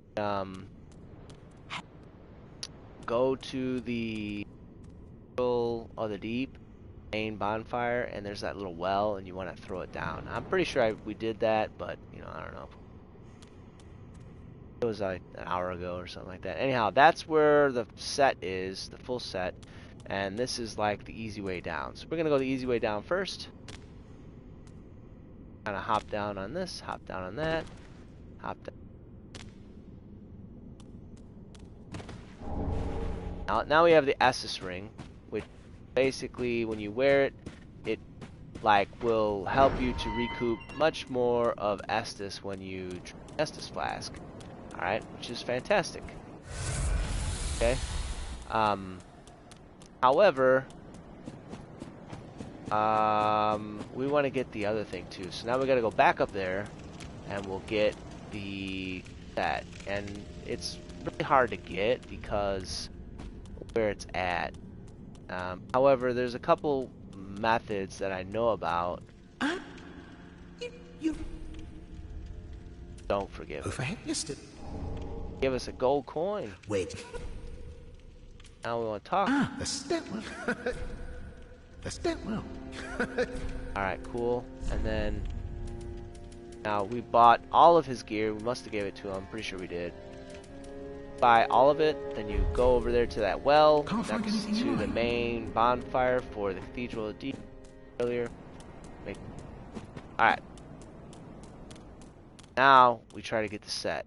Now if we die, we needed to die anyways in order to draw out our true strength with the Joel on Lundor. Oh yeah. Alright. Now it's on this side. So basically what you do is kind of run and roll.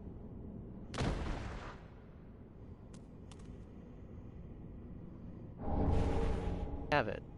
Alright. And drink up and then off. Not gonna lie, I can't remember the last time that I did on the first try. So kudos to me. I imagine you won't do it on the first try. Alright? I have basically nothing on, and I ran, and I rolled, I didn't jump in the corner, and I aimed, and was that. So if you do that, probably maybe it will work. If you do that, maybe probably it won't work, and you have to try it again. Okay? Just whatever you do, don't be doing it with a bunch of souls. Now, like I said, I had to fall off here and die. Oh my goodness, I can't even do that right. Let me put on some more weight.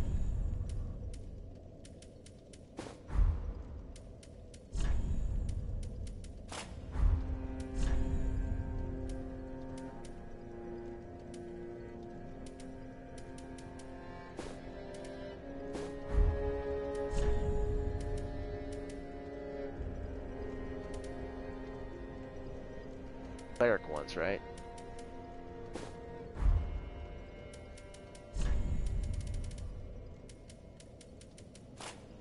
Wow, this is like, oh, second. Crossbow, right? I have a cross. Oh. Hey man, that looks pretty cool, man. Actually, I could go for a different helmet.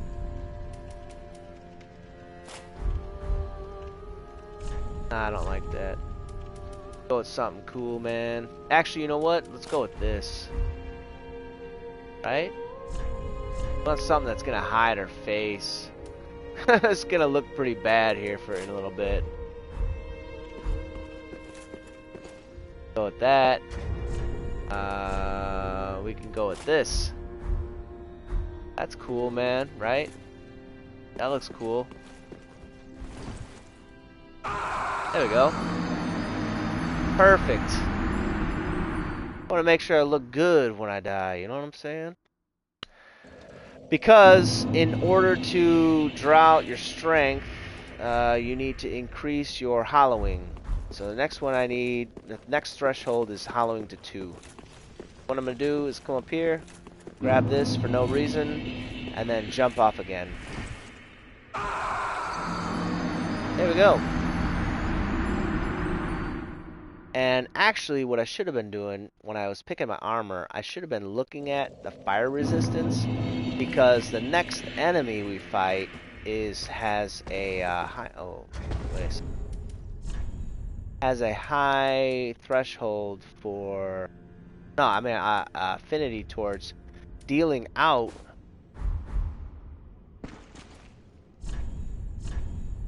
what was I wearing? Anyhow, I said fire, right? Let me take a look here. Oh yeah, this is the one right here. This is money right here.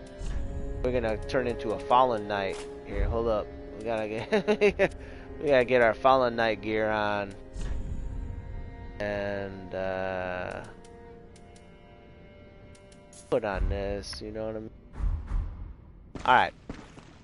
That good? Yeah, man. We gotta get our fallen gear out. Then Drop shall true we strength. begin? Bearer of... Alright, that's our second level.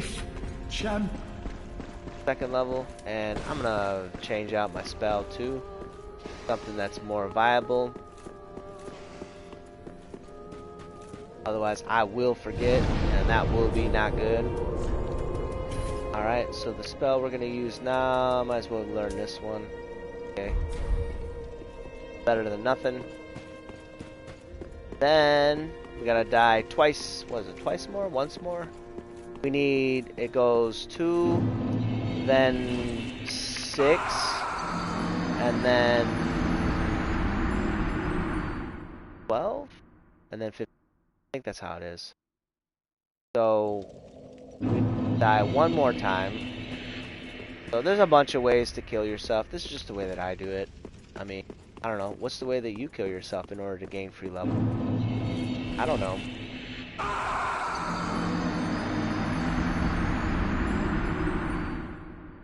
Now that I killed myself twice more, I'll take a look at my hallowing. My hallowing will be at 6, I'm pretty sure. And where's my hallowing at? Yep, 6. Now I got the second threshold. Then shall we bear? Go. Now I have an extra spell. Be It's safe. fantastic. And I gotta memorize this. But matter of fact, what I should have done was saved up a little bit of cash so I can get the that one spell. I'll memorize the poison spell or something. But I could have saved up a little bit so that I could get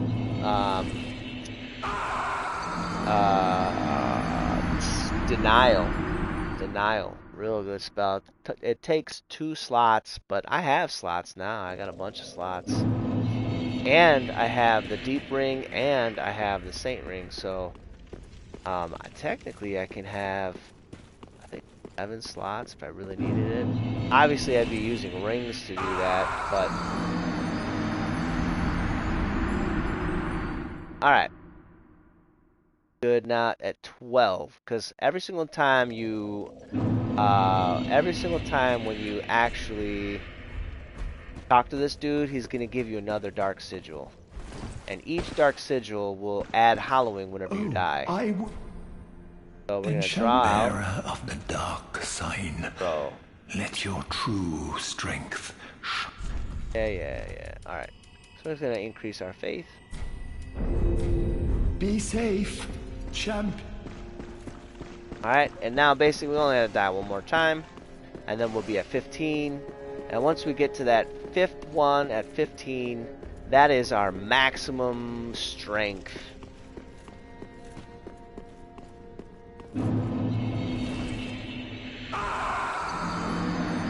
And there we go.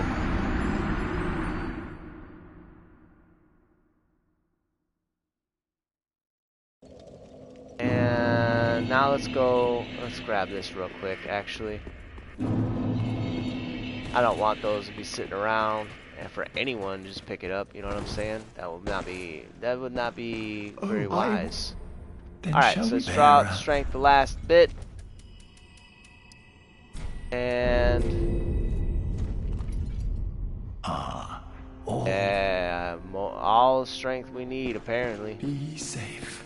Alright, last little thing, just so that I don't forget, I'll make sure I give what's his name, oops, run ball, give what's his name the last, Back again. Perfect. there it is, give him the Oh, sorcerer's. no, it's not even what. And now we can get hidden body if you want to just kind of easily go through the game and stuff like that. You can use hidden body, and enemies won't see you. Bosses, they will Promise not to stay safe. fall for that, but other enemies, they won't see you, and you can just kind of walk through the game. Kind of cool, actually. It's kind of interesting if you've never tried it before. Okay, I believe that's everything. Let me talk to this guy and talk to that guy and make sure there's nothing else to do. I'm pretty sure that's everything, and then we can actually go kill the main boss. Come on. Oh, you know what? There is something I want to do. I don't have enough money, but I do want to buy Havel's ring. That's going to increase my max load, and that's a good thing. My Pyromancer, I did buy Boulder Heave, which is a fantastic spell for Pyromancers. Obviously, I could use it on this character, but I don't know. I'll make the decision of whether or not I want to get it or not. It would work. It would do enough damage, and really, it's not about the damage. It's about how much poise it does to NPCs. No. NPCs, they just can't even do anything against that spell. They just constantly get knocked down. But anyhow, I'll probably end up getting the Havel ring. That's probably better for this character. Make sure I got everything. Alright, let's go kill the boss. Now, I've killed this boss hundreds of times, actually. So, for those of you who never fought this boss, it's probably going to be difficult. However, I will try to give you all the tips that I can. Let me memorize one more spell. I'll try to give you all the tips that I can in order to defeat this boss easy. So, first thing... Yeah, I don't really have... Let me take a look. I have him right here, I'm pretty sure. I don't believe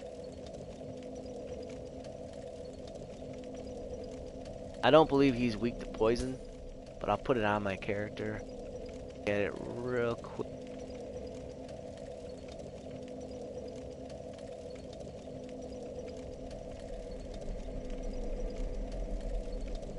Alright.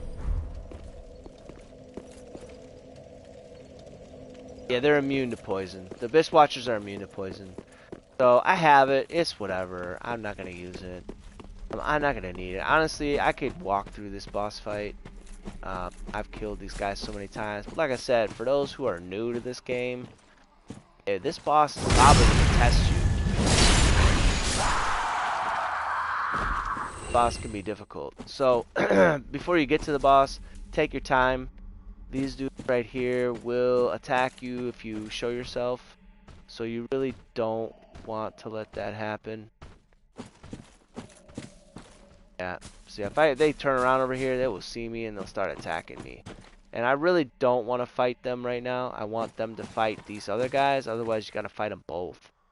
So, if you let them do all the work for you, then you pretty much, like the first couple times we fought them, or the first couple times we went in this area, they pretty much do all the work. So just let them do all the work, and yeah.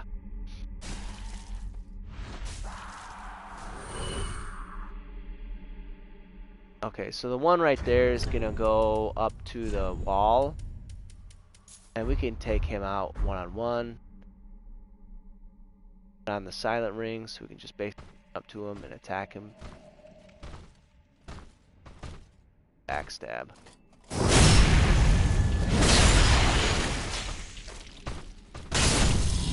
Ooh, dark gauntlets too, very nice. Alright, I'm not going to use any magic just yet. Probably could.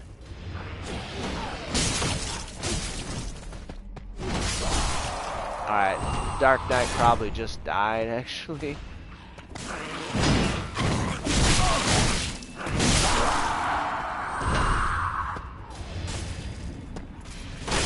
There we go. I don't know if you see, but I'm real close to being poisoned, which is obviously not that great right before a boss fight. But I do have lots of spells. I have lots of focus points. I have lots of utility, and I got lots of skill, which is the most important thing. And I got lots of silent walking around. So, and look at that. Now they're all dead. Fantastic. Alright, now here's the thing. I want to summon someone in, so I'm going to use one of these. And I've got a few options of dudes that I could summon in. I've got 3. I can summon in this guy. Be able to summon in. There's a Pale Shade somewhere around here. Maybe I was supposed to talk to the Pale Shade actually. Yeah, you know what? I better go do that. Actually, you know what? I'm gonna go do that because I don't want to mess up that quest line at all. So I better talk to him before I do this, because this is the Abyss Watchers is one of the very few boss fights. There's a couple boss fights that if you don't do, oh, here he is. Yeah, here he is. Okay, we're good then. This is the Pale Shade right here. So I could summon him, but he ain't the best one. The best one is Goddard. I think it's Goddard, the Black Hand or whatever. So everyone's quest line is done. Got all 3 people. That dude is decent, but he's more of a ranged guy, and the Abyss Watchers are real aggressive. So this guy has got range and he's got melee. So my recommendation would be this guy. Cirrus is cool, but not that good. So I probably wouldn't summon Cirrus. As long as you can summon everyone, then you're good to go. But if there's anyone who's not showing up, then you probably want to figure out what the problem is before you go into this boss fight, because otherwise you could lock yourself out of certain quest lines. Alright, this is a key battle, so make sure you do it right. Alright, before you walk into the boss fight, make sure that you obviously want to, anything that you have to buff out yourself, do anything like that, go ahead and do it before you get into the boss fight. Obviously, make sure you're not like overweight or anything like that. Make sure that you're not like fat rolling, and make sure all of your rings are maximized as much as possible. Like, I'm gonna probably go with this one because I'm gonna take damage, and the other one is not gonna be super helpful. So let's go ahead and go. I'm going to skip this, even though it's probably one of the coolest cinematics. I don't want to. I don't know. Do I want to do it? So they're in an unending, never-ending battle. One of the coolest cinematics. They look like dudes from Bloodborne, and then they notice you. Well, one of them notices you. Super spooky looking, man. Needed to show some eyes right there, you know what I mean? Make it extra spooky. Alright, let's get going. Now, the cool thing about this boss fight is that you can backstab this guy.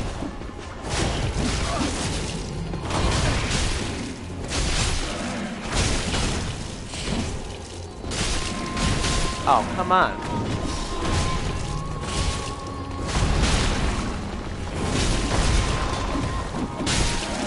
Ha ha. There we go. Finally, a backstab.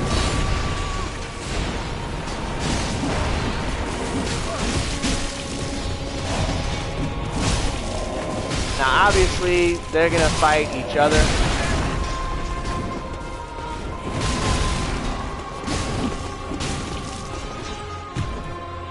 Once you kill the one, there's a bunch of them. Only one of them take boss damage, though. Once you kill the one that is the boss, then he's gonna summon all of the fallen to make him super strong. Now, I could have put on the flame ring. That would have been pretty good, because he's gonna deal a ton of flame damage and stuff like that. But, I mean, choose what you want to put on. Alright?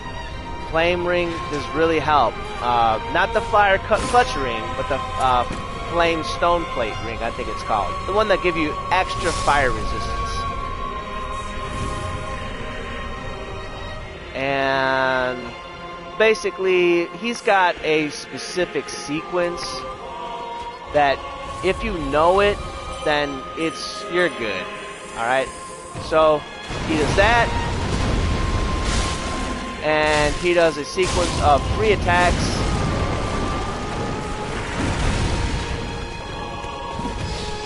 One, 2, and oop, he didn't do it.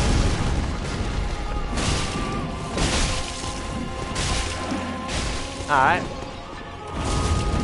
Hold on. Let me buff out my weapon.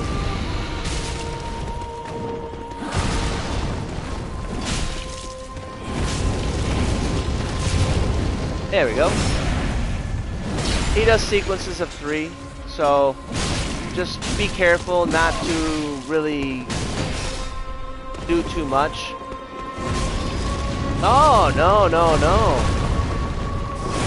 This is an old game, man. It's a good game, though. This game is like 10 years old, man. Oop. And he's dead. Yeah, man, this is Dark Souls 3, brother. This is the predecessor to Elden Ring right here. Super duper duper good game. Oh, and I missed my opportunity. I was supposed to put this on before I got my souls. And it would give me a little bit more souls, you know what I'm saying? No, this is my first playthrough. I've played this game like 1,000 times, man. But yeah, super duper duper good. And honestly, this boss fight for a lot of people is a bit troubling because it's a tough boss fight for a lot of people. You know what I'm saying? So, but once you learn his moveset, especially if you like summon in an NPC to help, it makes it a lot easier. However, you know, whenever I play these games the first time, I never summon anyone in. I always do it like on my own, which makes it more difficult, but also more gratifying because you're like, dang, man, that was that was tough, and you have to get good, man. And that's Dark Souls is where the whole get good, you know, meme came from. You know what I'm saying? But yeah, super cool game. Highly recommend. If you've never really played this game, I highly recommend you check it out. Now, from this point, I'm pretty much, I'll just kind of show you where I'm at, and then that's pretty much where I'm gonna be, because it's honestly, as far as stopping points goes, oops, wrong place. As far as stopping point goes, this is actually a fantastic stopping point. Oh yeah, man. Oh, okay. In the what you call it, the graveyard, the unintended graves. Yeah, man. Hey, if you want to see some crazy stuff, take a look at my soul level 1 run that I have on my channel, and I put music to the boss fight, and I like basically parried him at like I think like 4 times or 5 times or something like that. So like every single time I parry, it like matches with the beat of the music. It's like, honestly, it's real good, man. So anyhow, this is gonna be, I'll just give you a little sneak peek. This is the next area that I'm gonna be going into, the Catacombs of Cathus. And in here there is a bunch of undead in this location. So, and the cool thing about this undead is that unless you have a blessed weapon, these dudes will revive, and you have to kill them twice. However, if you've got a heavy weapon or a mace or anything like that, then you should be able to knock them in the next week. So bring a heavy weapon, bring a halberd or a great sword or a mace or a morning star or something like that, and if you can, bring a blessed weapon, and you should be good.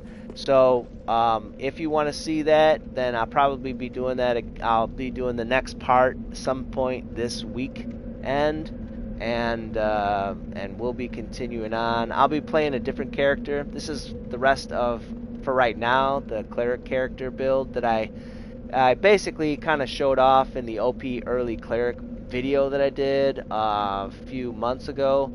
And in the next video, I'm going to be showing a really unique, like, serious hybrid build. It's a like a dabbler in a bunch of things, but a strength build. So basically, Forrest Disney over there, he's talking about a strength build.